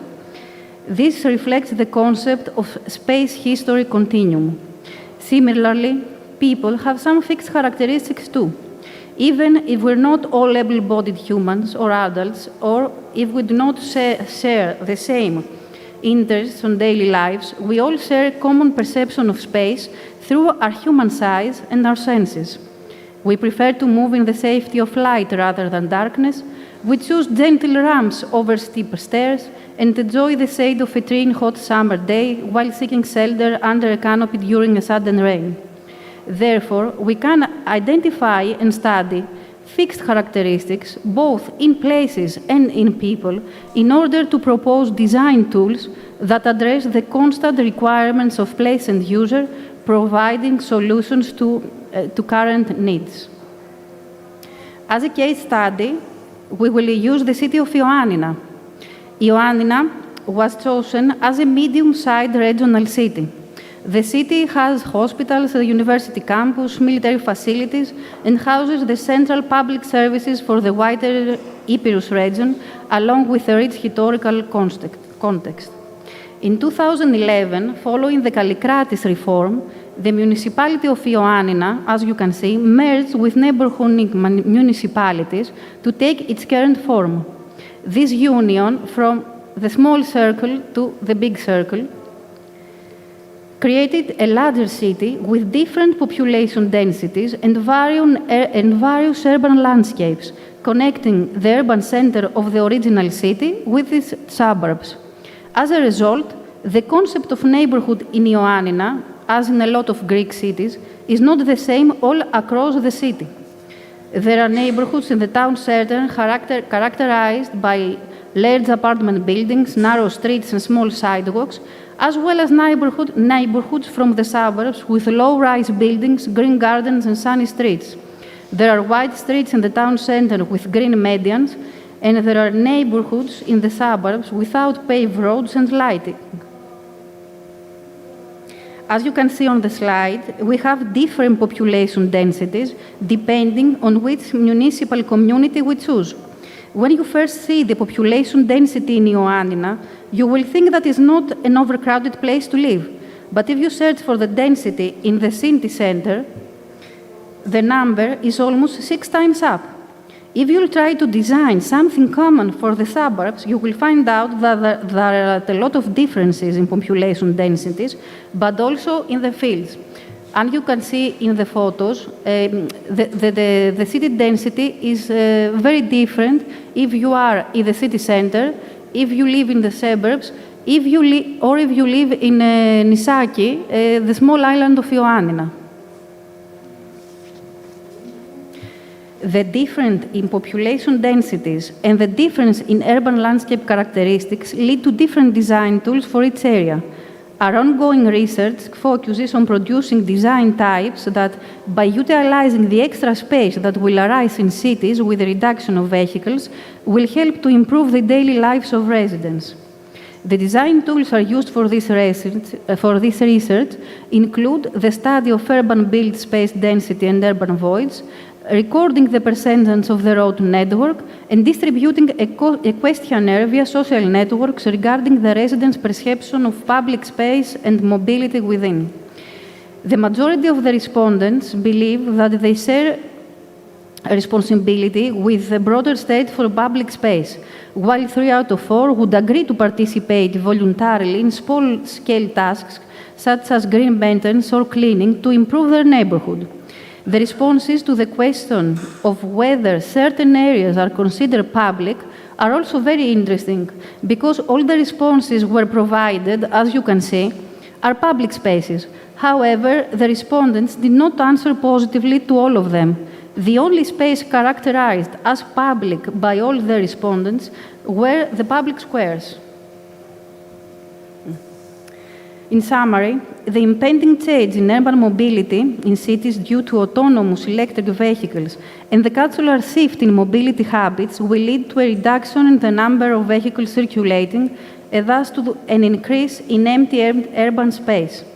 Given as a fact that there are fixed elements in each city that characterize it over time, as well as fixed needs in people, this research explores how the extra space could be organized to improve the daily lives of residents, emphasizing in the small scale of neighborhood design. Usually in Greece, citizens solve their problems designing by themselves before the formal state. Maybe if we all as architects are ready to propose fresh ideas for these empty spaces that will merge, we will succeed in making all of our cities a better place to live with very small design movements. Thank you. Thank you. It's not so easy. It's easier than other solutions.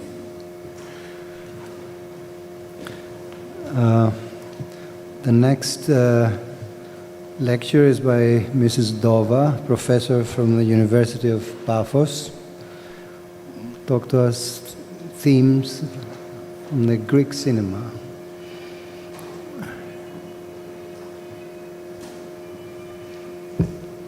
Thank you. So I will pick up from where the first presentation finished, but I will discuss the flip side of suburbia, which would be the wealthy suburb. And cinema could be considered the focal art of modernity, as it communicates with a great number and a wide range of recipients. And it explicitly represents, but also at the same time it tacitly constructs new collective and personal identities using images instead of words. So my presentation will focus on the depiction of suburban houses in Greek popular films produced during the 1950s and 60s, which was a period of rapid urbanization for Greece. I want to explore how this imagery is presented in each film, how it is structured, both spatially and ideologically, through the characters' actions, and how this composition evolves over the set. So, for Greek popular cinema, the 1950s were times of experimentation as filmmakers were also transitioning their subject matter from the countryside to the city. And although the stories avoided a direct involvement with the emerging problems of a country under restructuring, these problems infiltrated the screen through the stories, which mostly revolved around the contrasting worlds of the rich and the poor. In the following decade, experimentation gave way to standardization, and Greek popular cinema became a profitable industry comparable to building construction. As the economic development and social mobility were making consumption and the good life accessible to more people, the distinction between the rich and the poor was also mitigated in the film. Out of the films that I have found from this period that contain the spatial imagery of suburbia, I have selected four films based on the originality of their imagery and how this is integrated with the film's narrative.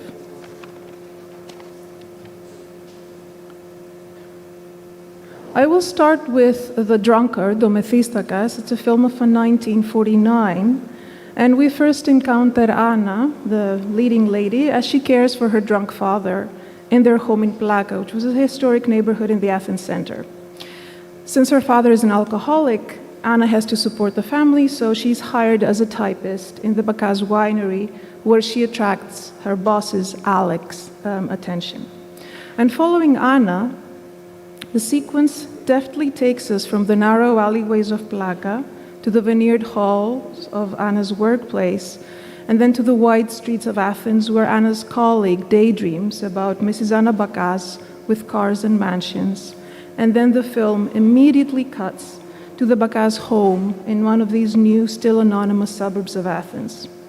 This is a landscape with a few buildings, lush greenery, and high walls. Alec drives through the gate in his shiny car. He walks by the pool. He talks to a servant making cocktails, and then he meets his mother among the flower beds. So in less than a minute, we're provided with the key signifiers of such an idyllic mansion, and we haven't even entered the house. The interior of the Bakaz residence is schematically rendered by the living/dining room where the family receives guests, framed by a grand staircase and other signifiers of wealth. The furniture, objects of art, there's a piano, there's a fireplace, there's a maid. The characters are dressed in formal clothes, they hardly move from their places, and they seldom demonstrate their true feelings. This stifling living room is in contrast with the garden space, which is airy and sun-filled, and where the film characters feel free to have informal and more intimate conversations. Older suburban wives are portrayed as idle, frivolous, and snobbish. And although Anna represents this more dynamic younger generation, she still is expected to resign after Alex proposes to her. As Anna Lardis, the single lady, she's allowed to circulate in the city's public spaces, but as the future Mrs. Anna Bakar, with cars and mansions, she's placed in the interior of the suburban house in the film's sort of bittersweet ending. The second film I have studied is The Four Steps. It's a lesser-known film shot 2 years later, and the main residence lies in an idyllic countryside location somewhere in the periphery of Athens. We first meet Rena on the house's veranda as she serves her uncle breakfast. The house is surrounded by a forest where she meets Dimitris on his way to see a neighboring property. And although his friend believes that this exile is a waste of money, Dimitris finds it a paradise, and he dreams of a life where he's woken up by a rooster to go to work in the city. The estate itself combines both a formal aristocratic side with a stone building and a manicured front garden, and an informal agricultural character with hens in the backyard. Although the area is not named, the exterior scenes were filmed in the Villa Zographou, in what was then a village outside Athens and had begun growing as a residential area from the 1920s. We see this transitional character in the surrounding space as well. There's a wild forest around the house, but the main access is from a sidewalk with a row of trees, a high wall, and an iron gate. The second house depicted is Dimitri's family's residence, which again is portrayed as an opulent villa similar to Rena's family house and the Bakas house in The Drunkard. And again, these interiors seem to have little connection with the exterior, and behaviors in these spaces are still formal. And again, in order to have some privacy, the younger characters have to move to the veranda or the garden. In the garden, we have a pivotal scene in the film where Dimitris shows Rena his house, his plans for the house he's going to build next door. And she says, "Mr. Granas, I don't understand much from plans," but she does. And she goes on to say, "For a woman working in her house, up to 4 steps for the front entrance are enough, Mr. Granas. The rest is too much work." And then she goes on, "And the western veranda should have no steps, so that the children can play without fear of falling." This is a key sequence because Rena's 4 steps position her inside the heart of the house and acknowledge her as a working person who cares about its functional aspects. In a much later scene, Aphrodite, who is Rena's rival, sees the finished house and she comments, "These 4 steps are too low. 5 or 6 steps more would make it more imposing." And this Aphrodite is looking at the house from the outside as a status symbol and not as a living space, which further proves that Rena is the rightful lady of the house. And then in the end, when we finally see this 4 steps house, they're sitting in the western veranda, Rena and Dimitris and their family, and they're surrounded by a low protective wall that allows views out towards the disappearing forest and this emerging neighborhood. It's a small family paradise. The third film is shot 10 years later. It's Poor Bums, the Φτωχαδάκια και Λεφτάδες in Greek, the rich and the poor. And Millie is introduced as a dynamic young lady from the very beginning as she enters the frame in her shiny new car, again driving into the port. The imagery of Piraeus, the port, has a very strong presence in the film because it symbolizes the working class ethics and its values of an older, more communal lifestyle, while Millie, on the other hand, is a contemporary woman. She drives a car, she smokes, she drinks whiskey, and she refuses an arranged marriage. Her family residence matches this new spirit, and it's actually a real house. The exterior shots were filmed in the grounds of a modern house designed in 1957 by Periklis Sakellarios, who's a Greek modernist architect. And this time, the Dekrisi villa is surrounded by a low fence, an expansive front lawn, and has an unassuming front elevation in an obviously modern style. The house's interior is a film set, however, follows the same tropes as in the previous films, but in a more contemporary sensibility. The competing suitors, they admire the space, but then they almost immediately move outside for a drink. The film narrative sets the characters in constant movement between inside and outside space, so we get a sense of an interior tightly knit with the exterior, and of the exterior space as a vital part of the dwelling. And although we only see a single interior space, the exterior space is portrayed as a series of distinct areas. The entrance lawn is the space of representation, the pool is the reception area, the veranda is for contemplation, the garden for mischief, play, and sanctioned intimacy, which kind of mirrors Millie's dynamic and playful personality. The film's end finds Millie and Iason, the man she loves, restored to their place in Psychiko, while Fondas and Theo, the suitors, they're kicked out of the house and they have to return to Piraeus. But again, in this film, and although Millie represents a more dynamic generation, she belongs in the suburban house, only this time it's a modern one. The fourth film I have chosen is Χτυποκάρδια στο θρανείο, or Throbs at the Desk, again shot in 1963.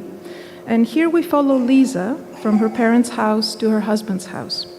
3 houses are depicted in the film. They're all located in the garden suburb of Psychiko, which by now has become a typical signifier of wealth. Of course, it is the large living room of the Papadopoulos house, her husband's house, which receives most of the action. It's a very large space with various sitting areas, and it almost seamlessly continues to the front veranda via glass doors that fold into the walls and disappear.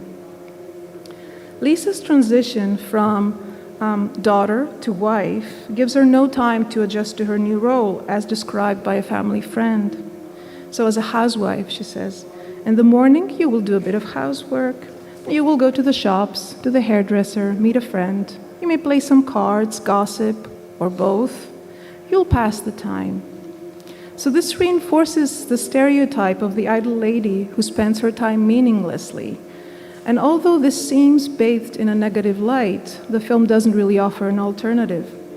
Lisa's choice to return to her studies comes at a price, and it is her pregnancy that resolves her marriage problems and forces her return home.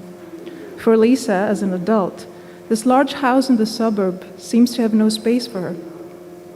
She has to hide her school uniform under their bed, and she does her homework during a party for her husband's friends.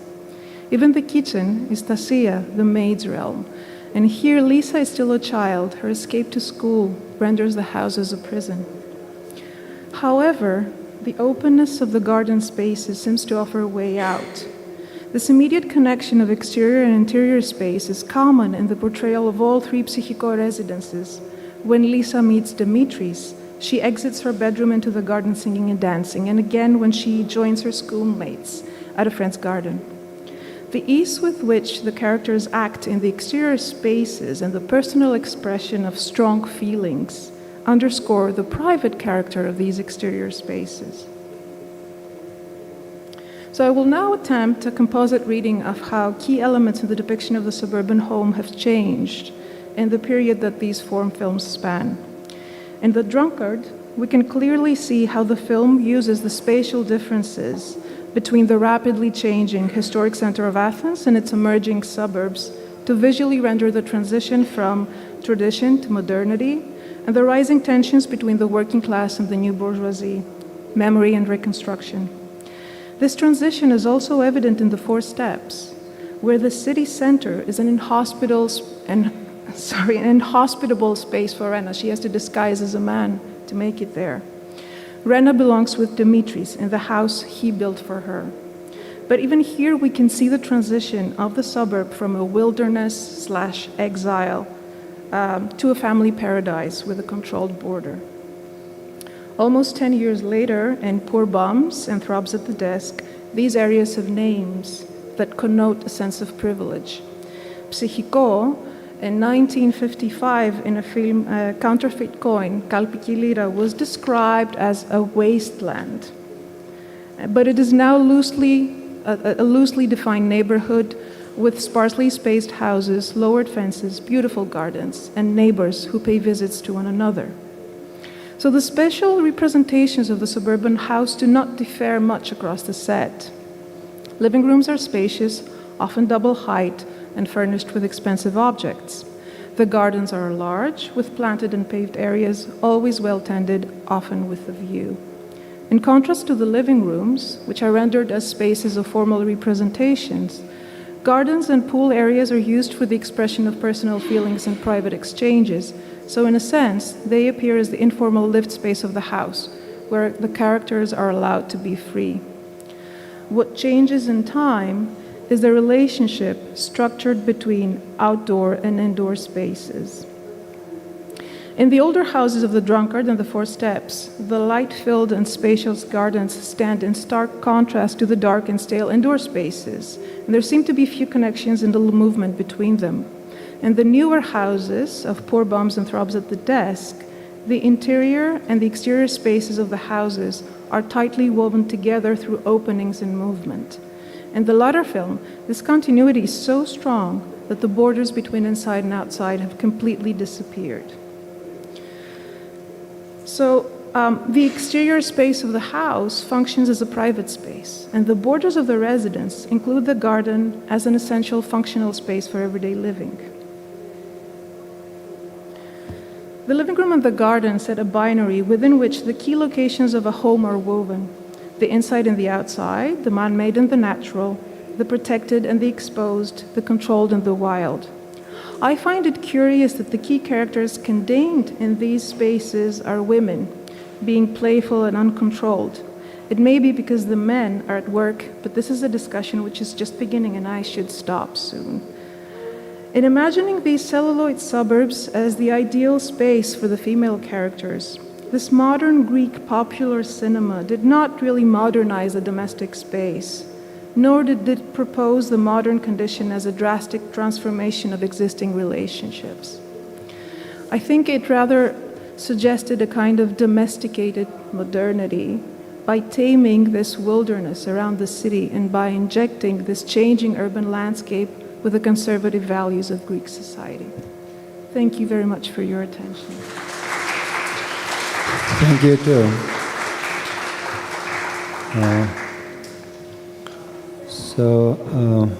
Our next lecture is by Mr. Asgyul, or Mrs., sorry.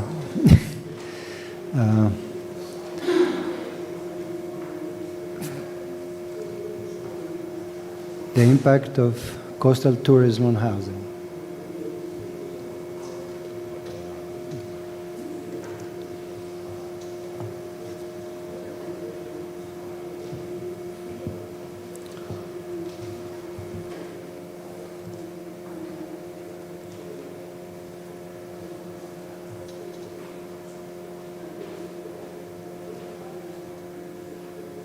Yeah, hello. My name is Esin Asgül. Today I will be presenting our research with Ece Postalcı about a case study actually. We had conducted a summer workshop and we also included and concluded with a design guideline about the case. So we thought that maybe we can contribute to the conference to a little bit think about the coastal tourism, but on the other hand, not just focusing on the tourism facilities, but to think about more what's happening in the residential part. So you see here are basic abstract and some maybe key topics. For instance, here it's really important to think about what kind of issues that when an environment is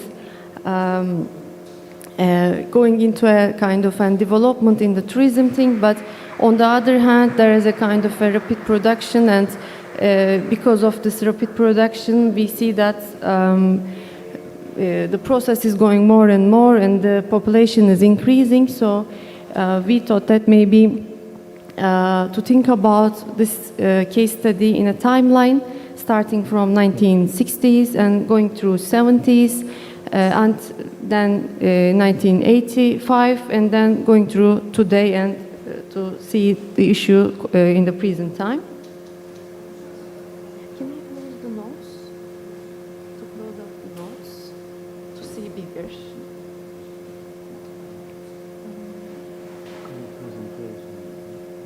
Not like this.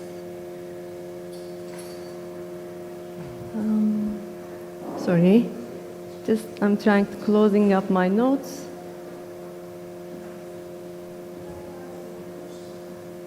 Like this, maybe. I want to make it larger to see more.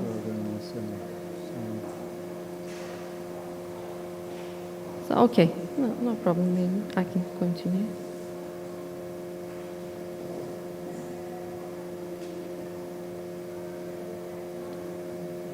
This one?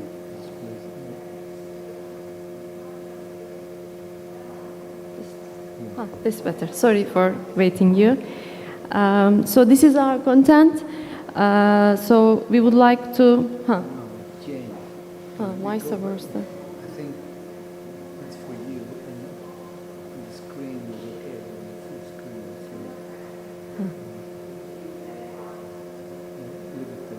Okay, sorry.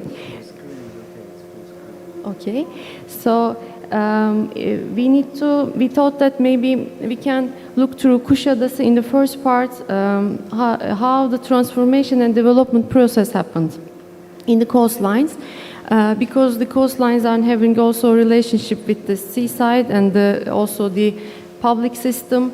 And on the other hand, there's a development in the residential part, but we need to also focus on the territories in the coastline.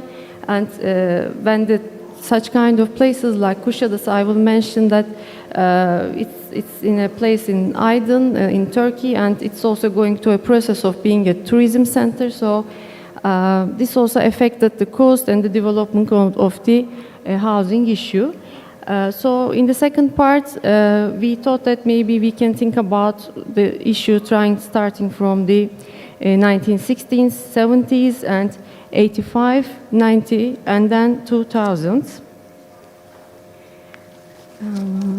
And here, as you see in the other part, we are sharing our experiences about the design guideline of Kuşadası.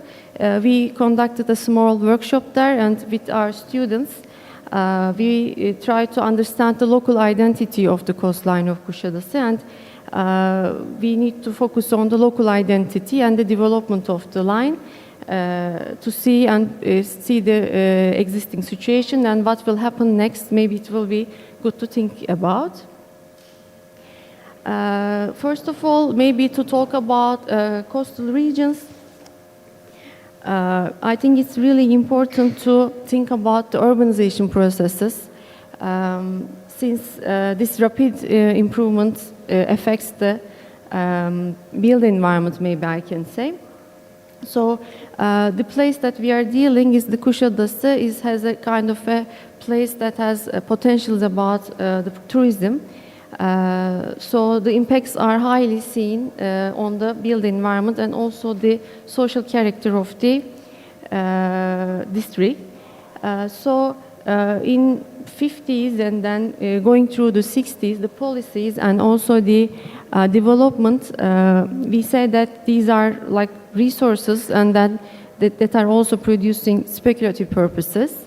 For the 1970s, we see the quality and quantity of housing units are increasing. And in 1970s, the increase of the housing units are getting more and more. Of course, these are also having some effects in social character and the physical character. And when we come to 1985 and going through the 2000s, because of the tourism activities are happening more and more, we see the effects of the rapid urbanization. But on the other hand, this place has some characteristics about showing the Mediterranean local identity. This is a small introduction of Kuşadası, Aydın. The place is just so much nearby Selçuk and Ephesus, so the location is so much, I think, significant and important, and orienting that, the potential of the increase of the tourism and the incoming of tourists and local and foreign tourists.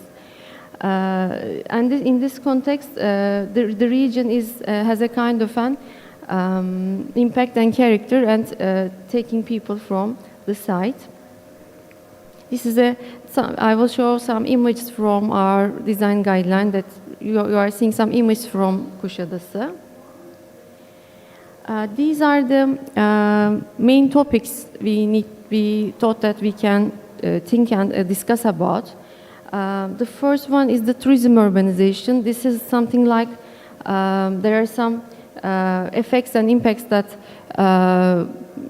mostly in the governmental issues and making the tourism more and more appeared.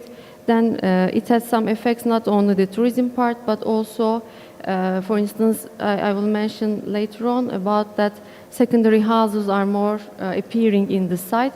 And this is not only affecting the line, but also it's going to the inside of the district. These are, as you see in the three parts, are the three titles that we also deal in the research. That firstly, I think we need to think about and discuss the parameters inside the transformation and development processes in the coastlines. This is just the case, but maybe in most of the cases. And to see the housing territories, I think the territory keyword is a really interesting thing here to distinguish the different characteristics of the coastal lines. And in the third part, we will share the Kuşadası experience with the all of the line and all of the facades and how the housing systems are setting in the coastline. This is a nice pic from one of the houses from Kuşadası. Firstly, let's check about the transformation and development process in the coastlines. This is just three important things that the coasts are dealing while we are thinking and discussing about the tourism effects. The first thing we need to think about the administrative processes, maybe we thought. So because of the improvement in the process in the district, I think the spatial development is also increasing about the housing units in the coastlines, and the galleries and the lines are really important. And when we go through the processing the Kuşadası district, also we come to in the 50s and 60s, that the population is also having increased. We see the population growth according to the new development and the processes, ongoing processes. Most of the research also deal about this issue while the development is going on the coastal line, but also there is a gap between what's happening to the inner parts.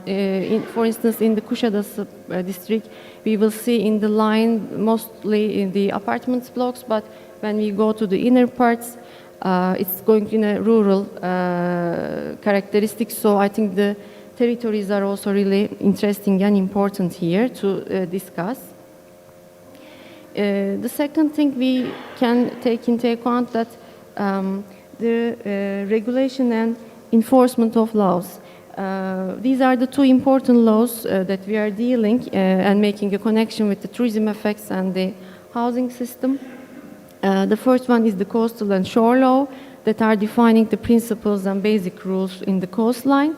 And the second one is the tourism institute law. This is also important because of the relationship between the tourism thing and how the district is developing according to that. Of course, we should also check the conservation plans and tourism-oriented developing processes. This is also another important we need to think about. And also in this districts and in this kind of characteristics, we should also take into account the environmental problems, including natural and built environments, because these are not just the thing that they are some kind of having physical effects, but also these are affecting the public zone of the district. So the diversity of the structural thing of the district is so much important here, while also mentioning the building scale in this section. All of these things that we are maybe discussing, and these are just some kind of parameters in the process. The other thing I think we should think, these are also affecting the population change in the zone that we are discussing. This is also affecting the local and also for the foreign users. So while we are talking about Kuşadası, in most of the research, the population is going in a rapid increase, so that's also affecting the district. So maybe to open up a window here that we need to talk about the development of a district, but we should talk this issue in a harmonized system. And when we come to the housing territories in the coastline, and referring also to the coastal tourism, we configured a kind of a timeline to see Kuşadası, what's happening in the district, and what are the parameters and I don't know, such kind of issues that affects the environment and to the coastline. We thought that we have a kind of a brief coming from Ottoman and the Republic periods, and also coming from the modern period, but when we come to 1960s, we see the coast as resources and some speculative places that are going into a development process. Because in here we are dealing with the keyword coastal tourism are getting in our discussion topic. So we are also talking about the tourism city identity and so on. And when we come to 1970s, we define this period as like residences made progress in terms of most of quantity, because the increase of the built environment is going more and more. Meanwhile, in Kuşadası, an interesting and significant character, an architect called Nafiçil, is really affecting the district, I can say. He's just been a kind of a representative of Mediterranean modernism in Kuşadası. So I will show some small examples from Nafiçil. And in 1989, it is also really interesting that Kuşadası is defined by the governmental issues as like a tourism center. I think this is also really affecting the district's character and ongoing processes. So we thought that in this period, in 1985s and 1990s, there's a kind of a threat on the coastline, so there should be some kind of a control and of the settlement and how to see the coastline as a whole, holistic way, in a holistic system. And then we see here the multi-story apartments in the coastline and so on. And when we come today in 2000s and going through the present day, so I think we should see the spatial patterns of the whole line in the coastline to see what's happening, what had happened and what will happen. And our summer workshop was in 2020.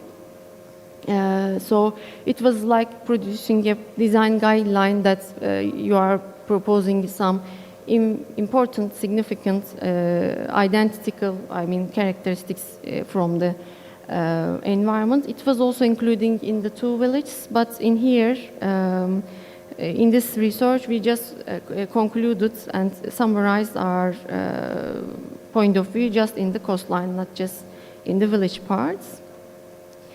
I just a little bit go through this. I would like to go through the timeline starting from 1960s. Here, because of the tourism effect and so on, we have here 5 important key things that makes Kuşadası important. For instance, it has also the district has an important potential about the cruise tourism. It has a kind of an historical texture in the city, so we should also talk about the local identity. Being a coastline is on the other hand is just a character that is just important by itself. It says also nearby some archaeological sites. And also it says kind of a national park in kind of a Büyük Menderes Delta National Park, so it also attracts the tourists and local and foreign tourists. Yeah, I just a little bit talk about this part that this affects the tourism effect on the 1970s. We see the effects on the increase of the quantity of the residences in the districts. And when we go through the 80s and 90s, as I mentioned, Kuşadası was declared as a kind of a tourism center. So you see some population growth tables here that most of the researchers that are dealing with the coastline of the Kuşadası were dealing with this issue and how to control this population growth or so on. So this is also because of the effects of the number of summer houses and secondary houses in the district. Yeah, so when we come to today, what's happening, what will happen? Most of the research and dealing with Kuşadası were talking about the keyword of this tourism urbanization thing, this keyword that should be analyzed because the development process of the coastline should go through some important parameters pointing out the architectural identity, since these districts are having some local initial characteristics that are also affecting the cultural and social character of the line. And yeah, looking through this issue. So we would maybe finish up our maybe discussion to the audience about our design guideline. You can, I will share it in the last slide, but we with the students, we just concentrated on the silhouette of Kuşadası on the coastline. And we were discussing about the local identity of the district. So this is our point of view. What's happening from 1960s, and in between we see Nafi Chil's effects to the environment.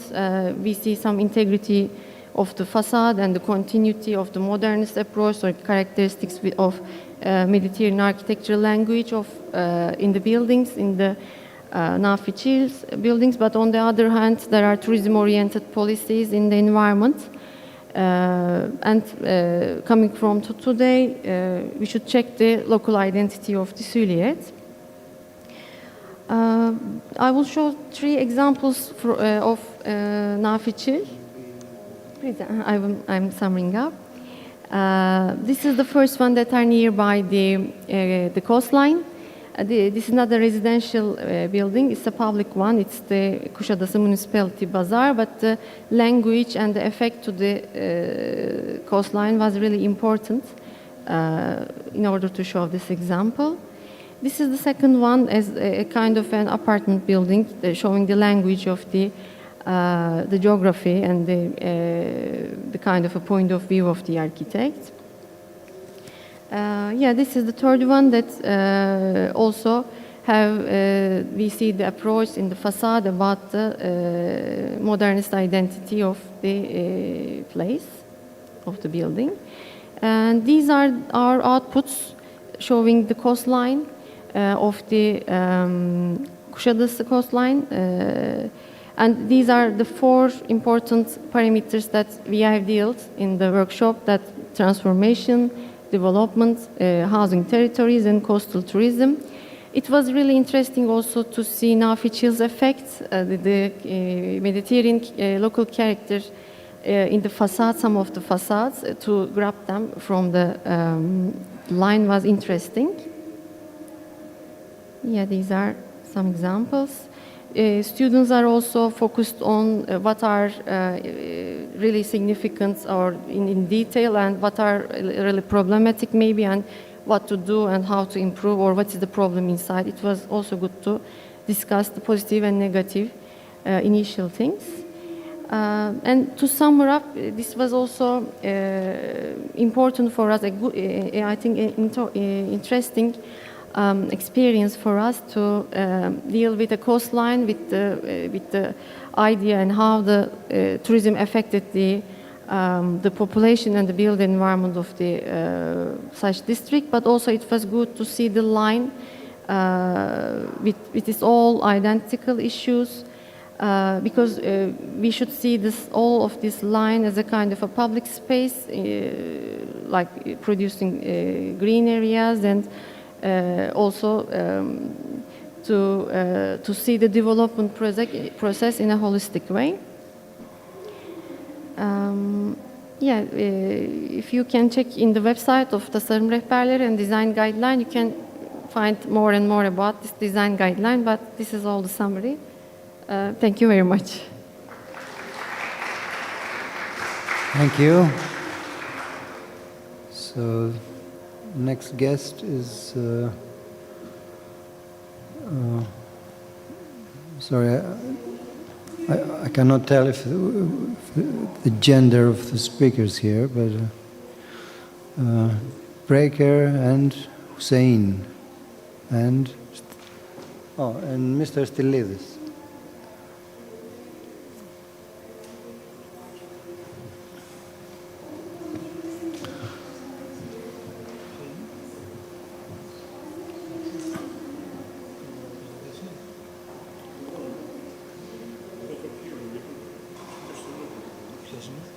Styliadis.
Hello. In 2009, the Union of Mediterranean Architects, announced a call that ended up in an exceptional meeting on architecture and urban planning in the city of Cairo, Egypt. There,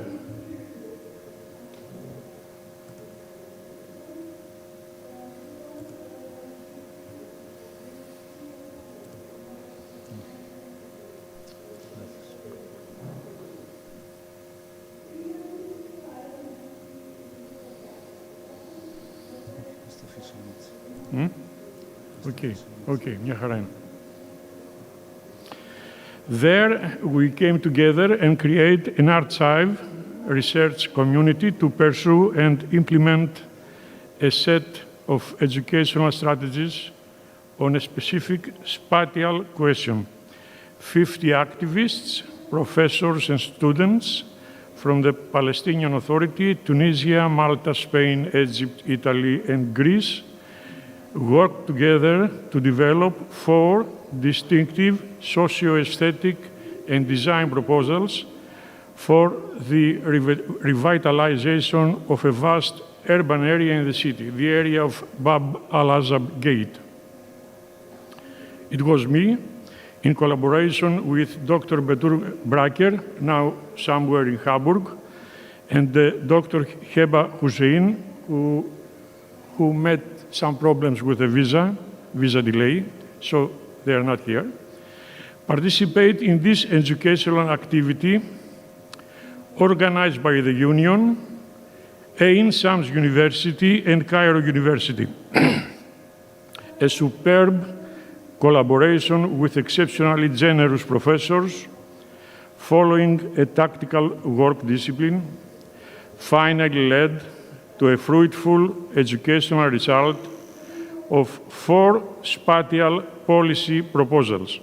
Since then, we did collaborate in a series of research, documentation, and design workshops that took place not only in Egypt and Greece, but also in Tuscany, Italy.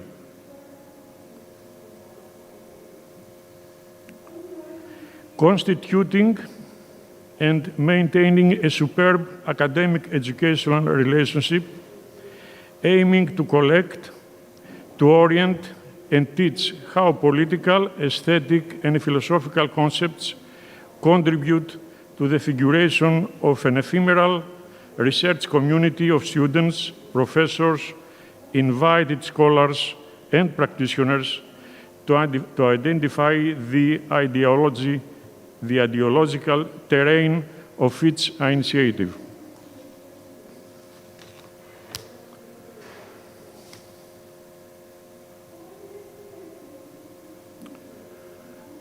This is a page of an everyday report. I was heading to 200 to 300 people in Greece, in Egypt, and elsewhere, regarding the concept analysis of a word, usually Greek. And this paradigm here is the word for the monument, mnemio.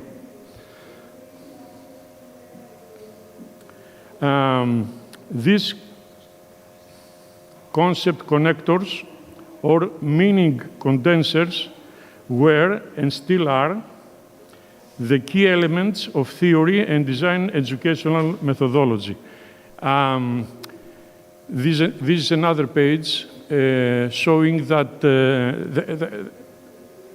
the number of concepts we have to clarify to the students and the distance of impact between them in order to help to create, when the time comes, a meaningful text.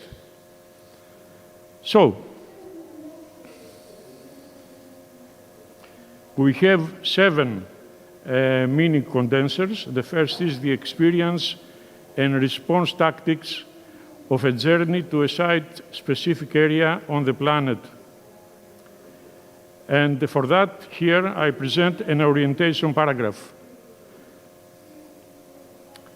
The flights and driving routes exercise self to the supervision of landscapes on different altitude, speed, and direction tactics.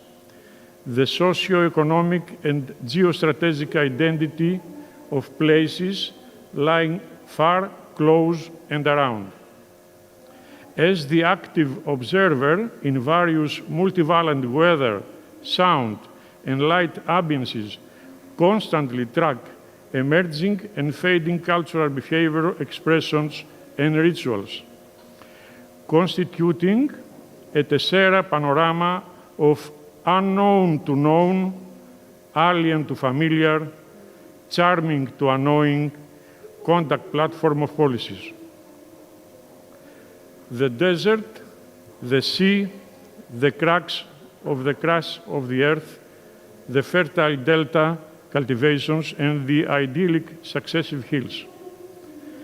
Different reactions and decisions of human reconnaissance under the bright light of the sun, the cool breeze of the wind in the Mediterranean north and south. The second meaning condenser is the emergence of a common from all cultural groups involved. And I will present you a written documentation principle. The welcoming of young wanderers soon to become comrades. Comrades is the Greek word for the English word for the Greek word syntrophy. Syntrophy means to eat together and talk.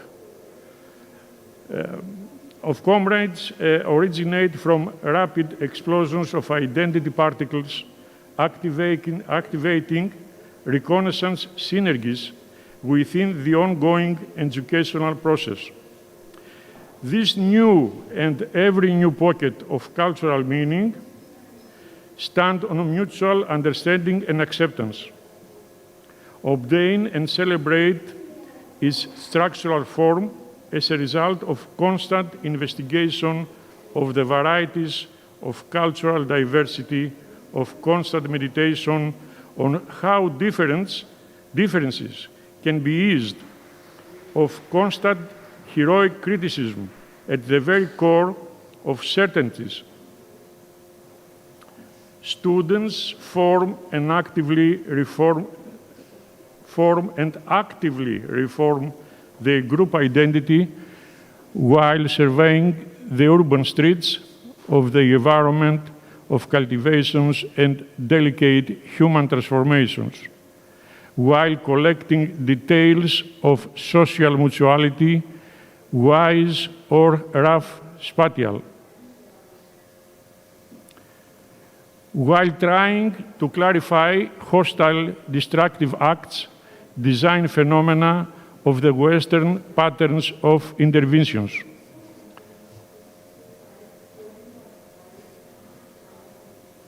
And the third meaning condenser is the realization of optimal contact and observation disciplines in relations to uncanny life phenomena within a specific period of educational exercise. And I present a written documentation for this principle. Following any challenging spatial philosophical question, place-time operation relations, students activate and operate to build an archive based on free accumulation of observations, analysis, and step-by-step comprehension of multiple variables. Already informed and closely observed to execute and enjoy this and any present comprehension strategy in reading reality. Facts, narrations, spatial snapshots, rumors, time-space engagements, and build-up of volatile icons. A walk to a street or the countryside, an observation point, urban, suburb district, a stasis into a congestion passage hub, a collection of critical categories, videos in that case, in early morning, noon, and late in the night on weather and social behavior.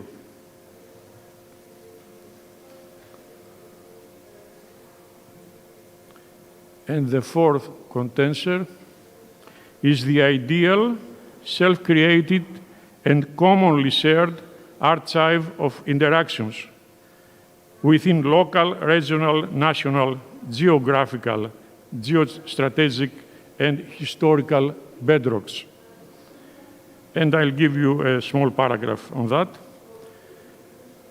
Not only the mapping of an urban network transmitting peculiar hybrid concepts, but the mapping of self interacting with a group of strange to familiar comrades while detecting and constantly bridging peculiar to familiar emerging spatial episodes.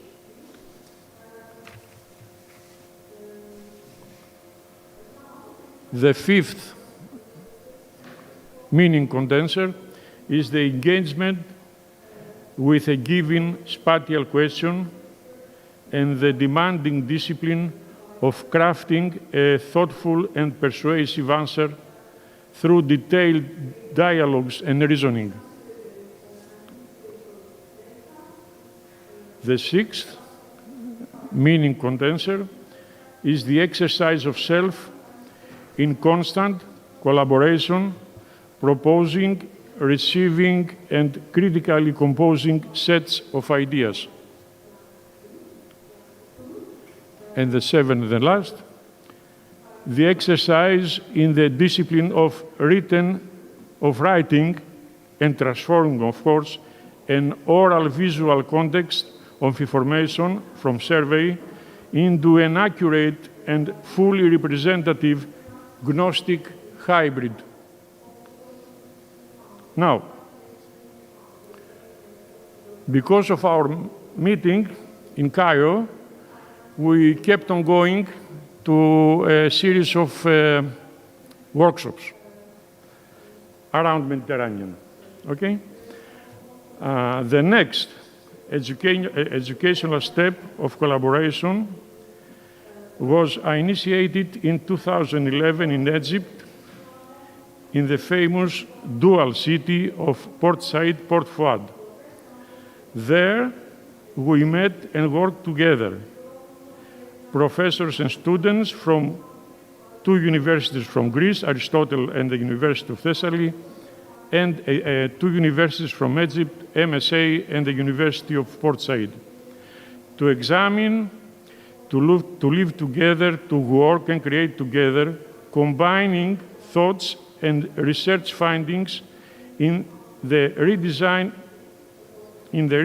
of the city's western seafront and the entrance to the Colossus Canal of global maritime transport. The African territory, the vast acreage of sand, the heat, the desert, the night breeze, the hybrid sound mixtures, as we constantly moved to and from the waterfront limits, eastwards, westwards, to the places of work, of leisure, of wandering into the early and deep history, led us all to a plateau of extravagant spatial social aesthetic experience of reality never been experienced before. After that, 4 more workshops took place, 2 research and documentation and design workshops in Italy held in the premises of Liga Ambiente, the famous Italian ecology organization, about 50 kilometers south of the city of Siena, in the landscape of Tuscany. A landscape transmitting multiple site-specific properties to be balanced and critically comprehend, following or contradict with the ecological equilibrium achieved in various geographical typologies. During both workshops, students have to investigate, to report, and visualize their ideas of short-term habitats in the landscape.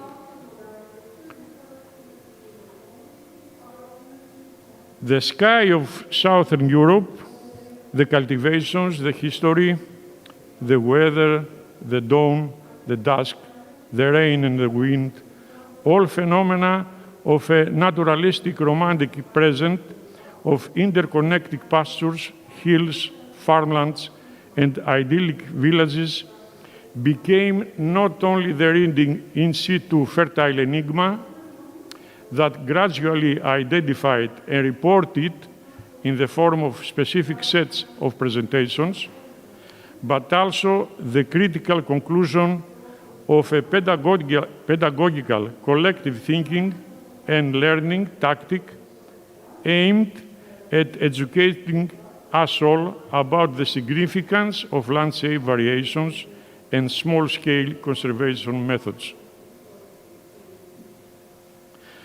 2 more design and research workshops were held in Greece.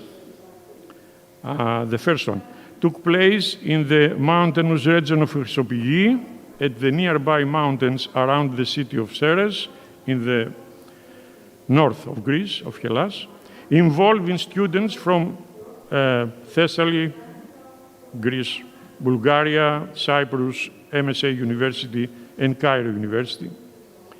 We all follow the proposed schedule of environmental and habitat exploration. We did produce a demanding topography archive, aiming to an aesthetic strategy to redesign fragments of the valley on the east side of the city. A blend of modern and historical architectural fragments mixed with intriguing thematic environmental pockets led to multiple fruitful dialogues and design orientations. The overall content of the first digital book, published a year later by the University of Thessaly. For many students, it was the first and most vibrant naturalistic experience, confronting visually and emotionally not only with the surrounding mountains and deep forests, but also with weather conditions varying from thick fog to rain to cloudy skies and heavy storms that send huge quantities of water into the narrow valley to the east of the city.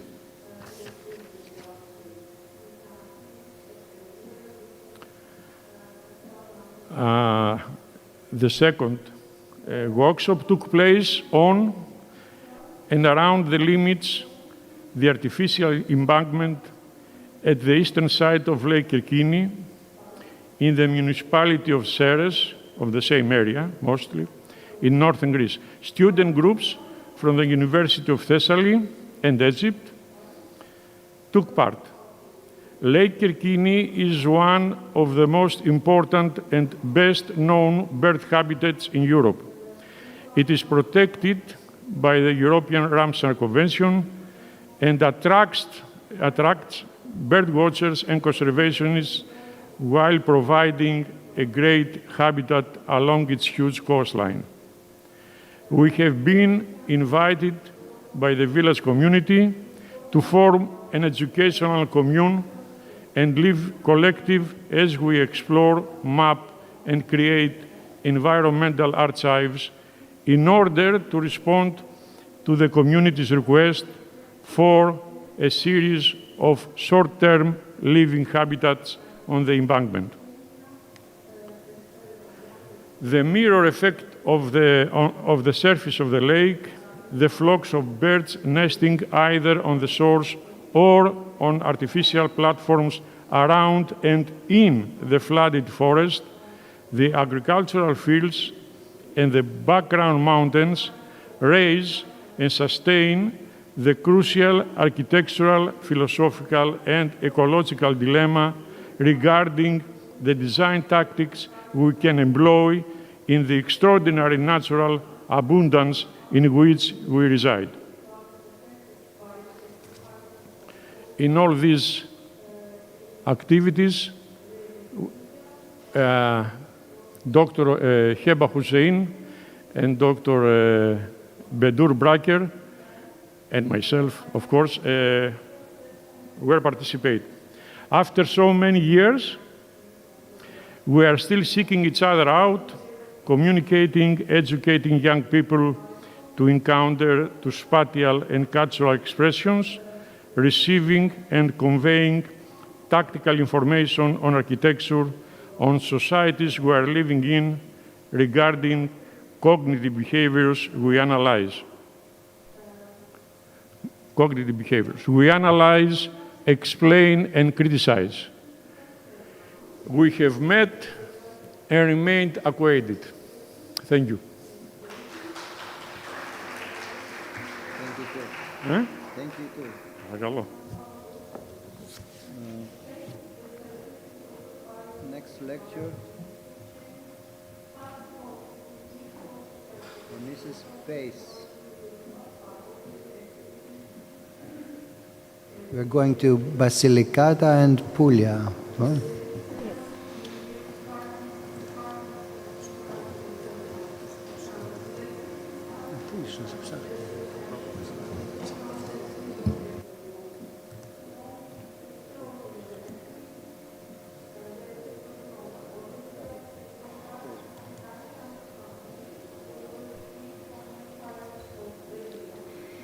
Good afternoon, everyone. I am Irene Pace, and I come from Italy. I feel honored to be here and have the opportunity to talk about Plinio Marconi and the land reform in Basilicata and in Puglia, which was an important phenomenon for the area in which I live. At the end of the Second World War, Italy had to rebuild its production system.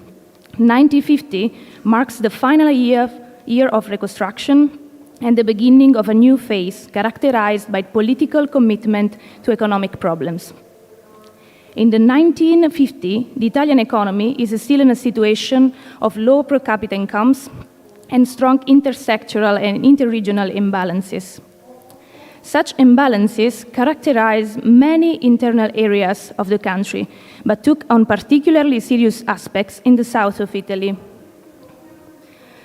The most important economic policy measure was the enactment of a series of laws which fall under the name of land reform. This reform focuses on 8 districts, representing approximately 28% of the national territory. The land reform was a very ambitious reform that wanted the elimination of latifundium in favor of poor farmers, the social equity of small owners and agricultural workers, and the greater productivity and better profitability of work. What did the reform include? Expropriation of private property for all those owners who had more than 300 hectares, reclamation and transformation of land, and land distribution to the farmers. The new possessions entrusted to the farmers measure approximately 80.49 hectares, a size considered optimal for establishing self-sufficient family businesses. The assignment of land took place according to certain criteria. Propertyless families received an entire farm, while families with small properties received a compensatory share. The specific focus of this research is on the Puglia, Basilicata, and Molise area. This district characterized 5% of the national territory. In addition to the great economic and social innovation, this reform led to a new organization of the territory dictated by planning tools. What did the reform build? 9042 case coloniche, farmer house. 8 new rural villages, and 34 service centers. What is a service center and how did it work? The service centers were placed in strategic points of the territory. They became points of reference for farmers who lived isolated in the countryside and far from urban centers. In the service centers, the farmers could find schools for children, shops, clinics, recreational clubs, and churches. Based on their functions, service centers are divided into 3 types. CS1, the small, hosted the following function: elementary school, 1 or 2 classrooms, a chapel, and a shop. The CS2, the medium one, hosted elementary school, up to 4 classrooms, a church, a shop, and a drug storage. And then the CS3 hosted also a kindergarten, a church with rectory, a medical clinic, and a recreational club. The importance of service centers lies in being not only an economic and social experiment, but also an important architectural experiment. They constitute a new model of rural architecture, adapting the local language to the need of the modernity. Design principles were based on the analysis of the context, places, and productivity. Great attention is given to the organization and distribution of the spaces, thanks also to the collaboration of architects who are unfortunately not so well known. I am talking about Plinio Marconi. Marconi was an important urban planner and architect. He has created many buildings and is well known in the academic world and among a small group of specialists, but his personal contribution to the works of land reform is not yet very well known. He was appointed as a consultant of the land reform. For Marconi, understanding places and local style was a fundamental element for a good design. He believed that the language of Italian vernacular architecture was very close to the themes of modern architecture for three reasons: the frankness of construction, the simplicity of the construction element, and the rationality of its purposes. Marconi concretizes his research on the themes of rural construction made in Borgo Taccone, Borgo San Cataldo, and the service centers of Noci. In 1951, Marconi began the executive planning of Borgo Taccone in Basilicata, in the municipality of Irsina. He deals with both urban and architectural planning and the definition of building typologies. The original settlement included approximately 400 hectares and the placement of 180 families. Taccone includes the church with the rectory, the primary school and nursery, the pharmacy, the clinic, accommodation for the nurses and for 2 teachers. The project included also a dormitory inn for the workers and a cooperative store, an agricultural warehouse of 6,000 quintals, a mill, a carpentry shop, a fertilizer depot, and a mechanical workshop. The village is made up of some main buildings that delimit a central space. Despite the simplicity of the architecture, with small compositional moves, Marconi breaks the rigid scheme of the parallelepiped, interrupting the continuity of the front. He designed also 3 different typologies of houses: the original project and then the realizations of it.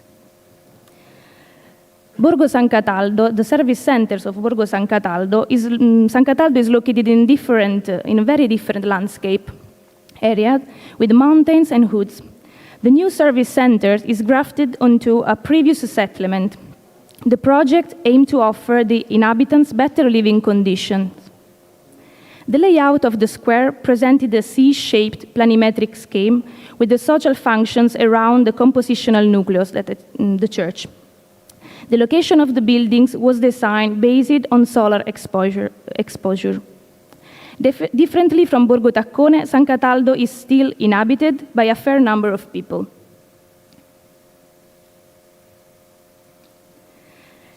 Among the most spectacular examples of service centers, we found the Lama d'Acqua service centers in Noci. The projects date back to 1959 and was carried out between 1961 and 1963, and saw the collaboration of Plinio's son, Paolo Marconi. The service center consists of a series of buildings. Building A with a shop and recreational room overlooking the internal square. Building B with the clinic, midwife's house, and 3 teachers' apartments. Building C with the rectory and the church. And Building D with the kindergarten with 2 classrooms and the elementary school with 3 classrooms. The attention to the relationship between architecture and function is evident. The orientation and lighting of the rooms are appropriately studied. The church building sees the collaboration of his son Paolo There are numerous of drawings of the church project. The final shape is an oval. The planimetric control is absolute, while in the elevation it is released into apparently free forms. Looking at some drawings and observing one of the elevations, the reference to the trullo is evident, which is transfigurated in a free spatial interpretation. Context is therefore a key element for a design. The result is an absolute new shape that is still innovative today. The restoration of the church took place in 2011 by the architects Intini. It was a very important moment to restore dignity to a building that deserves a lot of attention. The entire phenomenon of land reform deserves to be studied and protected. The importance of the intervention has not yet been well understood, an intervention with such noble intentions and such significant architectural results. Thank you. Thank you too. Next lecture is by Mr. Antoniou.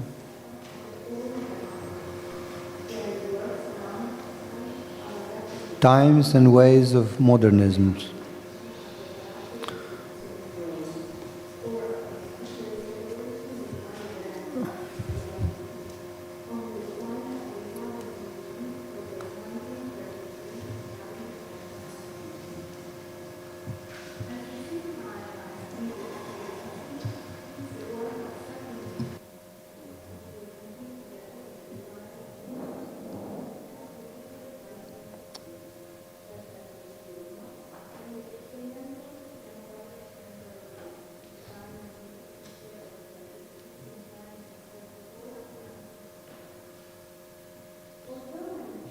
Σάρωσε.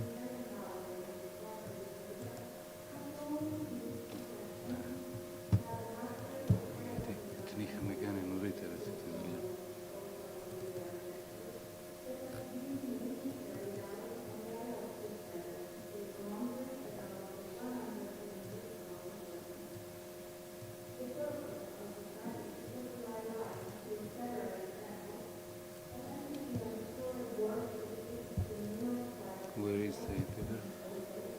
Λοιπόν, είναι, πάμε κάτω,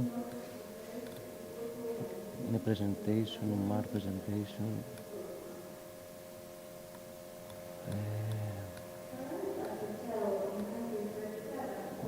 αυτό είναι.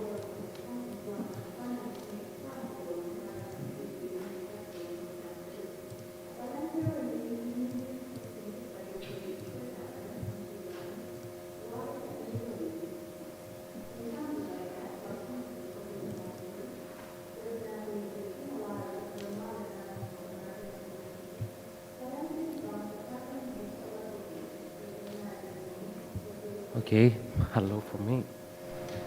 So, this research is part of a wider attempt to examine conservation practices, policies and conceptions in front of the new transformation era, which can be crystallized in the presence of the climate environmental crisis, along with the global housing crisis. This investigation is guided by key questions that examine modern and postmodern architectural narratives of housing networks as an epistemological component, architectural practice, historical event, and ethical function. In light of the global housing and environmental crisis, along with the hierarchical ambiguity surrounding values, it is essential to critically evaluate what actually means to conserve in a future where environment, nature, and landscape are reimagined. So within this context, the study delves into the history of Aspra Spitia. The English translation is the White Houses settlement, which is like it contains a post-industrial culture embedded in its geographical heritage. So this working class province was built to address the requirements of the bauxite mining laborers, incorporating the ideas of modern movement, its critique to the latter, and the local identity. It is one of the few examples of urban planning in Greece, which recently was turned into a smart city in terms of energy and residential activities, unveiling parallels between modernity's abstract framework and present-day perspectives. Thank you. The stakeholder roles risking a shift.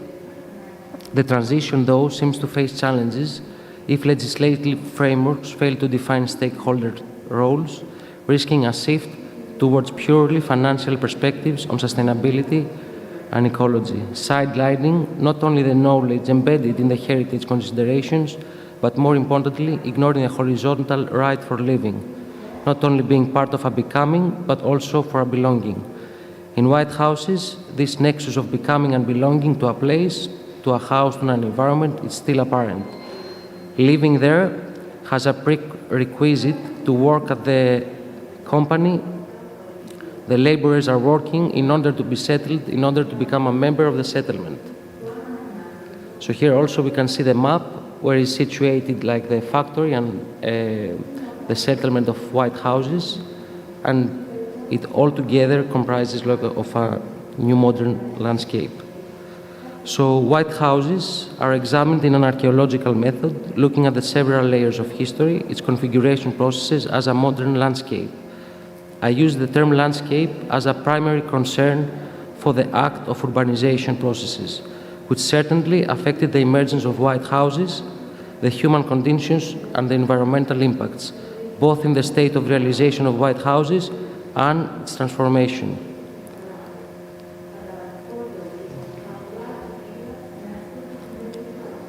Though I don't believe modern landscape is the perfect descriptor, it encompasses more aspects of its observation and perception as an urbanized actor. As Praspitia, White Houses could never be realized without the bauxite mining industry, and modernism could not only be observed in its architectural language, but in its configuration as a modern landscape. This landscape involves aesthetics crucial for the architectural concept, extending beyond a pure representational discourse into a broader scientific realm. And this photo, we could see that is from 1998. We can see the snow, that these years we see like the snow is getting lower and lower. And in a few years, it might be also historical for us. So this photo incorporates a landscape of the just before the millennium. So though I don't believe modern landscape is the perfect descriptor, it encompasses more aspects of its observation and preservation as an urbanized actor. White Houses, yes, sorry.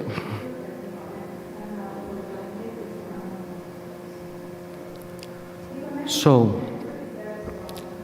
modernism could not only be observed in its architectural language, but in its configuration as a modern landscape.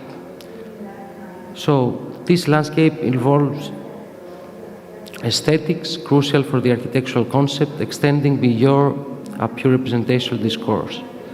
A settlement, a factory complex, wind turbines, and electricity wires are all actors of configurations of the same environment, the same land, and the knowledge-driven configuration is what is becoming or constructed now as a history, a culture of White Houses. Evaluating modern heritage is loaded ethically, not only with the values of the present, but also the values embedded in the past, which means that when we evaluate, we are criticizing, problematizing a system of values which at the present, regarding modern heritage and its ongoing transformational processes, are nested in a nexus between science, politics, and living. This leads to questioning not only the end product, but also the method, the epistemology behind the solution, how knowledge production and knowledge use can be fruitful for overcoming uncertain futures.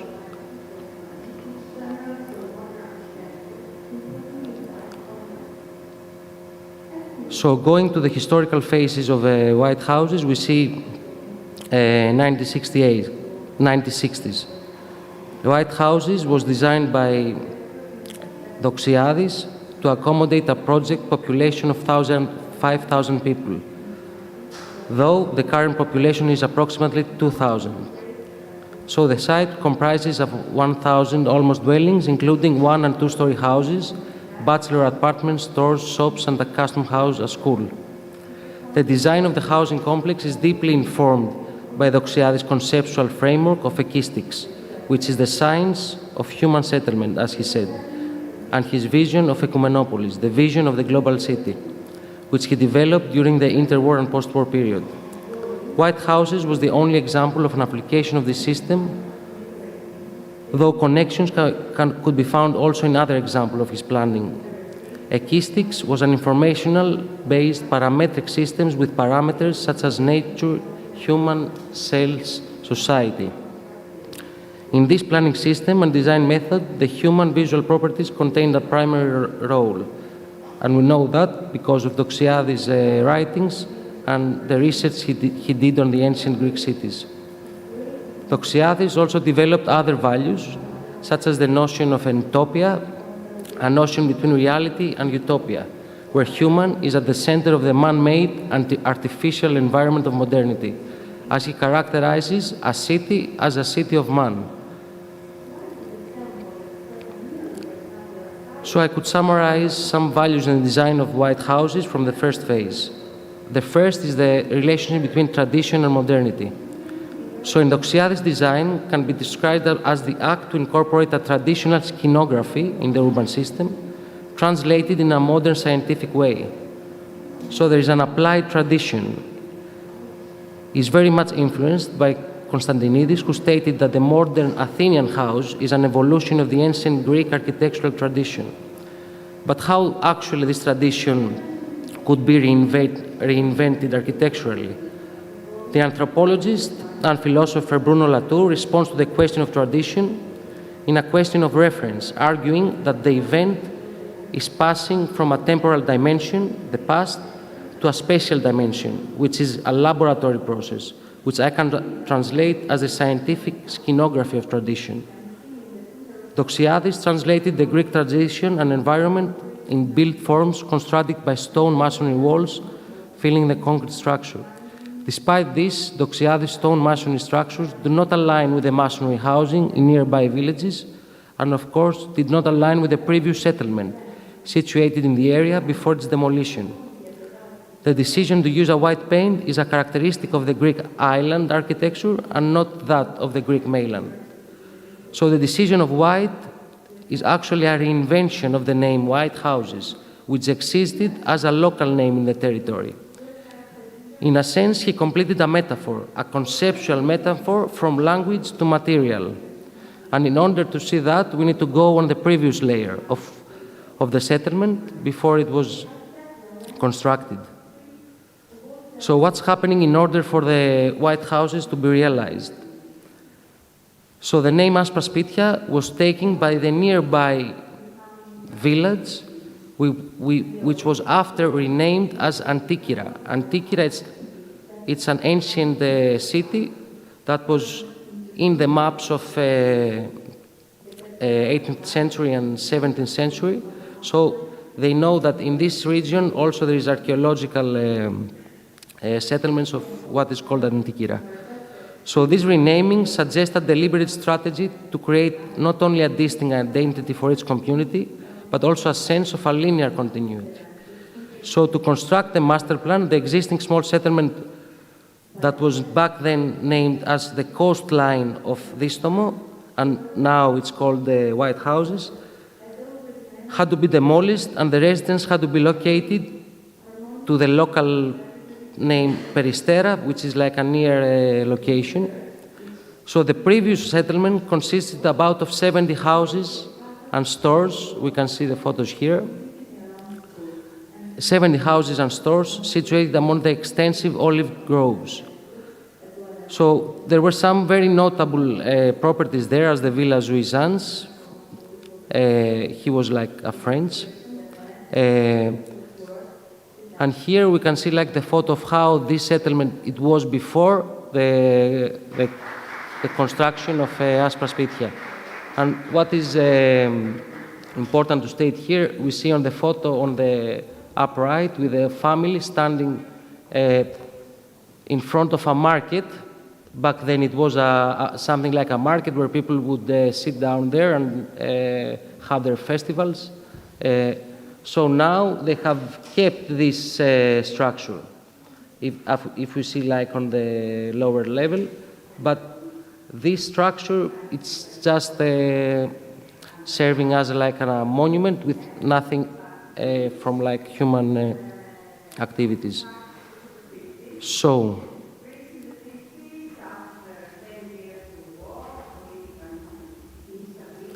coming from this phase again to Doxiadis in order to construct this new settlement, we can find some arrangements, let's say, some properties. So there was a hierarchy of values in the urban living of white houses in order to ensure the coexistence of the various working classes. This hierarchy of values is translated into our working class arrangement in his master plan, and it was a significant issue for the residents. So if we see on the photo, the bigger housing are the villas for the high incomes, and on the back, it's for the medium and lower incomes. And this was strongly affected the lives of the residents. So this order that Doxiadis put on designs, the formal arrangement, I could say, of this urban settlement, it comes from the study he's done from the ancient Greek city of Athens, aims to achieve visual richness and individuality of expression. Another key concept is the network.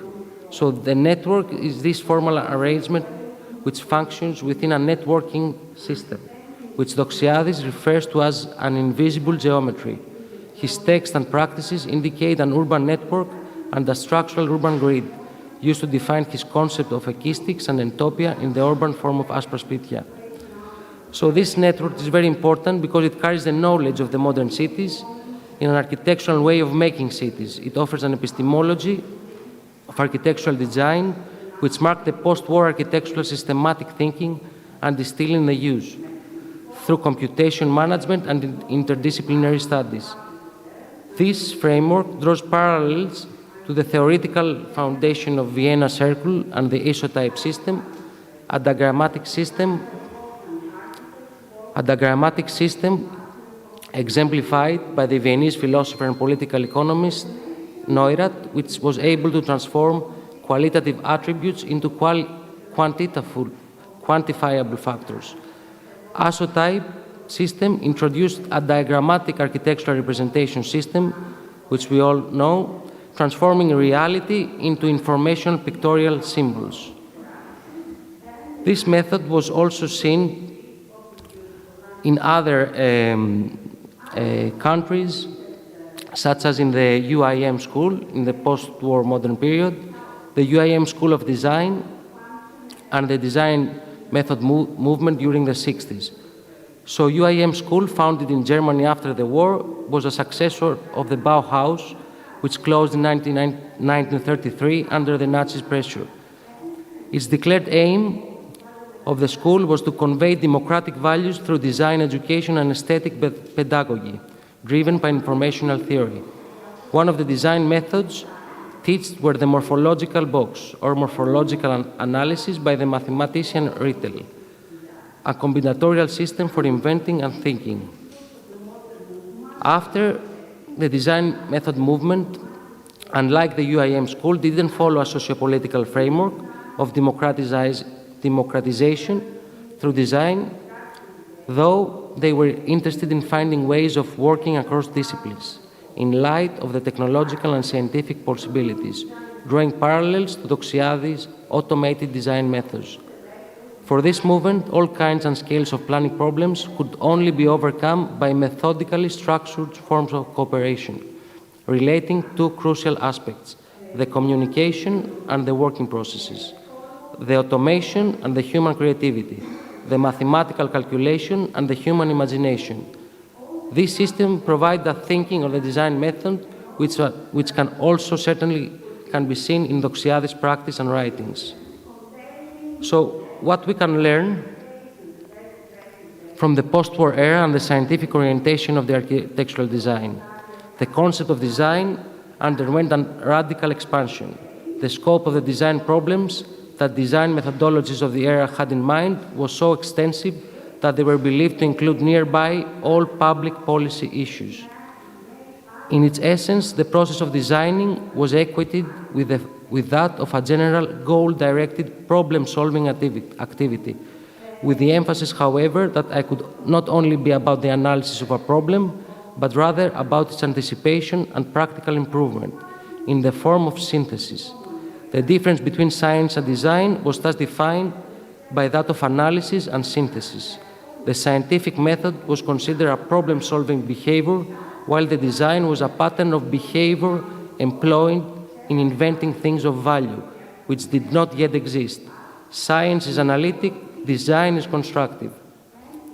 So the scientific approach brought the segmentation of design processes into certain phases, such as analysis, synthesis, and evaluation. So this practice brought a problem-solving approach. During this period, the design theorist Guy Dorst considers design as the solution to ill-structured problems, the weak problems, in front of the uncertain futures. So this is very important for us to see the epistemology behind the knowledge in the post-war era and how the architects back then think and how we can use it today. Coming from this first stage and going on the 70s on white houses, what we see a change.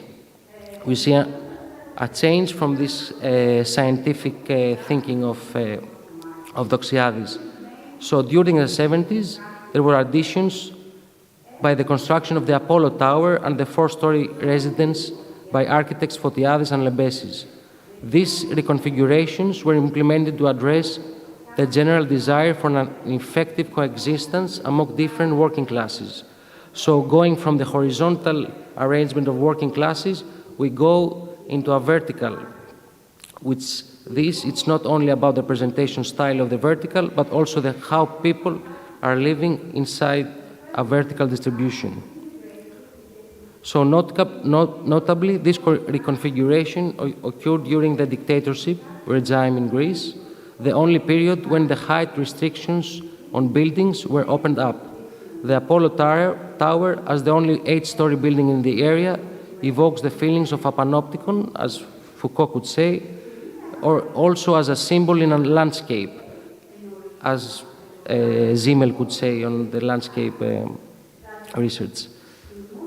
So this transformation is synchronized also with Doxiadis' criticism on the high-rise buildings. In his text, The Great Urban Crimes Will Be Met by Law, which is actually a confess. That is, it's very important, as he says, we are all committing architectural crimes. We criminals must be the first to make these confessions. Personally, I have been lucky because I learned to recognize these crimes from my youth. From my father and my mother, I learned the meanings of the word human, and from my teacher Pikionis, the significance of human architecture. As a result, I have made an effort not to commit architectural crimes and have tried to fight the criminals. However, the criminals do exist and their numbers are rapidly increasing. At the same time, the severity of their crimes is also increasing. Since I live in the same world, in the same cities as all the criminals, I consider myself to be one of them, and as such, I hereby confess. So this is a great confess by Doxiadis of what is coming on the next years of transformation. So going to the next phase of white houses, we see that's happening during the 80s. We see the architect Masouridis proposing an expansion of the existing configuration.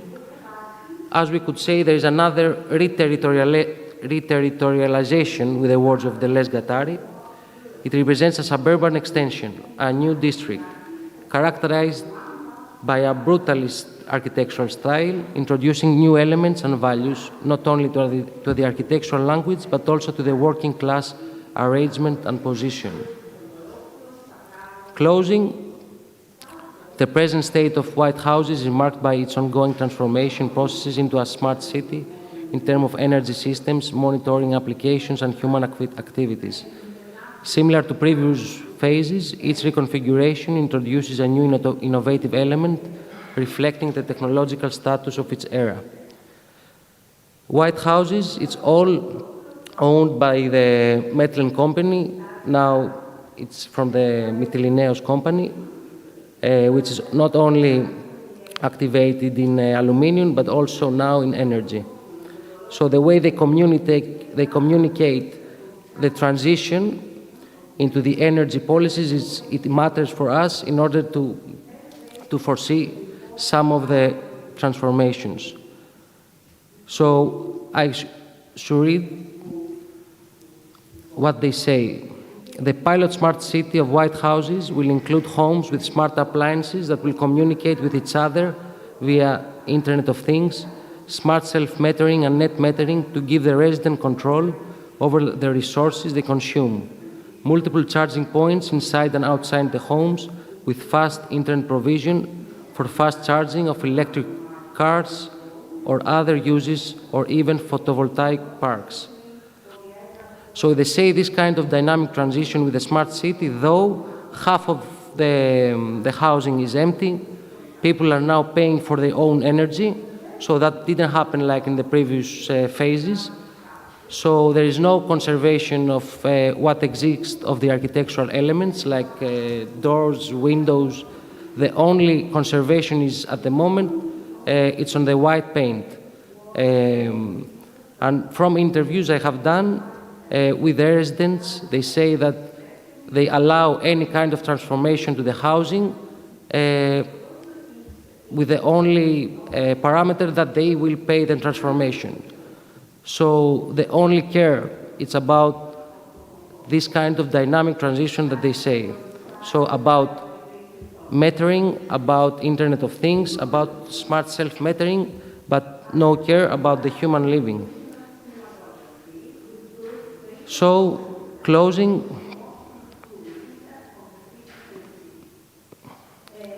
for one more time, I should ask how to move from the ideal state of heritage and conservation to the real state of living.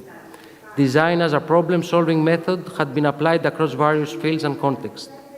One of the core strengths of design is its ability to address complex, ambiguous or weak problems, issues with no clear solution, and navigate uncertain futures. However, there is a potential downside. Framing too many problems as design challenges can lead to the normalization of uncertainty and crisis, which means that instead of resolving crises, there might be a tendency to perpetuate them as conditions that can be managed or even exploited financially. Design methodology could transform cities into manageable problems, potentially benefiting industries or systems that profit from such ongoing instability. So now we can ask if actually over-reliance on design thinking risks commodifying crises rather than truly resolving them. Thank you.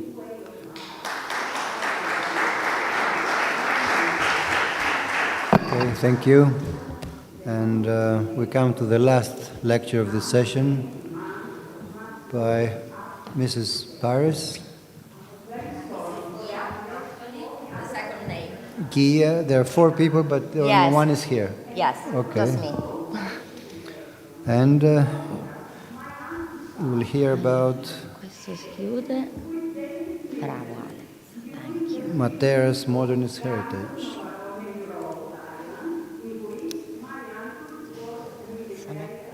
Quel PowerPoint, eccolo, perfetto. Ok, e io faccio così, basta. Ok.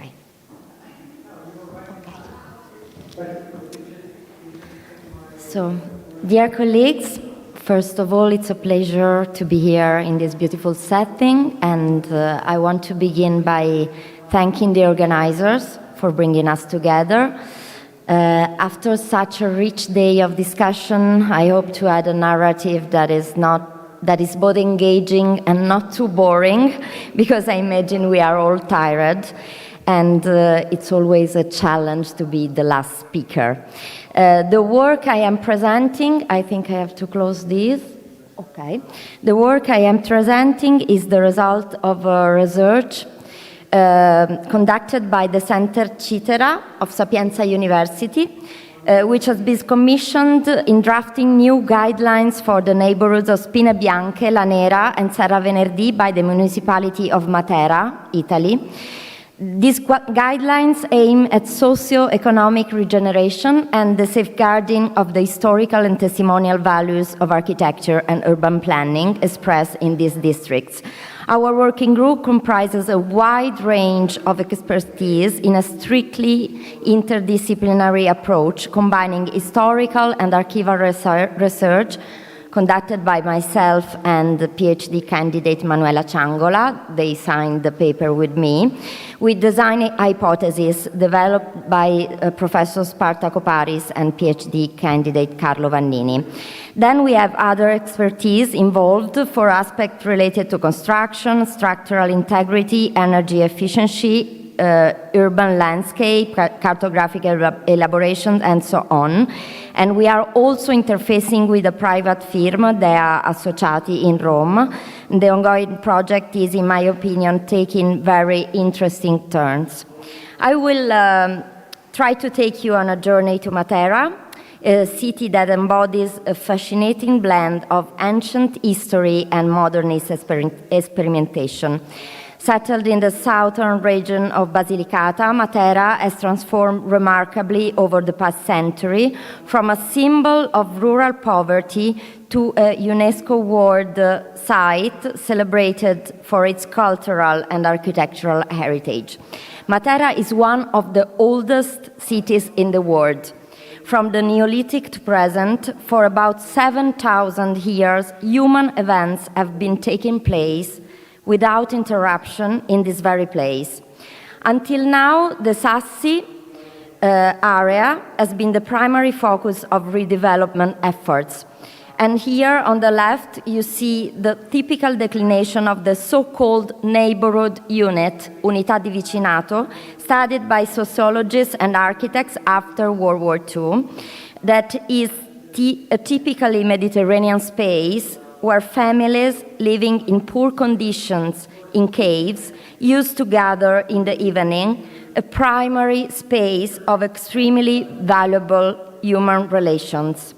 Today, also, the districts around the center, specifically Spine Bianche, Serra Venerdì, and La Nera, are listed as part of the historic city to be protected and improved, and this transformation presents innovative challenges. To appreciate the significance of Matera's modernist neighborhoods, it's essential to understand the city's historical backdrop. Probably some colleagues are already aware of this background, but in any case, I will try very briefly to describe what happened. In the mid-20th century, many Mediterranean countries, as you all know, including Italy, were experiencing profound shifts due to industrialization and socio-political changes post-World War II.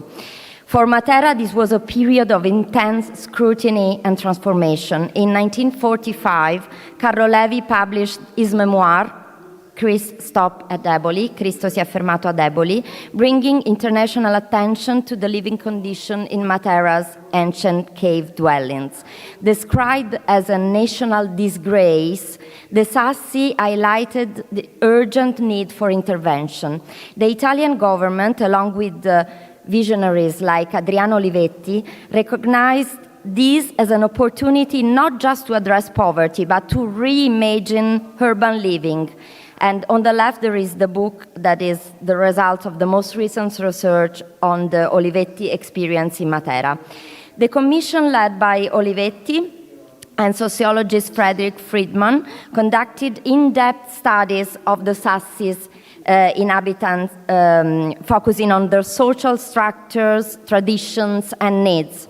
Their findings emphasize the importance of preserving the strong community bonds while providing modern facilities, a challenge that requires a delicate balance between respect for history and the pursuit of progress.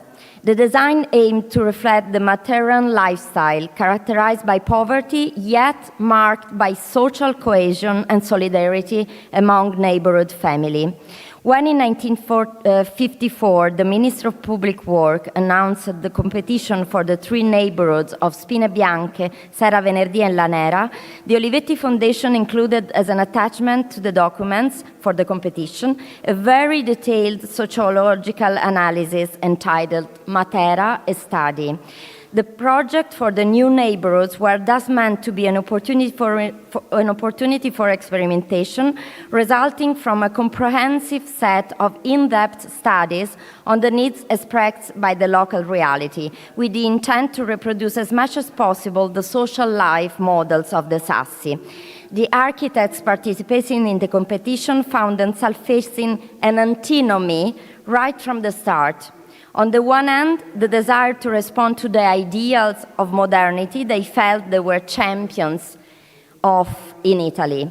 On the other, the necessity to engage with the symbolic capital of the rural world of the Mezzogiorno, southern Italy. The research moved toward defining a third way, alternative both to the idealist progressive approach originating from the outcomes of the modern movement and to the realist vernacular one supported at the time by the Italian Communist Party. The grand vision outlined in Luigi Piccinato's master plan sought to relocate residents from the Sassi to this new district that reflected modernist ideals while honoring local culture. He adopted the Scandinavian style, characterized by low-density housing, ample green spaces, and communal square to foster family cohesion. This approach, viewed as a laboratory city, demonstrated the potential to blend rural life with community-oriented architecture and landscape integration. The new neighborhoods were conceived as a keystones of an ancient road system that projected the city into its territory. Overall, the urban design presented itself as a new balance between Matera's urban tradition and the dimension of its territory, presupposing new relationship between the agricultural way of life and the urban framework. Let's begin with Spine Bianche, situated northwest of the historical center, designed by a team of architects including Carlo Emonino, Giancarlo De Carlo, and Mario Fiorentino. Spine Bianche was conceived as a mosaic of sub-communities. The architects faced the challenge of translating the close-knit social fabric of the Sassi into a modern urban context. They avoided mimicking traditional forms or succumbing to impersonal modernism. Instead, they created a layout where buildings are arranged around communal courtyards, encouraging interaction and a sense of belonging. Architecturally, the buildings are understated and functional. This is the angles, the detail of the corner solution by Carlo Emonino, and this other one is the building designed by Giancarlo De Carlo. So simplicity and durability, with multiform bricks adding texture to the facades. What's fascinating, it's how they incorporated elements that resonate with local tradition without resorting to pastiche. This is always Giancarlo De Carlo's project. Then we move on to Serra Venerdì, designed by Luigi Piccinnato and Luisa Anversa Ferretti. The architects here prioritize integrating the built environment with the natural landscape. Buildings are arranged to create irregular open space filled with greenery, mirroring the organic layout of rural settlements. Features like deep loggias, small windows, and pitched roof echo the vernacular architecture of the region. It also seemed relevant to me that the conspicuous and probably the most interesting part of the plan is the work of a woman.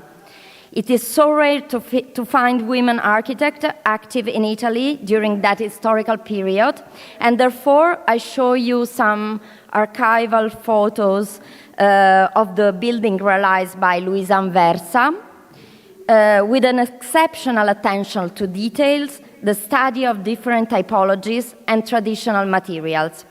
At Sapienza University, of course, also we are working on the revaluation of women architects and their fundamental role, and Luisa Anversa is a really interesting character that we are rediscovering with new research and publications.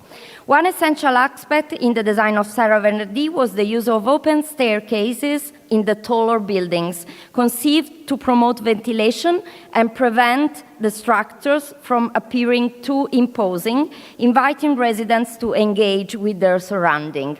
These are the sketches by Luigi Piccinato, and these are the building as built at the beginning. They have changed a lot, and you will see. Lastly, La Nera occupies a unique position southeast of the city center, separated by a railway line from the historical center, with a beautiful view on the Sasse Valley. Designed by Mario Coppa and Marcello Fabbri, La Nera capitalized on its topography to offer diverse spatial experiences. The neighborhood is always divided into sub-communities centered around internal courtyards, fostering social interactions. The buildings are arranged to frame views of both the city and the countryside. Materials and colors were carefully selected to enhance the sense of place. Facades painted in light manners and wooden shutters add warmth, while the central area with its taller building serves as a communal hub with school and shop. So, interweaving history and architectural design. The lesser-known status of Spine Bianche, Serra Venerdì, and La Nera compared to projects like La Martella Borgo, designed by Ludovico Guaroni, makes them particularly intriguing. The three districts lack until now adequate examination from historical, critical, and design perspective, making them ideal case studies for exploring the nuances of modernist architecture in a Mediterranean context, for understanding the interplay between architectural innovation and cultural continuity. Our ongoing research delves into this interrelation between history and design by exploring unpublished archival documents, original drawings, and project notes. We have gained deeper insights into the architect's intentions and the socio-cultural dynamics at play. Particularly, this comparison between archival photos and photographs taken today from the same point of view enlightened the modification, sometimes brutal, that occurred in the majority of buildings, and help us to search for strategies of intervention that can relate to the history of the neighborhoods without neglecting the real needs of the inhabitants as resultant from their use of the buildings through the time. As with any living environment, these neighborhoods have in fact evolved, sometimes in ways that deviate from the original vision. Unauthorized modification, the addition of incongruent elements, such as balconies, for example, or elevators in the tall buildings. You see all the images. And the encroachment of vehicles into pedestrian spaces have altered the character of these areas. Our work focuses on developing strategies to address these challenges. These are some, at the end of this comparison, you see, for example, the open staircase now are completely closed in the taller building. After this comparison, we started to think about what was possible, and of course, it's possible to intervene on the public spaces more than on the buildings. So our work focuses on developing strategies to address these challenges. These are some simple schemes developed by our team to show you how we are approaching to this task, but it is an ongoing project and we are only at the beginning. So we aim to preserve architectural integrity by establishing guidelines that allow for necessary modernizations, like improving energy efficiency without compromising the original design. To innovate respectfully, exploring ways to integrate contemporary needs such as technological upgrades in a manner that complements the existing architecture, and engage the community, recognizing that residents are custodians of this heritage. We are initiating a program to raise awareness about the historical significance of their neighborhoods. These are the first studies, too small, but probably in the publication you will see them better. And one heartening aspect in this residents' attachment is the residents' attachment to their neighborhoods. Many alterations stem from practical needs or personal aspiration, underscoring the importance of involving them in the preservation process. By fostering a collaborative approach, we can ensure that interventions are both effective and embraced by the community. In November, we will build in the 3 neighborhoods this urban installation for listening and participation of neighborhood communities to interact with the inhabitants. This is also another ongoing project. This is a thesis followed by 2 colleagues at the University of Basilicata, Matera, to build these 3 small signals in the neighborhood and to open a dialogue with the inhabitants. This neighborhood could, I think, serve as a microcosm of the broader themes of modern architectural heritage of the Mediterranean. They illustrate how international architectural movements were adapted to local contexts, resulting in unique expression that enrich our understanding of modernist heritage. Moreover, they highlight the fluid relationship between history and design. The architects, and this is a typical Italian approach, didn't necessarily see tradition and modernity as opposing forces. This district served as key experiments of the second modern movement in southern Italy, specifically the one that developed after World War II, often facing maintenance and rehabilitation challenges due to historical knowledge gaps and spatial degradation. Additionally, while preserving Matera's Mediterranean essence, this district also showcased Roman cultural and design ethos. The majority of the architects involved were Romans, and they worked in the same period to some crucial examples of new neighborhoods in Rome after World War II, such as the Tiburtino district, for example.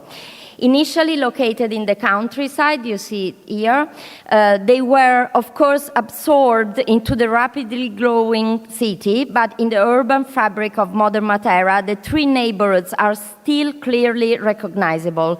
Beyond their architectural language, it is precisely the relationship between built spaces and open spaces, as you see here, that distinctly sets them apart from the surrounding urban fabrics. In fact, the widespread presence of green spaces assigns the 3 neighborhoods a primary role in the ecological balance of the central city.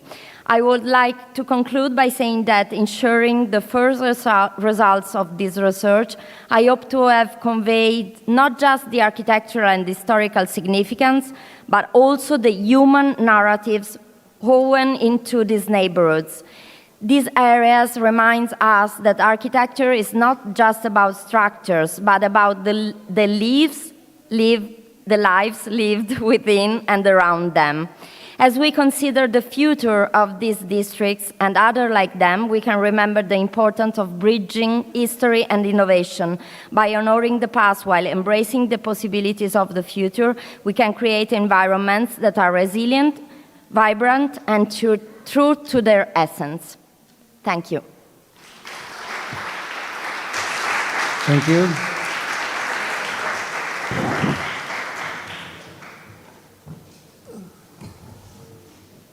Well, that was it.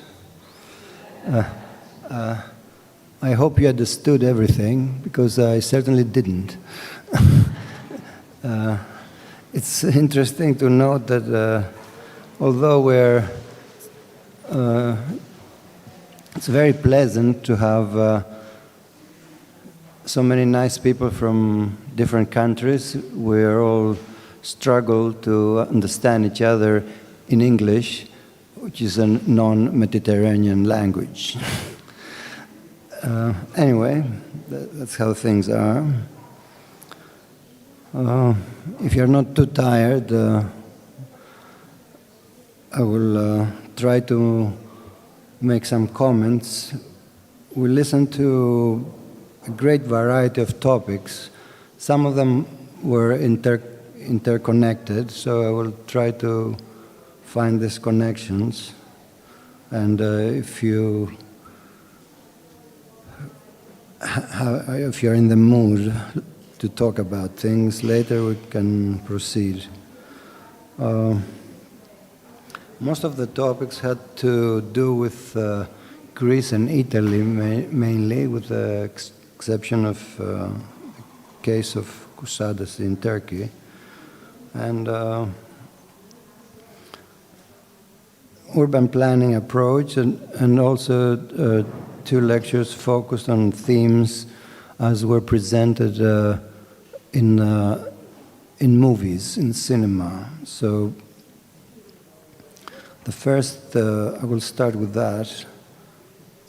The first lecture by Ms. Michalaki mentioned 2 movies that depict in a very good way a major difference in planning that differentiates what happened in Greece in relation to other European countries.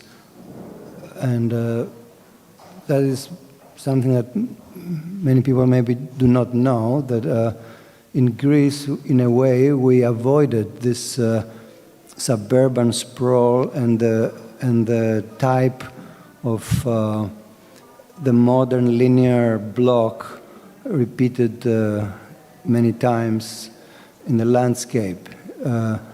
Regional laws did not allow this kind of expansion, but the price to pay on that was that the development of and the growth of cities was absorbed within the city limits, demolishing historical centers and replacing old houses with bigger apartment buildings. So that was a different kind of problem. So that was well depicted in those movies, the different special changes that happened in the 2 countries.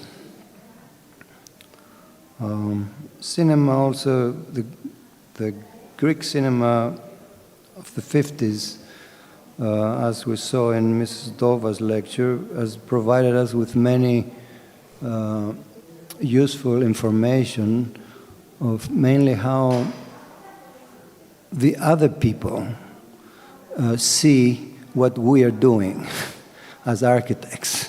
And that's a useful lesson for us, that we usually don't listen so much to what the other people say about our work.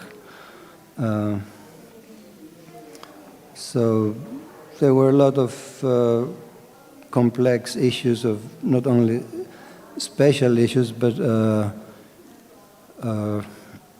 human reactions to these new kind of buildings, social structures, lifestyles, the role of women, etc.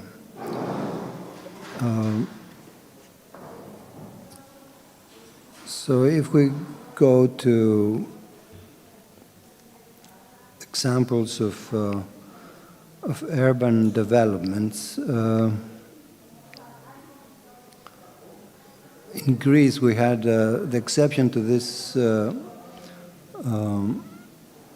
that I described before, that we had a few examples of modern planning, but in a smaller scales within cities, like the example of the social housing in Athens by Konstantinidis, in that example, to me, it was interesting that a younger generation of students and architects took interest in that and analyzed it. And maybe later we can ask more specific questions about that to Mr. Theodoropoulos. And well, it's an issue if this kind of buildings that were, in some ways, were heavily criticized when they were in a bigger scale, such as Siemensstadt, for example. In Greece, it never went to that scale. So, although it was a different kind of planning, it always kept down to a human scale and spaces that could be utilized by the people. And one question is if this kind of planning can still stand today and can continue to be livable. The Italian examples were also interesting in two different ways. The one showed some interventions of small scale, I would say, of buildings of use that would be helpful to respond to certain conditions of the 60s in some rural areas. And the last lecture, we saw much larger urban planning in close to a very traditional town of Matera. And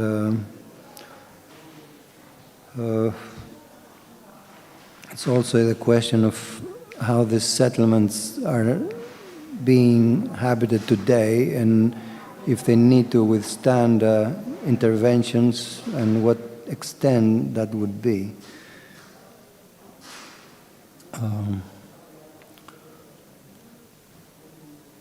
So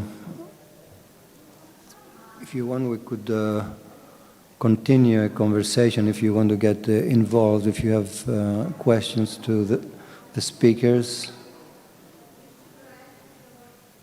or any comments.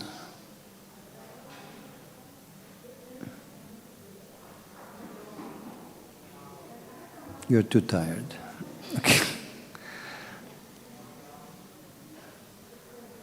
Okay. As I said, I would like to hear something more from Mr. Theodoropoulos of if they talked, if they asked questions to people who lived in those houses and if they have some input from that and if that affected their proposals.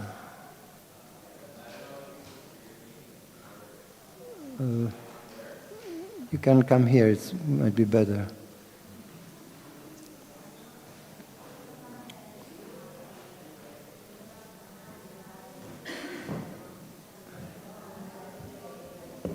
I'm not Mr. Theodoropoulos. Oh, My sorry. name is. It's okay. I was You're a the teaching other assistant. person. I'm Moudogiannakis. Okay, I'm sorry. It's okay.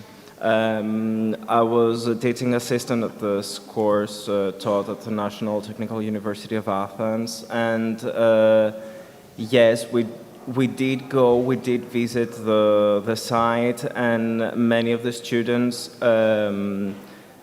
did interview the habitants of the social housing complex, and it was really interesting what they told us, because it is a place which is completely neglected by the municipality, and no one really helps except from the people that live there. And there are vital problems in these complexes, and they really need funding in order to overcome those problems, like the horizontal communication of the apartments. There are only stairs and there are no elevators, which is like the most simple, the simplest thing to add, but they do not have the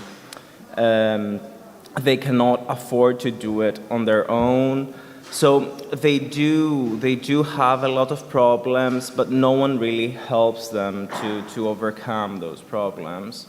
That was some of the main things that the inhabitants told us, and the fact that there is a community built in those buildings. They do have relationships between them, which is also very interesting, because it really shows that this example of social housing complexes and that has public spaces and for social interaction do work at the end. So this is something very interesting. Okay, I think that's the most important thing. If the people don't want to go, but just demand some updating and some functional improvements, that is a matter of funding. It could be, problem could be solved. Yeah, it could be, but it isn't. So. Yeah. Another comment one could make in these buildings is that it's a question not to you but to Kostandinidis, that although he was so much in favor of semi-covered spaces and he used them in most of his work, in these buildings the outdoor space is very small. And that's, I don't know if that was a question of money, or because he definitely had the space to do it. Even though I don't know if that concerned your research. That's true. Even though the gossip here is that Kostandinidis didn't go well with OEC, and those complexes were not designed by Kostandinidis, was designed by Skiavaresis, because Kostandinidis left the organization because he wanted to design spaces that were more extreme in a way, and that was not that could not be covered by OEC. So that is true, but I think that Kostandinidis didn't have the liberty to do whatever he wanted to do, and that's why he left at the end. Okay. Thank you. Thank you very much. I think the same questions go to the last lecture, Mrs. Kia. It would be nice to compare that experience if these same issues are true in Matera. Specifically, what issues? There are so many different. Yeah, the same question I asked if in case of Athens, the people had a sense of neighborhood and they were they were not pleased, but they were not as if they wanted to leave and never go back. They tried to improve their situation, and I don't know if what what improvements you propose. No? I mean, first of all, the sense of the citizens, the communities there really love their neighborhoods, and they are starting also to be aware of the history of their buildings. And also with this research, historical research, the awareness of the first images of the neighborhood is very present now for the inhabitants. So they are starting to understand that they have to take care of the environment they have. And of course, we are, to think that we can now restore the building as they were at the beginning, like to create these kind of images nowadays, it's quite impossible.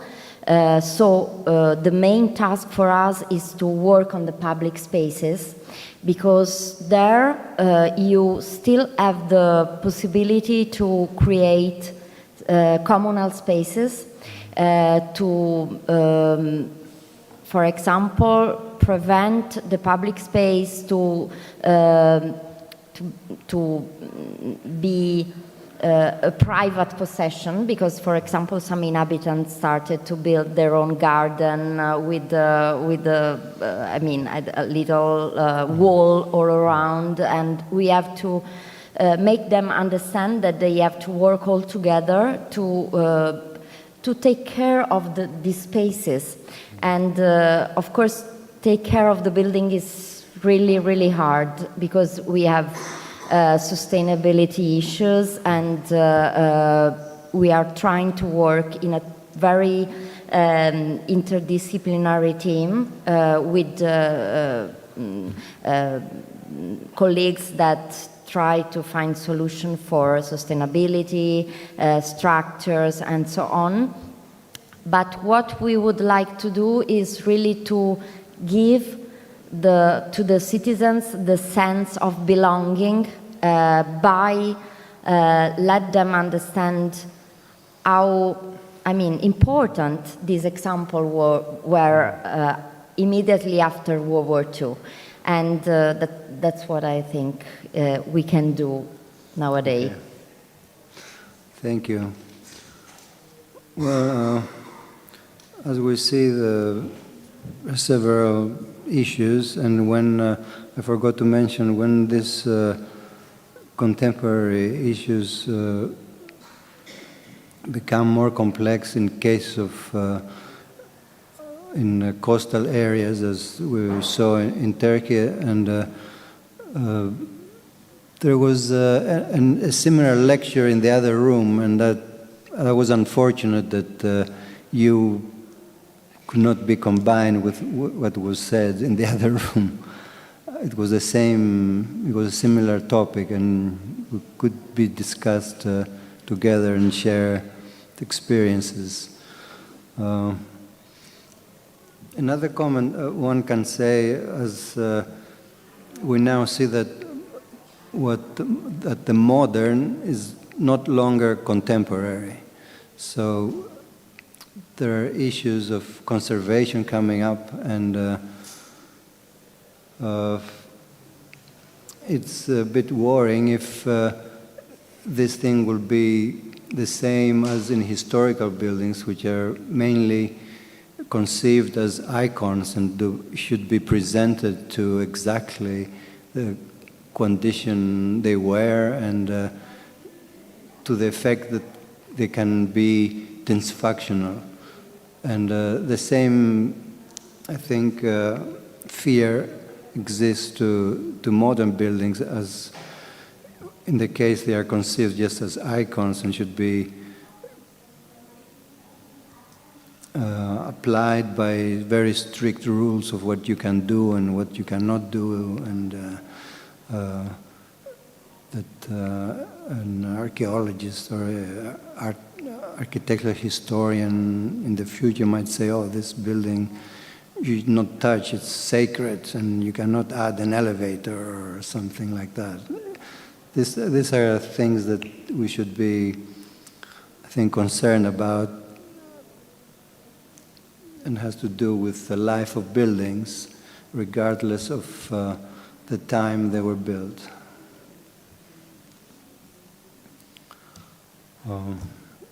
I don't know if you don't have any questions or comments, we can close the session. So, please, yes.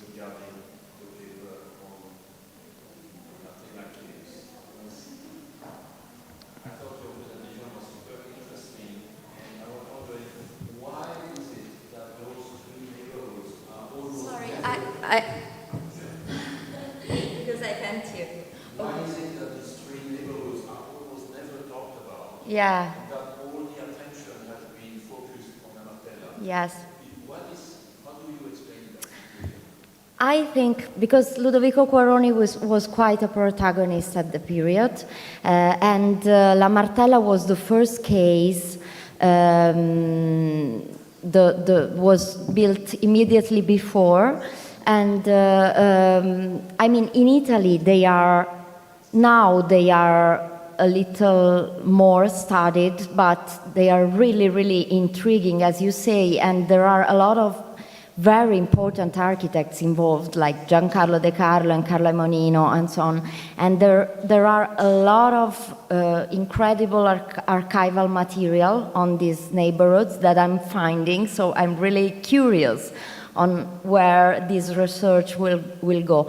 I don't know why precisely. I think that really it was the first case study, and since La Martella was so renewed, they stopped studying all the other neighborhoods.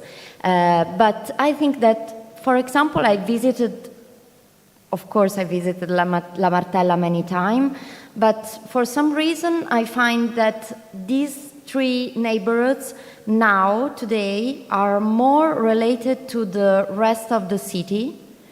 La Martella is really a borgo, separated from the rest of the city. These are cases where the main focus of the architect was to integrate, to think about the city of the future in a certain way. So they tried, they looked to some Northern European examples, and they tried to integrate in a Mediterranean site that approach. So I find it really, really intriguing.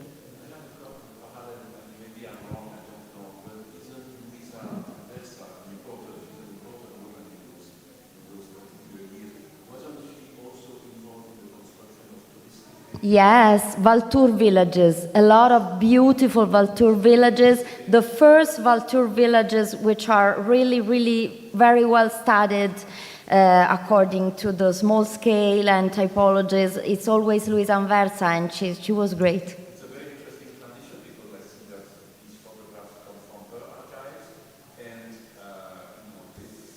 you cannot be at the most extreme, even though perhaps these two cases, these villages, and then the touristic villages Yeah. are perhaps the two extremes of what we do with the Mediterranean. Absolutely. Yes. Thank you. Okay, thank you very much. And in 20 minutes, we'll have our keynote speakers coming up, so don't go away.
it's the same. It's the same.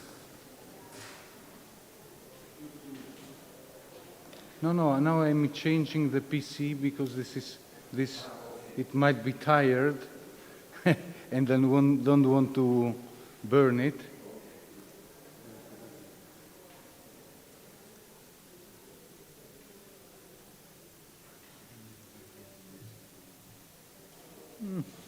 Τη Δευτέρα θα σου πω πώς είναι.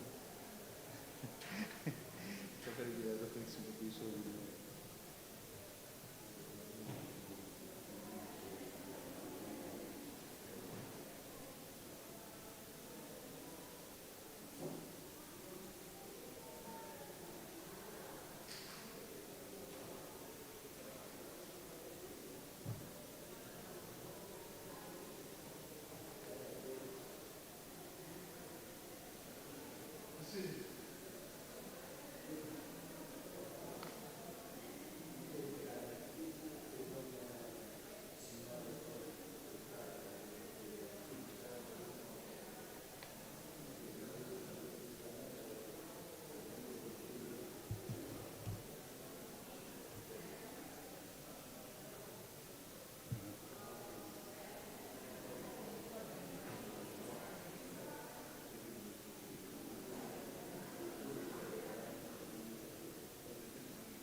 Τώρα θα κάνω εδώ μια πρόβα, αν το τρέχει καλά, γιατί δεν θα ήθελα να το ζωρίσω αυτό άλλες 2 ώρες, είναι το προσωπικό μου και κρέμωμα από αυτό.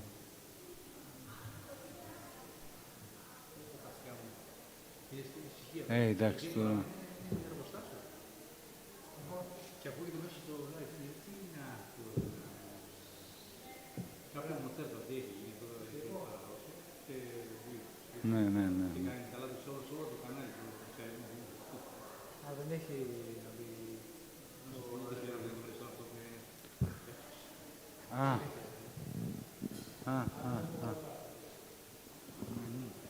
Κάτσε να δούμε και αυτό.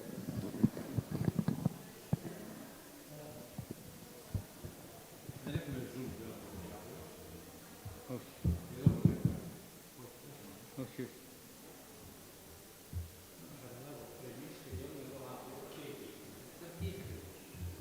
Τη Δευτέρα θα μιλήσετε με τον Αλέξανδρο. Γιατί τα άλλα έχουν ένα. Τι περίπου. Εδώ είναι. Είναι τα της σχολής, τα 20 χρόνια της σχολής. Όχι, εδώ. Εδώ και θα είναι ο Τουρνικιώτης να κάνει ένας καθηγητής.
Recording in progress.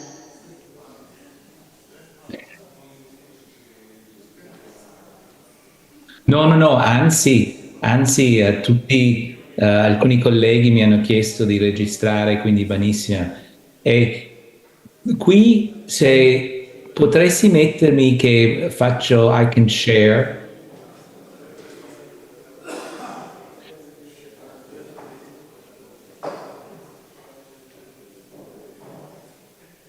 Okay, is that Jean-François?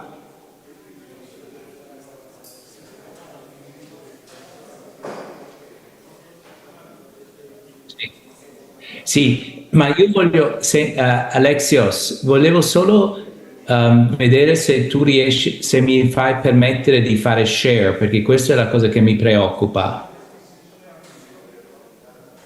Come no? Subito. Io ti ho mandato la piccola... Veda un po'. Ok, perfect. Share. Benissimo. Ne. Adesso dobbiamo vedere ancora che il file del professor Lejeune si apra e poi apriamo, Okay. cominciamo con E chi è Riccardo? Chi è Riccardo? Riccardo? Sì. No, stiamo ancora cercando di vedere con il professor Lejeune che il suo file si apra. Recording stopped. Appena risolviamo questo problemino cominciamo con le keynote lectures.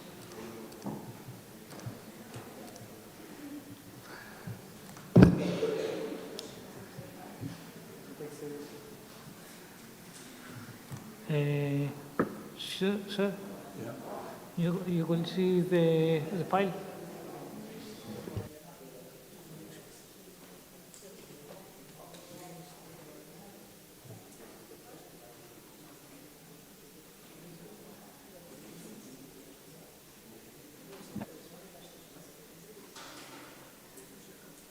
Jean-François, hello.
So are you happy about everything, how it's going so far? Question mark.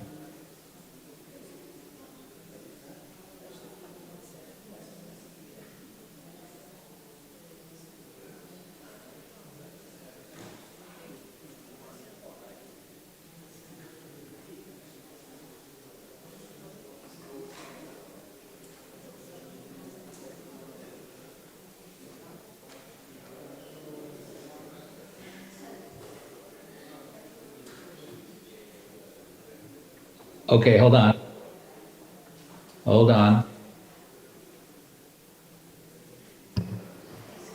Yeah.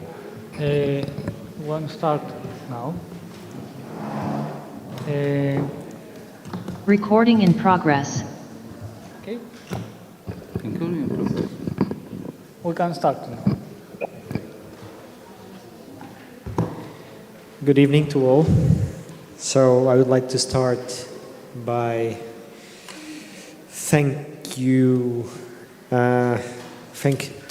Michelangelo and Jean-François for having their time and availability to be here with us. So we will have this evening a double session. So there will be 2 lectures for each one of them. And after that, we will have room for some interaction between the 2 of them and yourselves over there. So thank you, everybody. I will start with a small biography from Michelangelo Sabatino, and later, after his lecture, I will do the same for Jean-François. So Michelangelo is trained as an architect, preservationist, and historian in Canada, Italy, and the US. He is professor of architecture, history, and preservation at the IIT's College of Architecture, where he directs the PhD program and is the inaugural John Vinci Distinguished Research Fellow. This past year, he was selected as one of the top Design Chicago influencers in New Cities Design 50. Sabatino's first book, Pride in Modesty, Modernist Architecture and the Vernacular Tradition in Italy, published in 2011, won multiple awards, including the Society of Architectural Historians Alice David Hitchcock Award.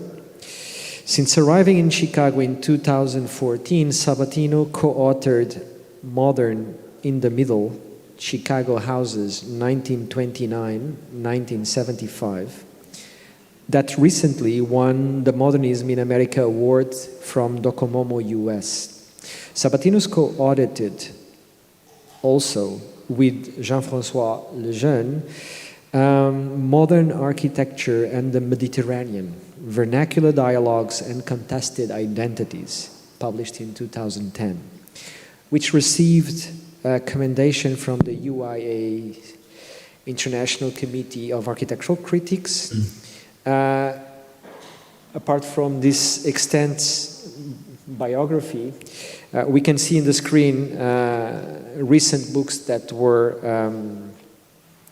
published that also are authored by Michelangelo Sabatino, like Canada, Modern Architectures in History, Avant-Garde in the Crownfields, Architectural Landscape and Preservation in New Harmony, Making Houston Modern, The Life and Architecture of Howard Barnstone, and most recently, Carlo Molino, Architect and Storyteller, with Napoleone Ferrari, co-authored with Napoleone Ferrari from 2021.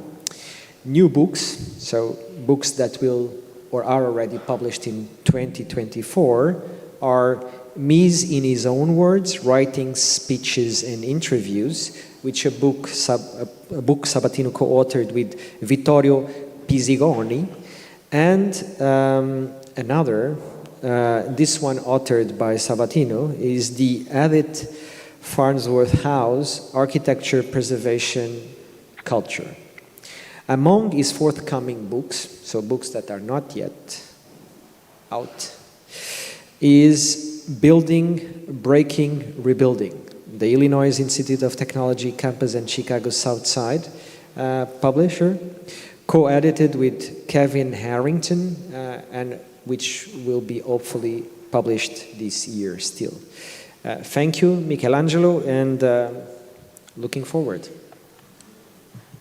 Thank you, Riccardo. And above all, I just want to extend a thank you to Stella, who had reached out to me at this point easily 2 years ago, I think, if I'm remembering correctly. And so to her, a special thank you for her persistence. And of course, I apologize.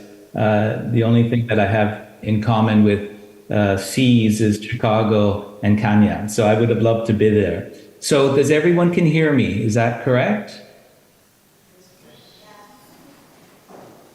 Yes? Very well. Okay. Yes. So, okay, thank you.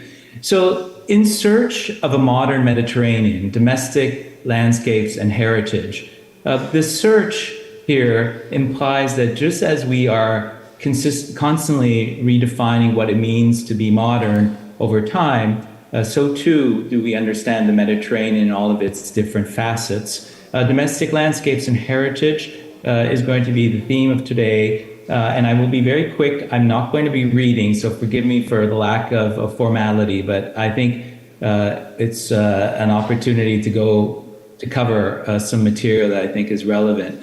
As Ricardo mentioned, this journey began about 15 years ago, perhaps, with my doctoral thesis, Pride and Modesty, Modernist Architecture in the Vernacular Tradition. And thanks to the generosity of my colleague, Jean-François Lejeune, I was able to also co-edit this book that on modern architecture in the Mediterranean that really put the national context, the Italian national context, into a pan-regional context of the Mediterranean. And this was a kind of the beginning of a broader interrogation of the history of modern architecture.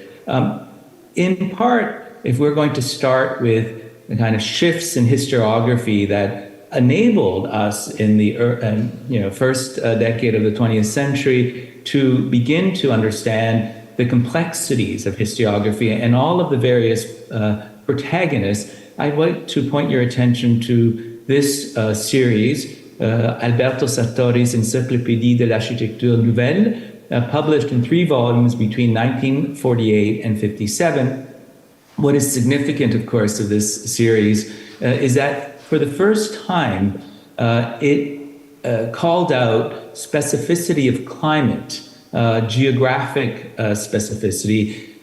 The first and second editions of the Encyclopédie tackled specifically of a climat méditerranéen. And so here you see Le Corbusier, but even in the American version, we have Niemeyer and Costas. But to be sure, the notion of the South is not merely restricted to the Mediterranean. Even in America, as early as 1941, Louis Mumford wrote a series of essays that he delivered as part of a lecture series regarding the South in architecture. And somewhat 2 decades later, the South began to be used again in terms of how one might frame politically, geographically, climatically architecture, new architecture, and modern.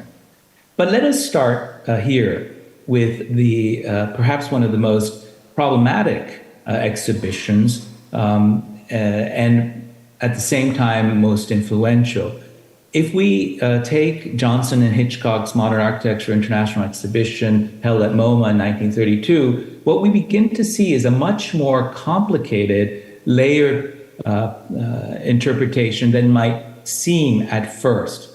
For example, it is worth pointing out that the Villa Savoie, seen here prominently in 1932 and had been recently completed, as early as 1952, in these photos by George Everhard Kidder-Smith, published recently, my colleague Angelo Maggi and myself showed that in 1952, what had been an icon of modern architecture, whether Mediterranean or otherwise, lay in absolute abandon. So simply 22 years later, as photographed by George Everhard Kidder-Smith. And so part of my talk today, to the extent that we can get into that amount of depth, will sort of put forward the idea that as architectural historians, it is impossible for us not to talk about heritage as well, although that sadly is not always the case. I think there's a lot of siloed approaches. The architectural historians tend to just want to talk about the archives and the preservationists, the present. I think there's a case to be said for a much more a greater dialogue. In the list published in the 1932 catalog was Le Corbusier's Villa Jeanneret Perret, the so-called Maison Blanche of 1912 and Chaux de Fonds. If now we can celebrate this work as a sort of early attempt of Le Corbusier to bring in the Mediterranean despite the alpine trees that are towering in the background and despite the pitched roof, it is only because of early studies by the likes of Baker and Gubler, Le Corbusier's early works published in 87, but more importantly, it was H. Allen Brooks, Le Corbusier's formative years in 1997, which heroically, courageously, and in great depth discussed Le Corbusier's early life. But it's also interesting to note, of course, that in the 1932 publication, there was featured the De Mandreau Villa at La Paradis with its clear connection to both the building and the materiality of the Mediterranean. And here, of course, is the most interesting dimension that sort of makes things a lot more interesting, of course, is that Madame de Mandreau, seen here with a hat in the middle of the photo on the right, at La Sarraz, was of course the founder of Siam, or the patron of Siam. So within what seems to be a homogeneous landscape of modernity emerges already in the 1932 catalog all of the complexity that we now continue to explore. So too, André Leursaz, Hotel Nord-Sud in Calvi, Corsica, was featured in Johnson Hitchcock's book. To the left, the period photo, and to the right, of course, the more recent iteration with the 1960 edition on the lower level. And this, of course, now is under protection as a historic monument. Also in the exhibition, one of the few works that were discussed of Italy was Figini and Pollini's Electric House. What makes this incredibly significant is not so much the nautical references, the flat roof, and the use of a very new material, which is electricity, of course, but what makes it more so interesting is on the right, in a drawing that was only in the last couple of decades unearthed, is the Pompeian red of this building. So the color dimension that was eclipsed from the over insistence on black and white photography really impeded us from a fuller understanding of the sort of modern Mediterranean and all of its interest, architects' interest in color.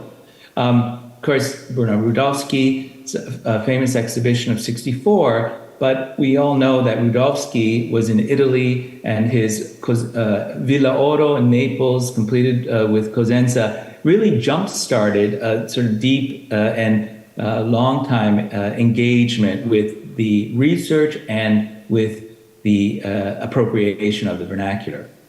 But if we're going to step back even further, it's important to recall the work, of Joseph Hoffman, who speaks, and my screen is slightly, let me see, there we go. He speaks about peasant buildings, of course, as early as the late 19th century, his visit to Capi. And this is one of the most important dimensions of this research. At the heart of the Mediterranean modern is the engagement of the people, the popular tradition, the folk. And this was, of course, celebrated in this amazing painting that is currently in the Museo del Novecento in Milano, Il Quarto Stato by Giuseppe Pellizza da Volpedo, in which the peasantry is celebrated, Gramsci's subaltern class, in a way that is both aesthetic and political. But it's the role of the peasantry also emerges in the interest in not so much the villa, right, but the casa, which is a very important distinction, because the villa was associated with all the patrician, bourgeois associations, where la casa, the house, the simple house, was associated with the peasant tradition or the folk tradition. Edwin Cerio jump-started the enormous amount of research. If you want a full bibliography, you can refer to my Pride and Modesty. The enormous amount of research that went on regarding specific cases of individual locales and more holistically across Italy. But what's very important about this book is not so much the focus on the house, but actually the house in the landscape of Capri. So La casa nel paesaggio di Capri. Why is this so? Because right after that, in 2 years later, Cerio and others promoted the so-called Il Convegno del Paesaggio, which was the very first to not only understand safeguarding of architecture, but also the safeguarding of the landscape. So the connection between the architecture and the landscape was absolutely key from the get-go, as we see, of course, in this well-studied example of the Villa or Casa Malaparte. Here we see a wonderful photo of Liba visiting what is claimed to be one of the inspirations of his rooftop steps.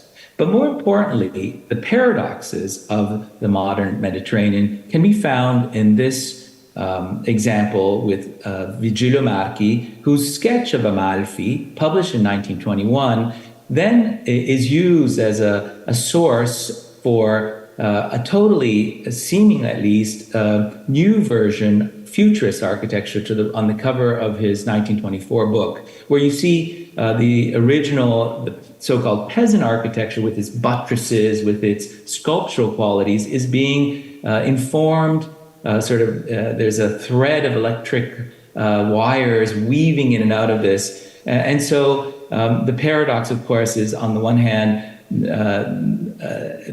so-called peasant architecture, folk architecture, had nothing to do with the technological aspirations of futurism, but we see it reemerge.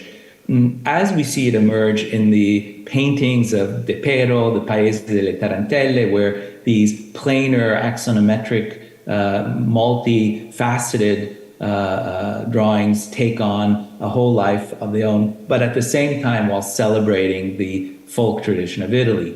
The Sicilian cart becomes a dimension that is much studied by these futurists. So this ancient pre-industrial cart informs the futurist imagination. But one only has to go back to Le Corbusier and L'Art décoratif d'aujourd'hui, published in 1925, to understand that deep in the heart of the modernist idea of the Mediterranean is also the object, and I think that's hugely important. As a counter, of course, Herbert Reed's sort of Nordic example of serial architecture and flat roofed is seen here in this comparison between Walter Gropius's Karlsruhe Dammelstock and the C amplifier bays in the Broadcasting House in London, published by Reed in 1934. Pagano, on the other hand, with his rural architecture exhibition in 1936, advocates for the study and appropriation of the sort of simplicity of the rural tradition. And attention here, he refuses to use drawing because the sort of Ruskinian sort of dimension of the sketch that we had seen in the work, for example, just 15 years earlier of Edwin Cerio, is eschewed in favor of the kind of sachlicht, sort of objectivizing gaze of the photo.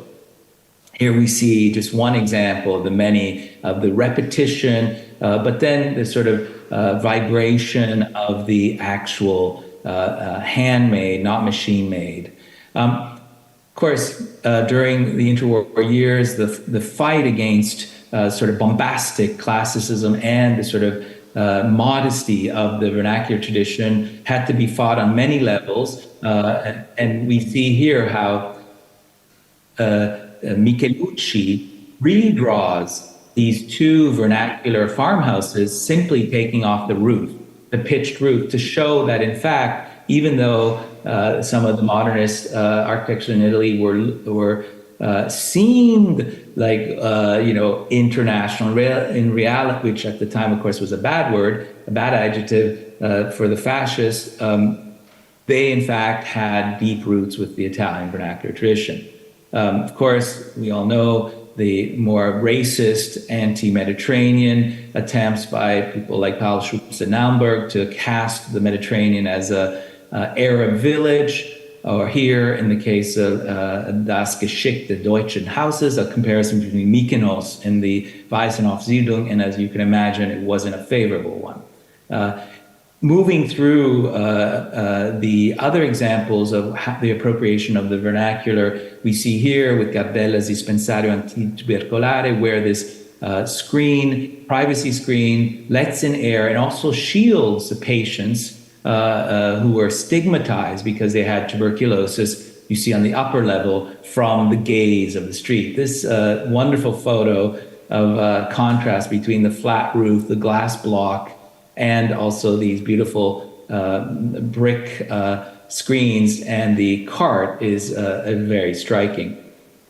In the interwar years, Michelucci takes up the embrace of the vernacular in terms of also religious architecture. Here in the Church of Peter and Jerome in Pistoia, where we see the use of the materiality and the forms of the vernacular. Quaroni's La Martella expands the interest in the vernacular to the urban, as does Quaroni's Tiburtino housing 49 to 49, where to the bottom right, many of the southern inhabitants of Italy found their way toward the center north and found in this displacement the comfort of villages left behind. As a side note, in those very same years, in the late 50s, Luigi Moretti's Villa Saracena was completed just northwest of Rome. Here we see a beautiful recent photo. The architect Paolo Verdeschi has taken on quite an intense restoration process. This you see on the left is the before, and to the right. So it took him 4 years using extensive documentation available to him in archives and also materials that were still in production. Verdeschi was able to take what was literally a ruin, as we see in the bottom right, and transform it into more. Moving forward, the vernacular tradition, and Jean-François will talk about this extensively, the move from the single-family house to the multi-family, the village, becomes a dominant theme in the 50s, as seen here at the Italian Pavilion in Brussels, where the blue sort of band of the Mediterranean that caps this flat village-like building stands in great contrast to André Watercain's Atom Yum, seen here to the left. De Carlo, his extensive study of Urbino, existing Urbino, is used as the foundations for the many decades engagement with the Collegio del Colle. And this insistence on the Mediterranean village meets Anglo-American context seen here, Gordon Cullen to the left, and the Italian landscape just published 2 years later to the right, begins to inform yet another generation of architects who are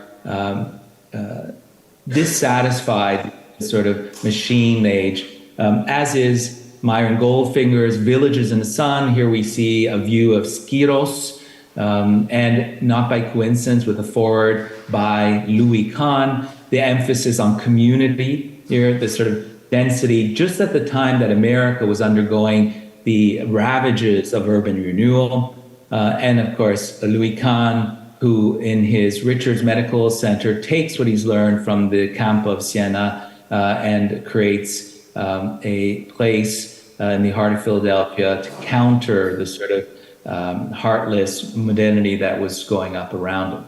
And then finally, the Americans, again, through the work of Eros Saarinen at Ezra Stiles College at Yale University, create a student housing village that relies on a mix of Siena's campo, and much more.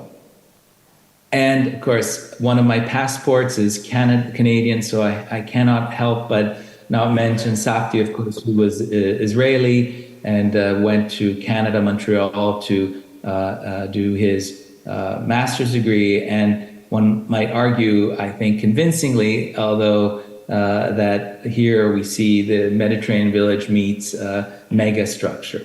And then finally, we also see the work in America of like the Stefanos Polizoidis, the Courtyard Housing in Los Angeles, an important publication of 1982, but what it really revealed that as early as the 1916, Irving Gill, with his Dodge House, had brought the Mediterranean to America.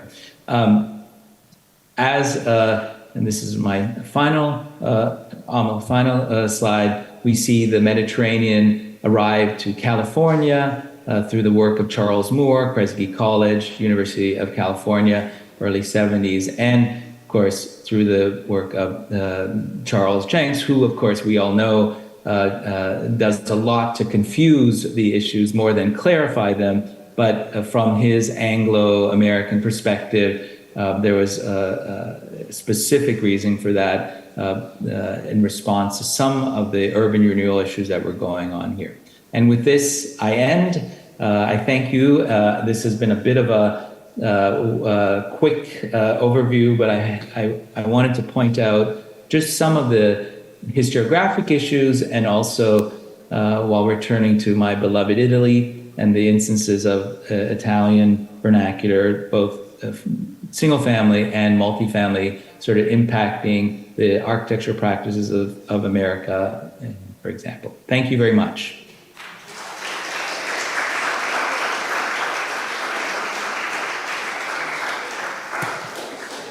Thank you, Michelangelo. I will ask you to stay with us.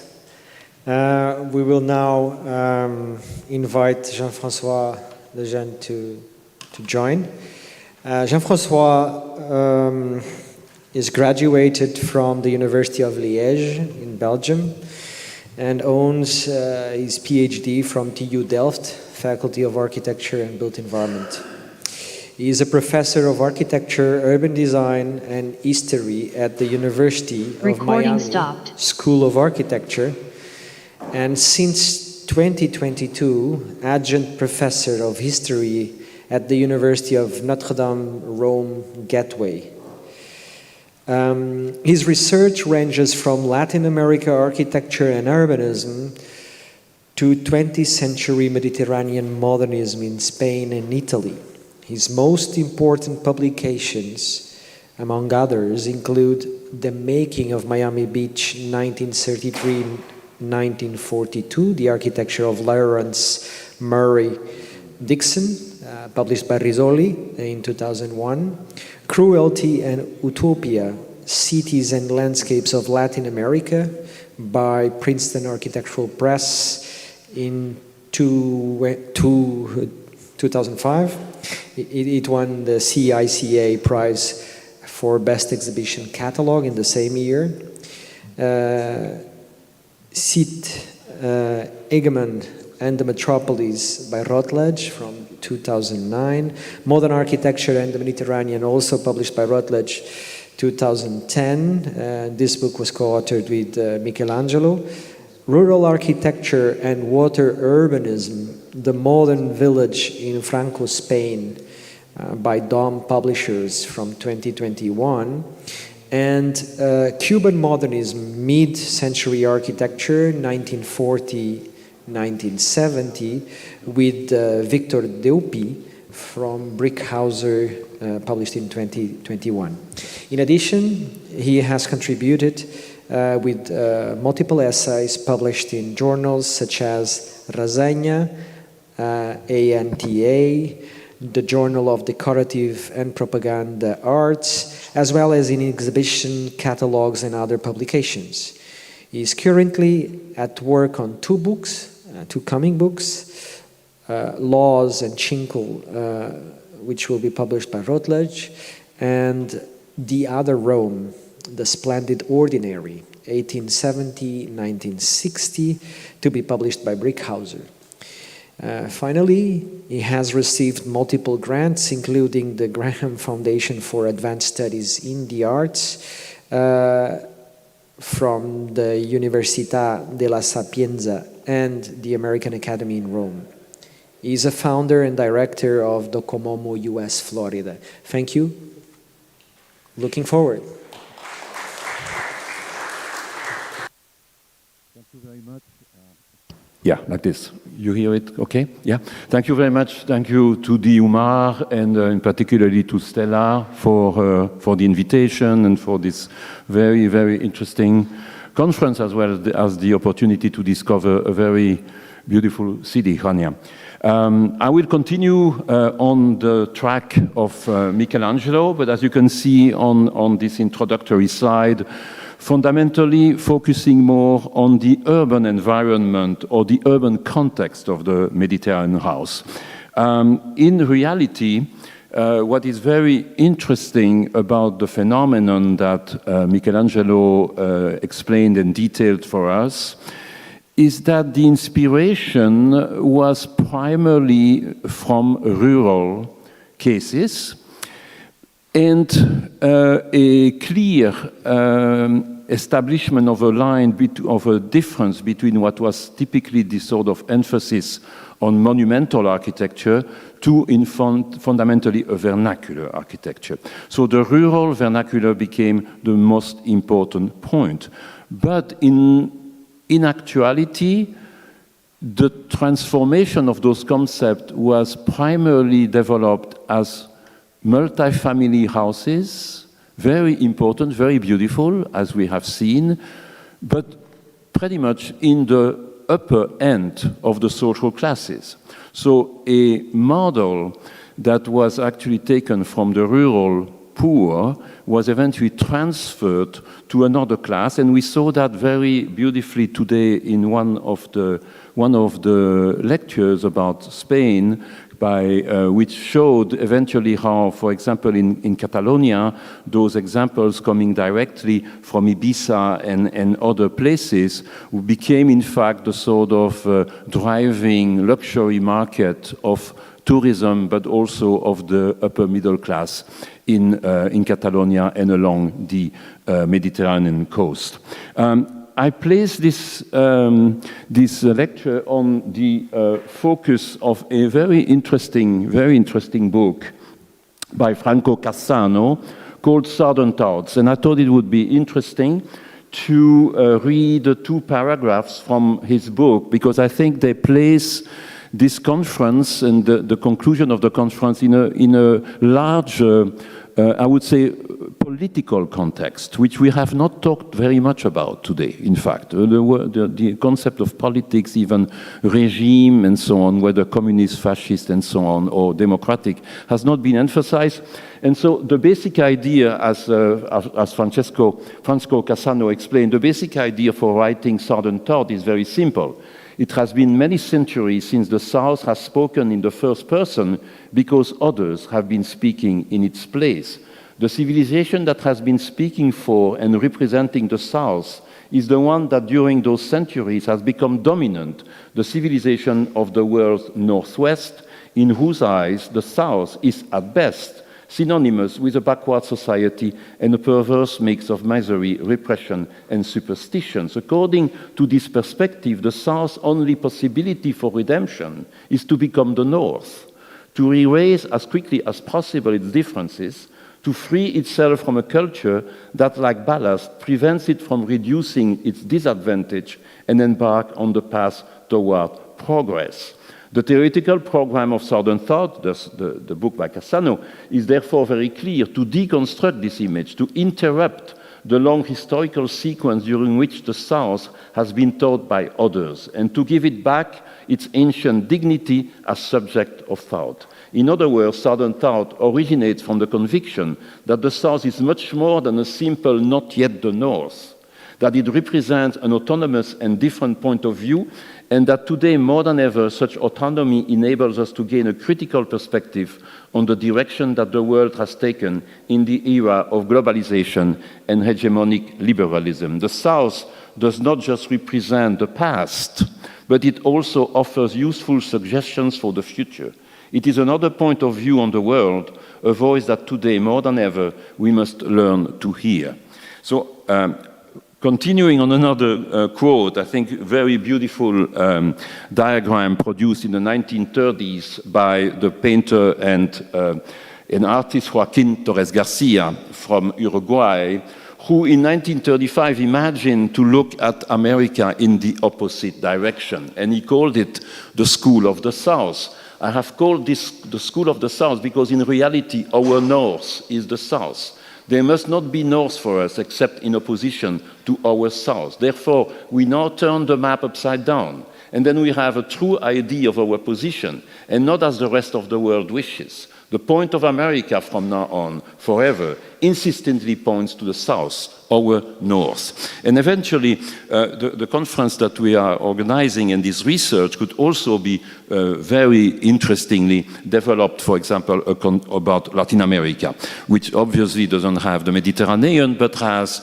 climates and conditions like Brazil, Cuba, for instance, that are to many ways very much alike to the idea. So this, in this side, I basically wants to say that what I just mentioned, this idea that this research starting from the rural poor eventually gets transferred to the upper middle class model of the Mediterranean house. But my lecture is also pointing out that, as Michelangelo mentioned it earlier, in the 1950s, late 40s and 1950s, there is a series of important projects and actors who will try to redirect, I would say, redirect the concept of the Mediterranean on the city fabric, on the basis from which it is the key element typologically and morphologically. So that's what I'm going to try to outline for you quickly and eventually focus on what was eventually was my PhD and what is a new book that I will present, which is this quite extraordinary process of interior colonization that the Franco regime enterprised after 1940 to reclaim a series of very poor and devastated agricultural territories. What's interesting in the Spanish case, which was the start from my more intensive research, is that there was a lot of interest for the urban context. Now that interest was also present in Italy, it was also present in France, but in Spain, one way or another, the urban context became a key element to understand and interpret the vernacular. For example, by comparing fishermen houses on the coast of Costa Brava and comparing them with GP-oid houses at the Weissen of Siedlung. Also, an important magazine like AC, Architectura Contemporanea, produced a really very important research on the Mediterranean. That magazine was edited by José Luis Sert. But most of the material that was eventually presented in this periodical actually were urban situations. Streets, places, houses in line, places that are fundamentally can only be explained within their urban context and cannot be fundamentally detached from it. And other important architects are Fernando García Mercadal, in his book on La Casa Popular in España, did exactly the same. Even though they could have concentrated on the rural house, the house in the middle of the countryside, they actually emphasized how the house of the rural village. And perhaps there is something very important here, is that the urban character of Spain, the urban character of Spanish culture, made it so that living alone in the countryside is not a very Spanish way. It's actually the idea of being part of the community which eventually drove a lot of the important projects of the 40s, 50s. The famous José Luis Coderch, Josep Coderch in Catalonia, it's always interesting to see the type of work with which he started his career. He built, of course, some of the most beautiful upper-class houses in Catalonia, fundamentally influenced by the Mediterranean. But see this really small village-like development that he produced in Sitges in the 1940s when he was actually the planning director of that city. He also produced a project that was not actually realized here, trying to understand how the combination of houses could eventually create an urban environment within the landscape, and in fact imagine tourism as an urban environment. You can see also a very interesting photo montage that he produced there for the Chilean magazine Auca, showing how low-cost houses could actually be developed, but always in the sense of urbanity and urban cohesion and urban complexity. The architects who started Team 10 did similar strategies. They analyzed the slum of Morocco, the bidonville, as is said in French, and they actually analyze it from the point of view of another type of vernacular, the self-made, self-produced vernacular.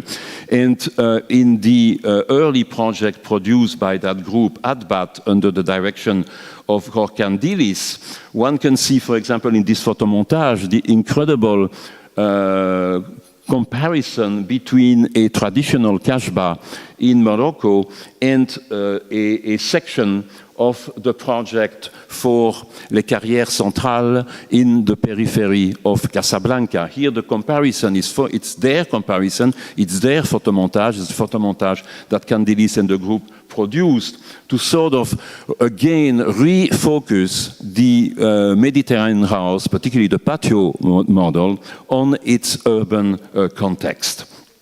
And there dozens of those houses were produced. José Luis III, after having exiled to the United States and working at Columbia University and then at Harvard, José Luis III started his career in a series of urban projects which unfortunately were not concretized, but urban projects that really put into question the tenets of the CAM, the tenets that basically the housing pattern of the CAM as it was established by Le Corbusier and his friend was essentially the sort of bar building isolated within the landscape.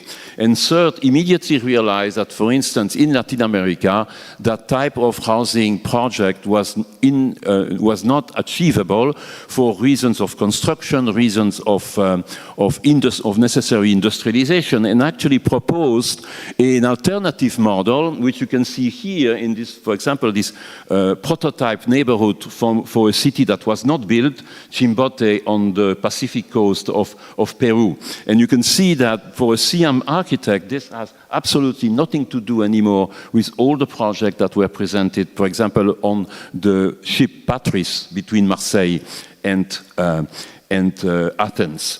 Third, actually pushed the audacity, very, very audacious, I must say, to try to convince North American, that they should live in houses inspired by the Mediterranean, and particularly they should live with patio house model. And obviously it didn't work, that's very clear, but he actually had the guts to build his own house in Cambridge, in very close distance from the Harvard campus. He had a lot of trouble actually building that house because he basically replaced the traditional American lawn that precedes the house into a sort of walled-in garden, walled-in patio. And you can actually see that in the slide that I will show you in a moment, because right now what you see on the screen is actually the traditional, the typical patio house by which he wanted to actually develop his project in Peru. The house in Cambridge is very similar, except that obviously it is of a larger scale and uses material and using forms that are influenced by the North American context. And third, again, further, in one of the most important magazines of the 1950s, Architectural Forum, also continue to propose that idea that the mode of living around the patio, around the plaza, was actually fundamental to the development of the modern society. In this very famous article published in '53, Can Patios Make Cities, where he uses the word patios at different levels, both at the level of the individual house, but all the way to the level of the neighborhood and the level of the city. And in that case, the patio becomes the sort of neighborhood square and eventually the central square. The idea of the heart of the city, as was eventually developed in the CAM 9. In my own town in Miami Beach, which obviously is not on the Mediterranean, but on the Caribbean Sea, and there have been many writings that have actually compared the Caribbean with the Mediterranean, and very, very serious one. I thought it was interesting to read a short excerpt from a very interesting book published in the 1980s, Everyday Masterpieces, Memory and Modernity, and actually a small text that actually gets its inspiration from the Scott Brown effort to preserve Miami Beach. Miami Beach, the Grand Concourse in the Bronx, the colonial quarters of Rabat or Cairo may not be up to the Greek islands, but are we so sure that they are not? But they are worlds made by ordinary men with ordinary talents, and if what we want is a better world, they merit our attention. Of course, for those who love these buildings, they are sufficient, like any true artwork. But in order to see them, one must jettison the art history progression dominant in criticism today. So I tried to make a very radical confrontation between Rudowski's drawing of Santorini and eventually the sort of quite interesting patio-based fabric that exists in the neighborhood called now South Beach, of which you can see also a very interesting typological study done by my colleague Alan Schulman, who was trying to understand how the neighborhood was built eventually from a series of object structures that attached together create, in fact, a very complete urban environment. But your own Doxiadis, obviously, was fundamental in the promotion of those ideas. And so the project published in the 1950s, for example, for Iraq, are, as you can see, quasi-contemporary, very similar to the one that José Luis Sert or Adbat was developing. So you could say that to some extent it's a sort of international style of the 1950s, but an international style which is fundamentally modern. Let's look here at Previ, for example, in Peru in the 60s, a series of architects, really important ones, like James Sterling, Van Eyck, to actually propose low-cost neighborhood in the periphery of Lima. And as you can see, those low-cost neighborhoods were organized around a series of urban blocks, organized together with a series of patio at the level of the neighborhood, but also the patio at the level of the house itself. And it's quite extraordinary. This was actually entirely built and is now studied in very many details because it was also a very important government effort to actually improve the condition of suburban neighborhood and promote a model that could eventually be self-built by the residents. Of course, all of that sort of is capped by Architecture Without Architects by Bernard Rudowski, and I could not resist to put Asprasistia. We had a very good presentation this afternoon about that new town by Doxiadis in Greece, and I had the chance to visit it in June and was really quite surprised that a town of that quality had barely made a mark in the history of urbanism, in the history of new towns.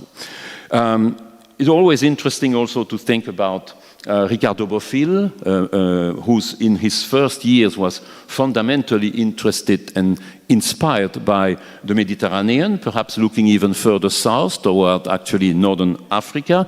And it's interesting to compare La Muralla Roja,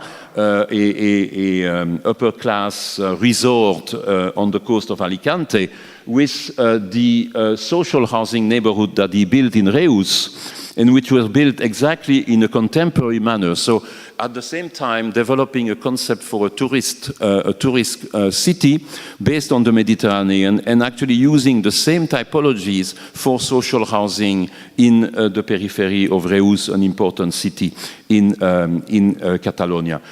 In Portugal as well, of course, Fernando Távora, the great inventory of popular architecture in Portugal in the 1960s, within which Álvaro Siza was one of the young actors as a student. But it's interesting, of course, to compare a traditional neighborhood of Portugal as indicated in the survey, and a street of the Malagueira housing district. And again, we're talking here social housing. We're talking also housing for the poor.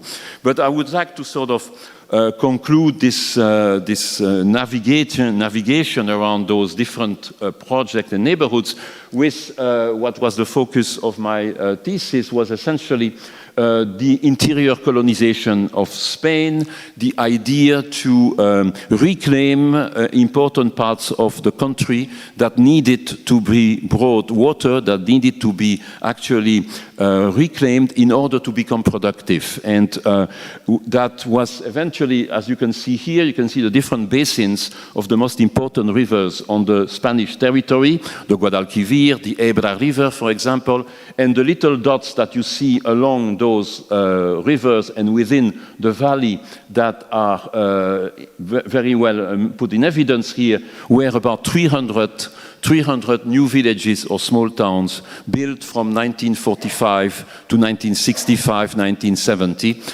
by the Ministry of Agriculture, essentially by Spanish architects who worked as functionaries, who worked as civil servants within the ministry, developed into a series of regional offices, but also, as we will see in a moment, eventually employing some of the most important architects in the history of second half of architecture in Spain. For instance, Alejandro de la Sota, in the upper left and right, left, right, and left top, which is one of the very first towns developed in this program. So the idea, these are agricultural towns. They're placed in the middle of the fields, but they are in comparison with what existed, for example, in Italy. And we had a very good presentation. We had two very good presentations this afternoon on that as well, on, for example, Plinio Marconi and also Matera.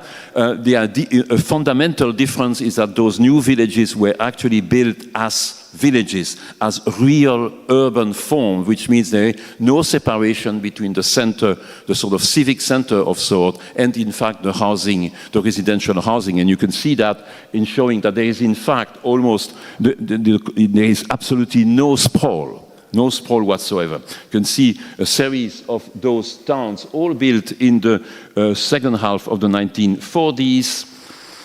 Quite extraordinary, I must say. They start to be relatively traditional in terms of their interpretation of the Mediterranean, but they quickly, in the early 1950s, as the situation in Spain is starting to evolve, they actually move toward a more radical, but also purer form of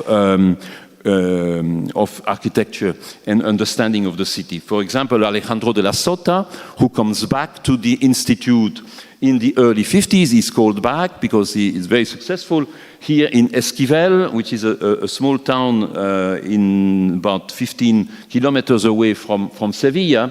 And it's actually designed, as you can see, as a sort of as a fan, as an abanico.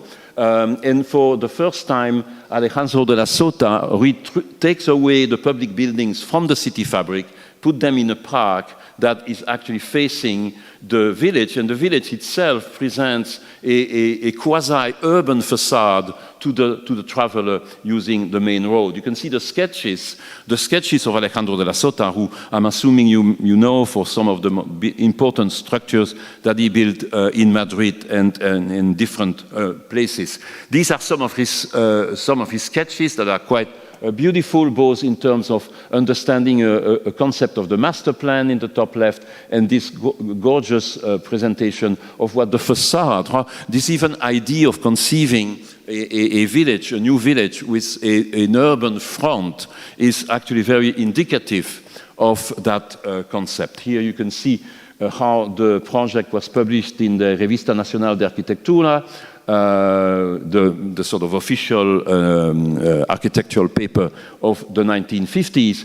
And you can see the detailing of the typologies, detailing of the fountains, urban furniture, and the concept of facade, the concept of architectural place. You can see here on the left the urban facade preceding the town, and then the streets that were created, which are really quite narrow. They're totally, to some extent, totally medieval in that sense, but planned literally from scratch through the means of that institute.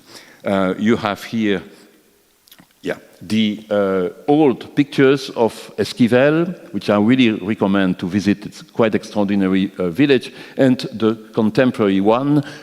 It's even they push the planning system in such a way that there are streets for pedestrians and then streets for cows and machines. So it's the most functional, one of the most functionalist plans that you could actually imagine.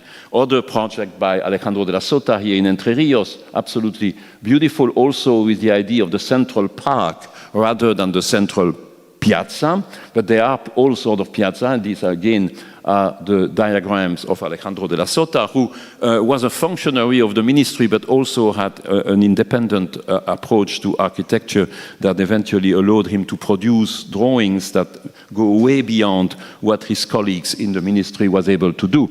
And perhaps the one that is these days, now that those villages have become quite well known in Spain, is José Fernández del Amo in a small town near the Portuguese border, on the way to Évora, not very far from our friend Álvaro Siza. And so Del Amo wrote about those villages, and this one is the most beautiful Veraviana, because you can see how the integration of towns and landscape, the complete integrations of town and landscape, the blocks remain as urban constituents, but they are now somewhat floating within this master plan. I have run across the Spanish land, and we have learned in all its corners what an anonymous architecture could teach me. Going from surprise to surprise, I have been taught to guess the measure and the function of the spaces that man built to shelter his life and his work, and how he set up an environment for social life. So were born and were made the villages and small towns that I admire, and from which I have gathered the hidden laws of spontaneous organizations. And there is absolutely nothing in common in reality between urban form of the traditional village and those villages, but the influences, of course, are very clear. And this is probably the most famous photograph of the entire program of colonization, these repetitive townhouses on a small pond at the heart of Veraviana. Or the project by Del Amo, Villalba de Calatrava, an absolute beautiful, very beautiful place, of which you can see here some of the architectural, and so how Del Amo is really transforming the architecture, but also one of the relatively late village here, Villafranco del Guadalhorce, 1962. This is a street built literally in the 1960s, and so is, and that's the last one I'm going to show you, El Solanillo in 64 in 64, which is absolutely a perfect example of rational architecture. I mean, this is really quite, we have rarely reached that level of repetitive approach, even in the work of people like Ernst May or Wagner, for example. No, we have reached an element, and those towns who remain pretty much unknown until pretty much 15 years ago. And because Michelangelo Antonioni was a great, Michelangelo Antonioni actually, before becoming a cineast, actually wanted to be an architect and actually followed architecture for a couple of years. Antonioni had obviously a very, very clear sense of understanding space and urban space. And he actually discovered, one way or another, this village in Solanio and used it for two very beautiful minutes of his film, The Passenger, in the English version. And you have here pictures of Jack Nicholson entering the village of El Mentanillo. So all of that eventually became the focus of my book here, called The Modern Village in Franco Spain, which I just gave to Stella. So it's going to be part of the network. And those, I think we've spoken quite enough, but perhaps it's interesting to read the last paragraph. The rural house is a reflection of people's way of life, their needs and their work. It responds to the physical conditions of the locality, the climate, the materials of the country, and the constructive means. It is an integral part of our agricultural economy, an instrument of work. What was new after the Civil War, so during the construction of those towns, was that the lessons and examples of folk architecture were not used in the suburbs of cities or in the very places they were born. They were not used in the suburbs of cities, or I would say in the countryside, or on the coast of Costa Brava, but in the very places where they were born, created and studied, i.e. the countryside campaign, not the countryside itself. The new countryside was the place for a real and functionally correct architecture without architects. And I'll let you read. I dedicate this lecture to the urban culture of the war victims. Thank you very much.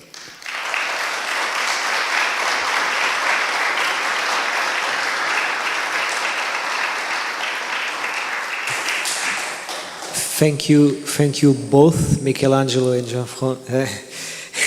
and Lejeune, for these passionate presentations, above all. And just responding to your question regarding the debate on the political dimension of all this. So tomorrow we have three other sessions actually, and one of them is substantially charged on that matter, which is called Contested Modernities, and touches in some of the most relevant subjects that both of you brought here. So we will have one session also on landscape, apart from another session on archiving and monography of architects. But these two sessions on landscape and contested modernities I think are relevant for what we saw here today. And I would just bring here, because at a certain extent, Delamo just made me remember also his first work, which is the neighborhood in Almeria, built to resettle the refugees from South America, so basically migrants on a port town, and also the neighborhood in the west side of Baghdad, where Hassan Fati had the opportunity to work with Oxiades. And at the end, we are talking about the Mediterranean and also this sort of knowledge transfer, but also migration of people that also comes with migration of architects and all this. And on the other hand, the concerns of landscape that Michelangelo brought us here, from the scale of the house, the casa, to the scale of the landscape of Capri, in a way. And I think would be very relevant, because both presentations today just touch in many of the interests of our dear participants of this conference for today and yesterday. So I'm sure there are many questions for our two guests tonight here, out there. So if I understand, I have to come tomorrow morning now. I was trying to skip it, and I can't. I think would be The lunch would be late, so we have this longer session, sorry, but we have to do everything in a compacted way, so more efficient and effective, hopefully. But we want to hear you.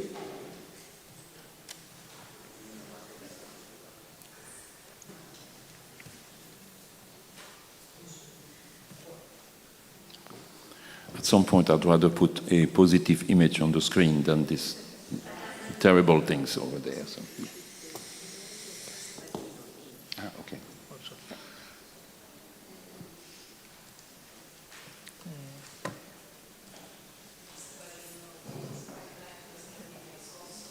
I think there is a microphone. If there are already voices to speak on the microphone. So, Michelangelo, are you hearing? No, not yet. Michelangelo, Michael, are you still with us?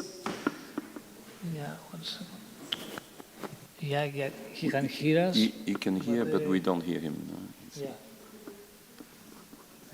1 second.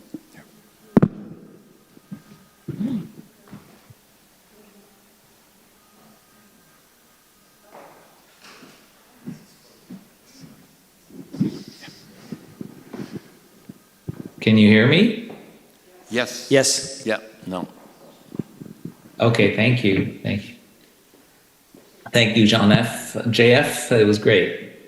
You were great too, so it's, it's a good team.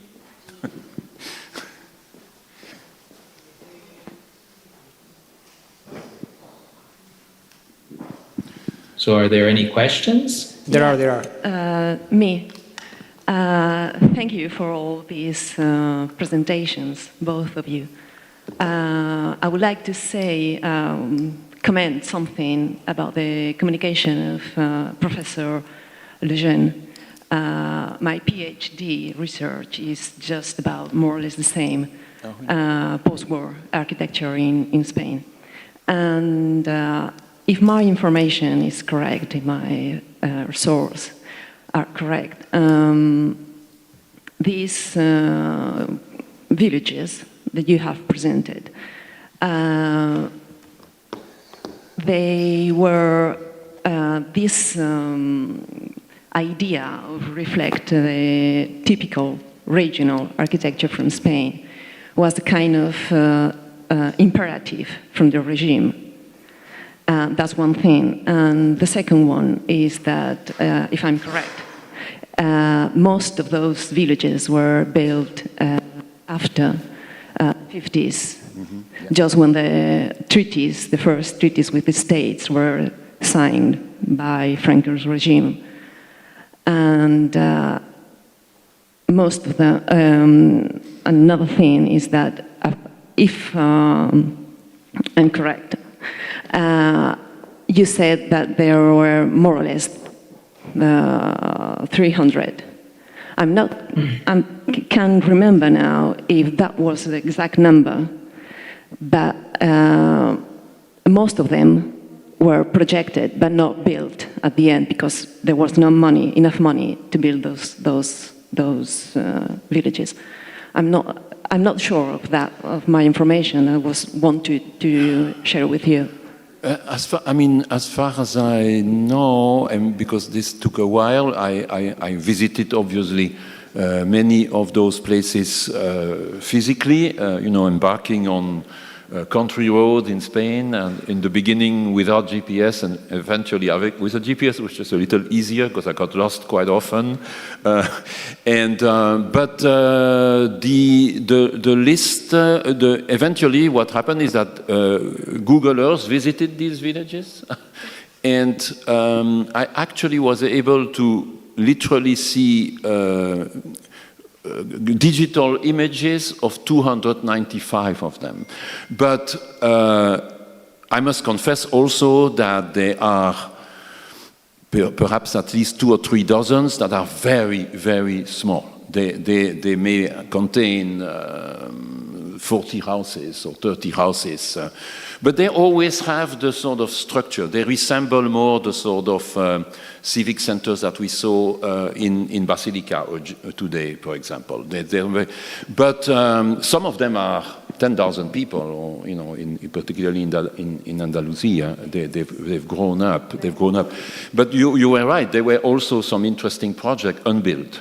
Unfortunately, because there were some really interesting projects that were not realized. And some of them had more than one project. For example, Del Amo did 2 interventions on the same pueblo. Yeah. More questions?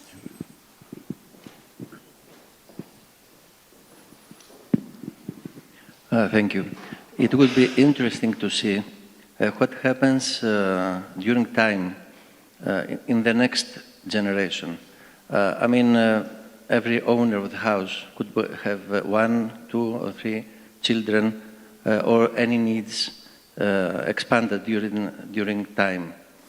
How did it evolve? We see a very yes. It's a good question, because I mean most of those images that are archival images in the ministry, and there was literally a sort of aerial survey that was produced in the 1950s, which is very, very important. Well, you know, under Franco, in this Catholic fascist regime, obviously having kids was important, you know, encouraging women to be at home and have maximum amount of kids, even, you know, of course, in a farmhouse, it's a lot more, it's a bit more complicated exactly who does what. But most of those houses would have space for 4 or 5 kids, plus the father, mother, and they were not big. The houses were small. I mean, perhaps for 6 people, 100 square meters, perhaps even less. But they were adamantly, importantly separating genders. The idea, there were 2 fundamental elements that searched to improve the traditional rural home. One, not to live with animals.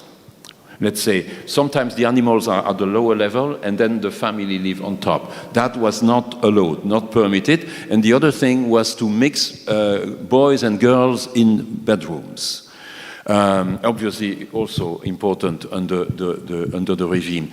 And as it goes, the houses, because those houses have patios, or rather corrales, which is a patio, but it's mostly a patio closed by walls, not really a patio at the interior of the typology. The houses were not big enough to actually have an internal patio, but they have a sort of a patio at the back. And usually the houses have expanded over the corral. These days, talking about preservation, the situation is not always very good. There are some of those villages where people get obviously wealthier and they want to make them look like Andalusia and La Costa del Sol, and so they replace ironwork or with fake columns on balconies and things like that. And so the preservation of those towns now is starting to become an important topic. Some of them are now part of Docomomo. Docomomo Spain has actually inserted them in their inventory. Some of them, I believe, are now more or less protected, more or less, but it's still a very small amount in relation to the large-scale program. But they're very adaptable. I mean, it's, in fact, the system adapts itself. You just expand. But now they're sometimes building a second floor, and not always in the most elegant manner, nor in the most respectful way. Because, you know, today it's the great return of ornament, you know, in this type of places. So ornament returns, but in prefabricated models. We have more questions. Are there questions to Michelangelo or Michelangelo? Well, in my case, I have another question for Professor Lejeune, if that's possible. Sure. Here, yeah. So, well, actually, well, the first thing I should do is just to thank you for your lecture because it's been very clarifying and very revealing somehow. As you have said, this thing of the architects from the south, like looking at the north, I think that's something that, yeah, that's completely, I think that we all agree with you. And actually, that's something that we have inside, but maybe we don't really dare to admit it, but it's something that happens. But that's also that happened in the 60s. I mean, amongst all those architects that you have mentioned, especially the Spanish architects, that in the context of the dictatorship, where just the single fact of thinking of the modern ideas was risky.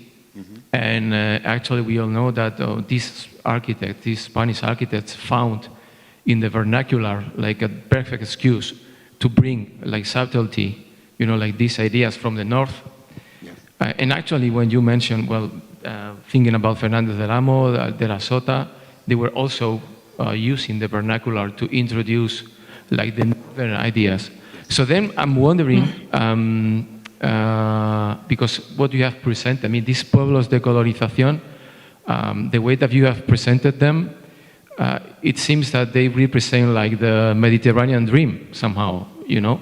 So I'm wondering whether you think somehow that there is like a hidden northern thinking as well in these pueblos de colonización. So that could be my question to you, you know, like, do you think that, you know, that like even in these pueblos de colonización we can recognize some of the feature of the north, of the north? Yes, I mean, yes, it's possible because, I mean, obviously in the 1940s, it's very regionalist. The architecture is fundamentally regionalist in the sense that even existed, for example, in the 1920s in Spain before the war. But that is obviously a relatively, it's a very safe solution, and it's also driven by, as you know, by the fact that there is also the autarkia, and the sort of embargo. Steel is not very easy to get in Spain during that period, all the way to the early 1950s. And also we're in the countryside here.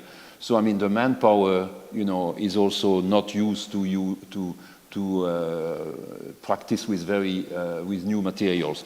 In the 1950s, yes, in the 1950s, there are two important influences. Is obviously there is a Congress of Architecture in 1951 where Coderch's work is actually presented in a very important way. He's also designing the pavilion of Spain within the Triennale of Milan. I believe it's 51 or 52, don't remember the year. It's the moment where Spain is rediscovered at the international level, and I must say that Gio Ponti is really the primary actor for that rediscovery. He immediately opens the pages of Domus to Goderch and other, not to those projects, because those projects are relatively, they're not very published. The page that I showed from RNA is actually one of the rare pages, but they were done on film, in reels for film when you would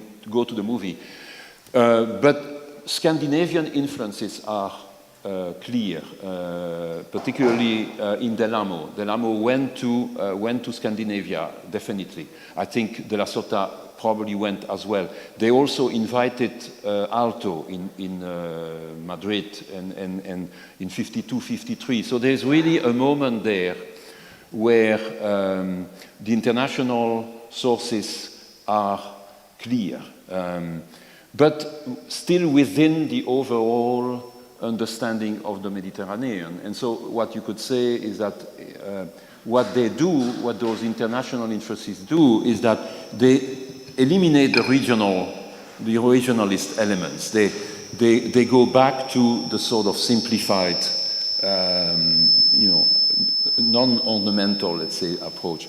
But, or they invent new ornament. It's very interesting to see Delamo makes very beautiful things, for example, with chimneys or windows. The language evolves actually quite well in the 1950s. And even in the 1960s, the town opened up to the automobile. And so the streets get wider. The cars are now parked partially on the lots, so the lots are wider. I mean, it really follows, let's say, international evolution, including in urbanism in that sense. But they're still able to maintain a cohesive environment, and you can still feel the urban character. Yeah, I think that's how I could. Thank you. Just to say that would be good to do that question to Pedro Guilherme, who presented Malagueira this morning. Is it here? Maybe I should. No, I was just saying that would be good to do that question to Pedro Guilherme, who presented Malagueira this morning.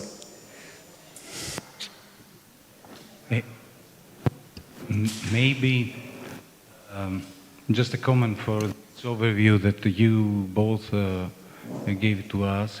Maybe the question is who decolonizes or colonizes whom?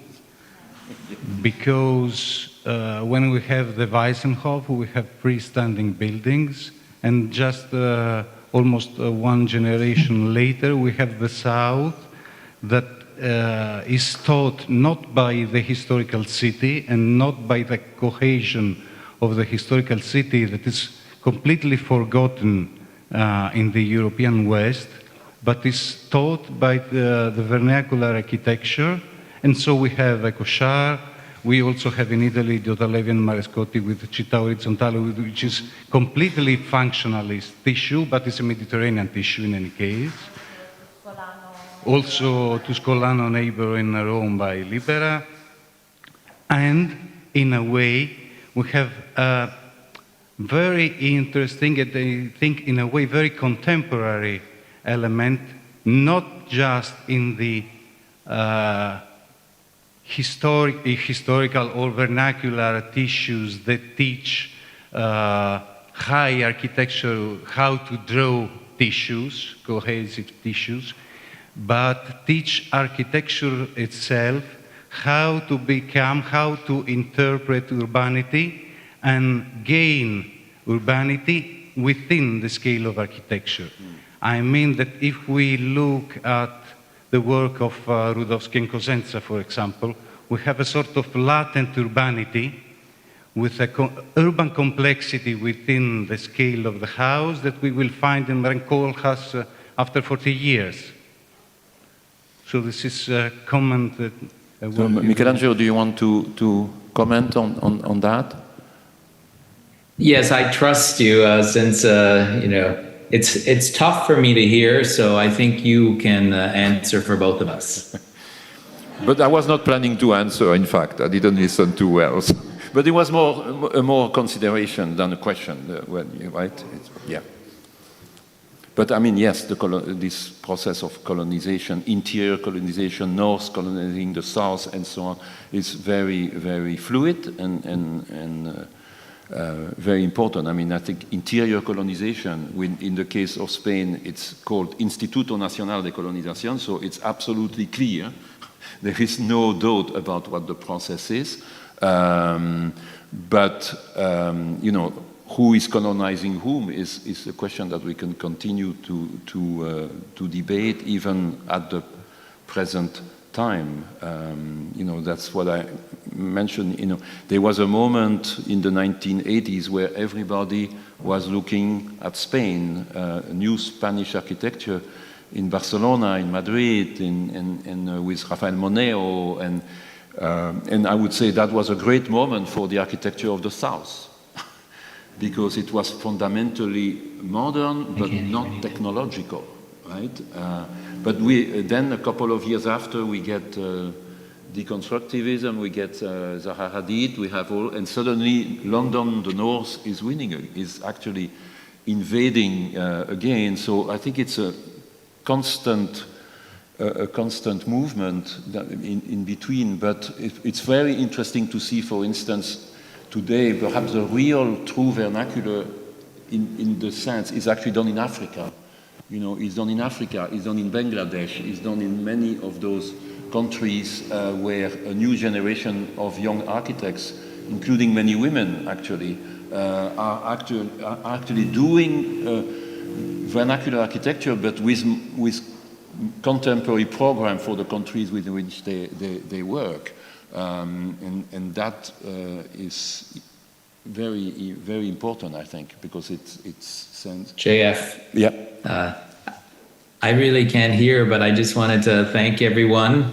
And I wish that I was there to have some wine with you guys after the goodbye. So I just want to say again, thank you. And of course to you that taught me everything I know about the Mediterranean. And I'm going to sign off and good continuation of all your events, and come visit me in Chicago if you all like. Okay, so thank you, Michelangelo. Ciao, ciao. Thank you. Okay, bye-bye. So Michelangelo doesn't want us to talk about the role of the architect in that colonization. There is a last question. There is another one. Michelangelo left because we are on time. So we are on time, yes. We are on our time. So 2 questions. There is a third question, and then we close the session, if you don't mind.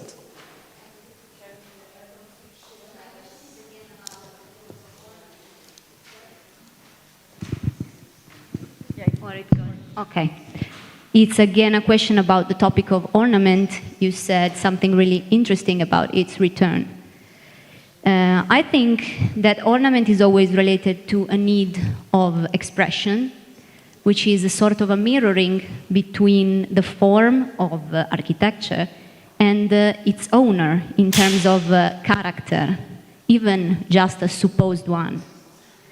So do you think that this may be related to a lack of character of the settlement, or just the will for another, more contemporary character that people are seeking about? Well, I don't know, the question of ornament is also a very, very complicated. And what is ornament?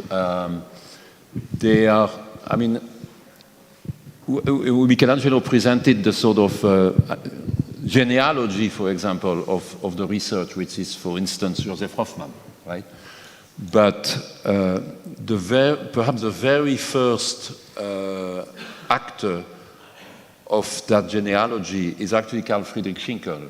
Schinkel, makes the tour of Italy, makes the great trip to Italy, like all the German artists and painters, and also British and so on. But he actually does not stop to Rome. He actually goes further south. He goes to Sicily, he goes to Capri, he goes to, Capri in particular, from which he draws absolutely wonderful watercolor.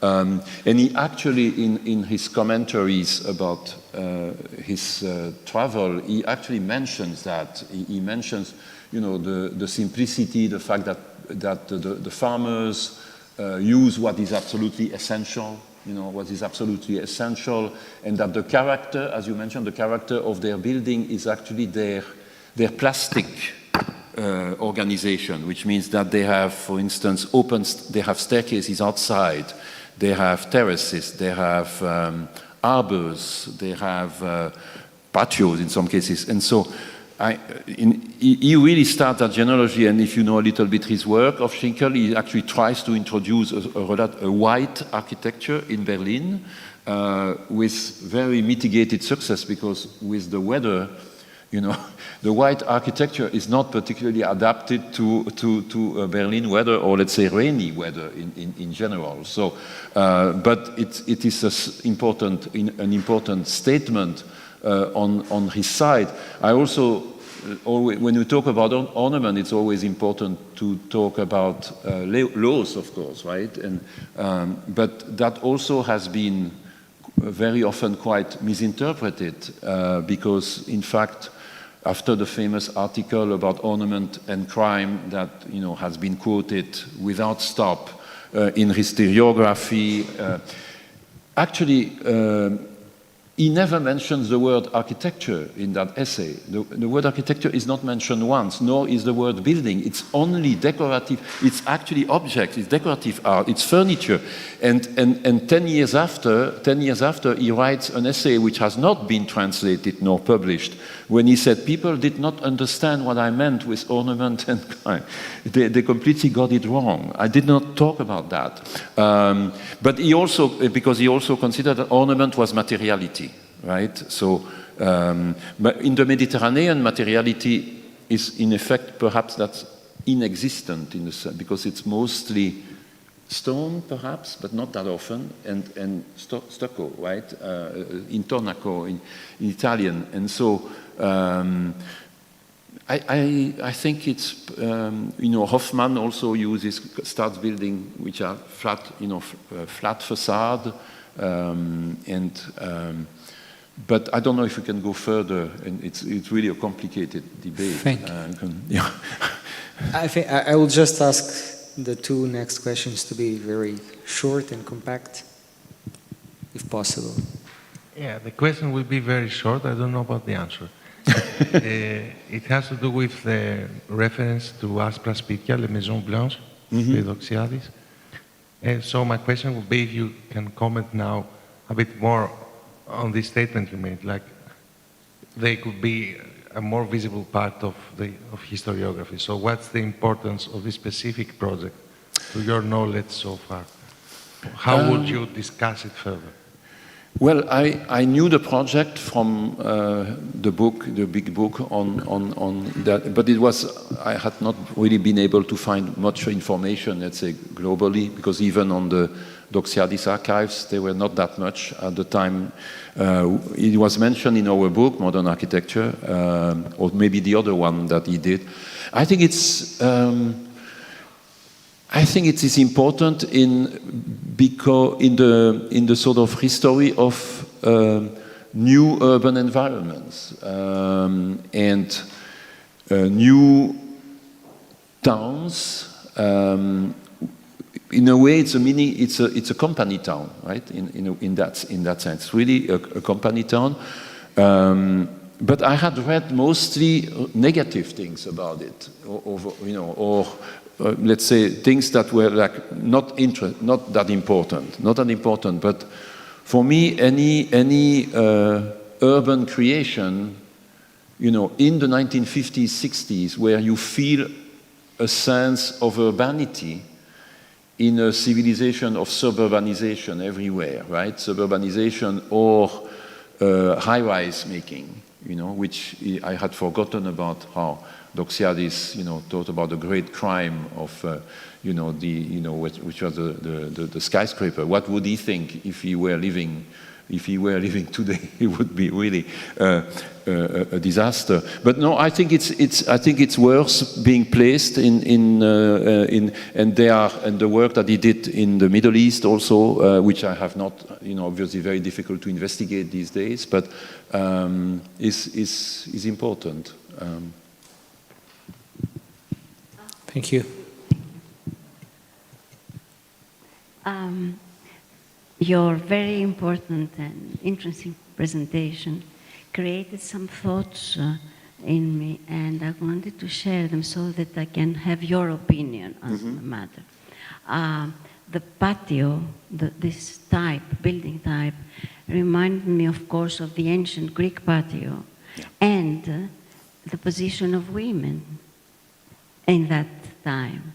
So it was kind of a thought that it was choking for me. And next to it, I thought that all these settlements, all these groups of houses, villages that were created in Spain, were maybe after decision from the regime to be able to check the people who lived there, It was not a kind of houses that were dispersed in the countryside or a linear kind of village, but it was all concentrated, and that made very easy for the regime to check what was going on in these villages. And so Yes. I wanted your opinion on that. Yeah, no, that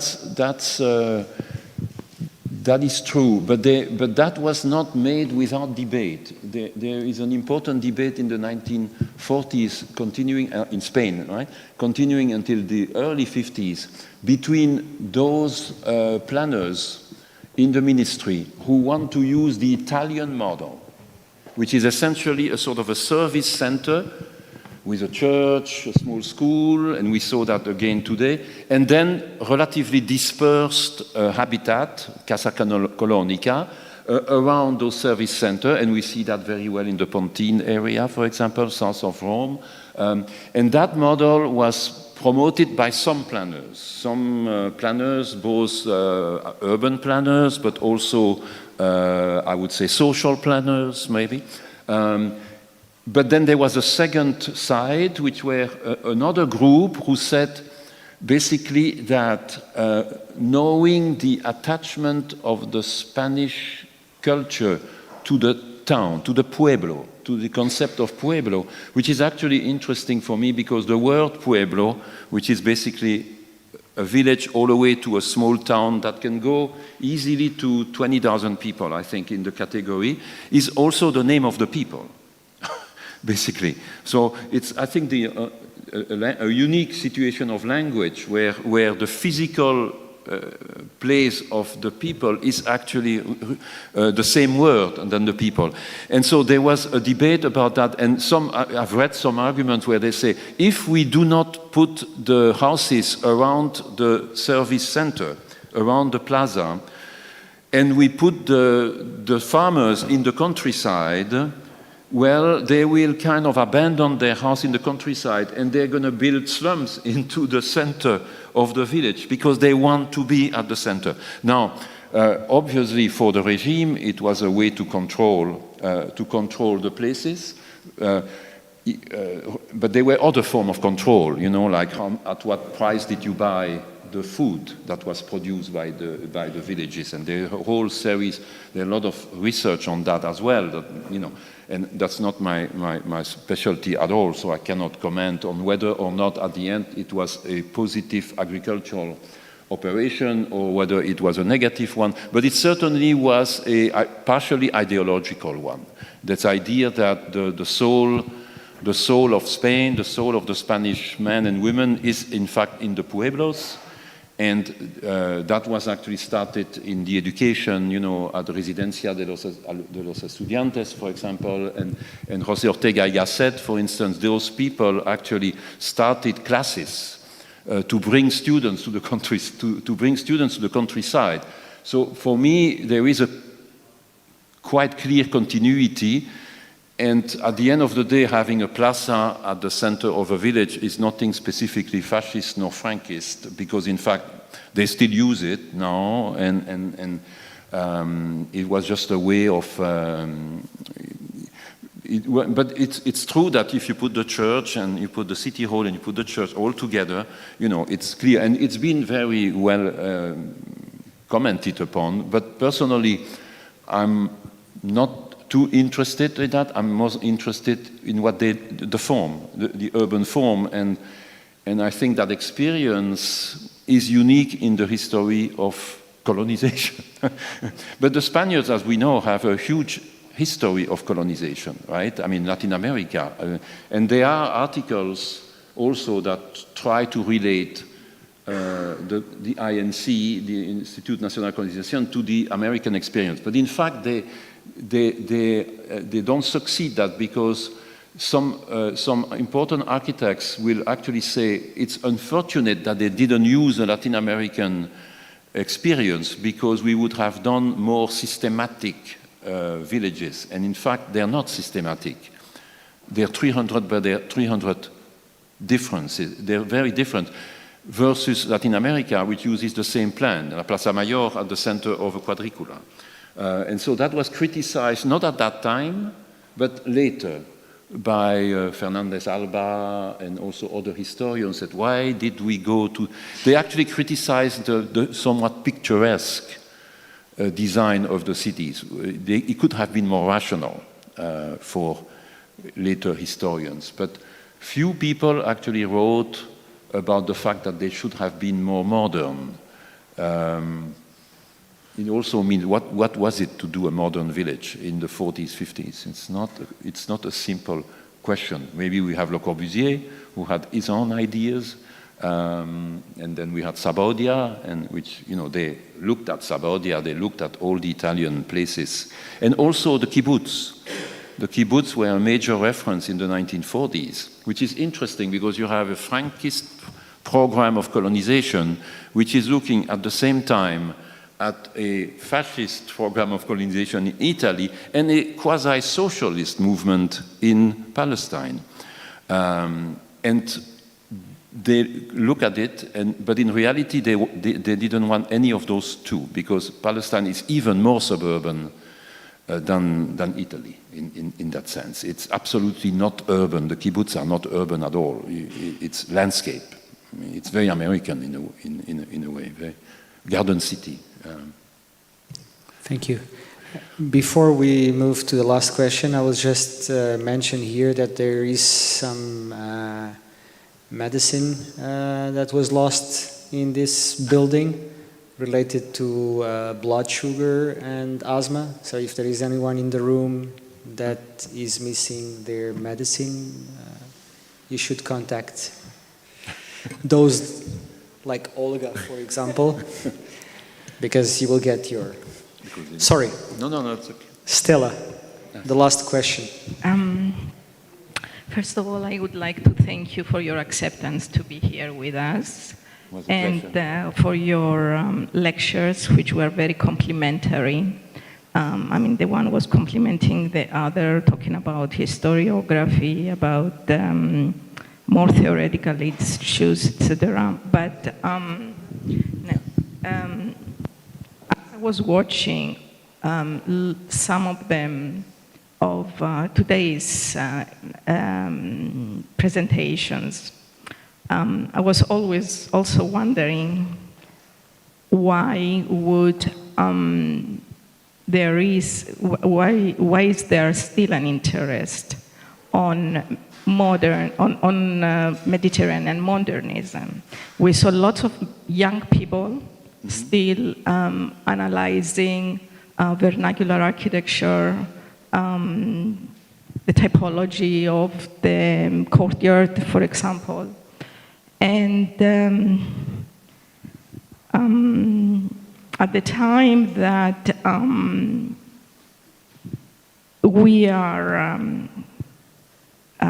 others are talking about the new utopias and the 15-minute city, technology, digital architecture, new forms, whether Mediterranean modernism still interests us only because of historical analysis, or whether it's still relevant as a form of resistance.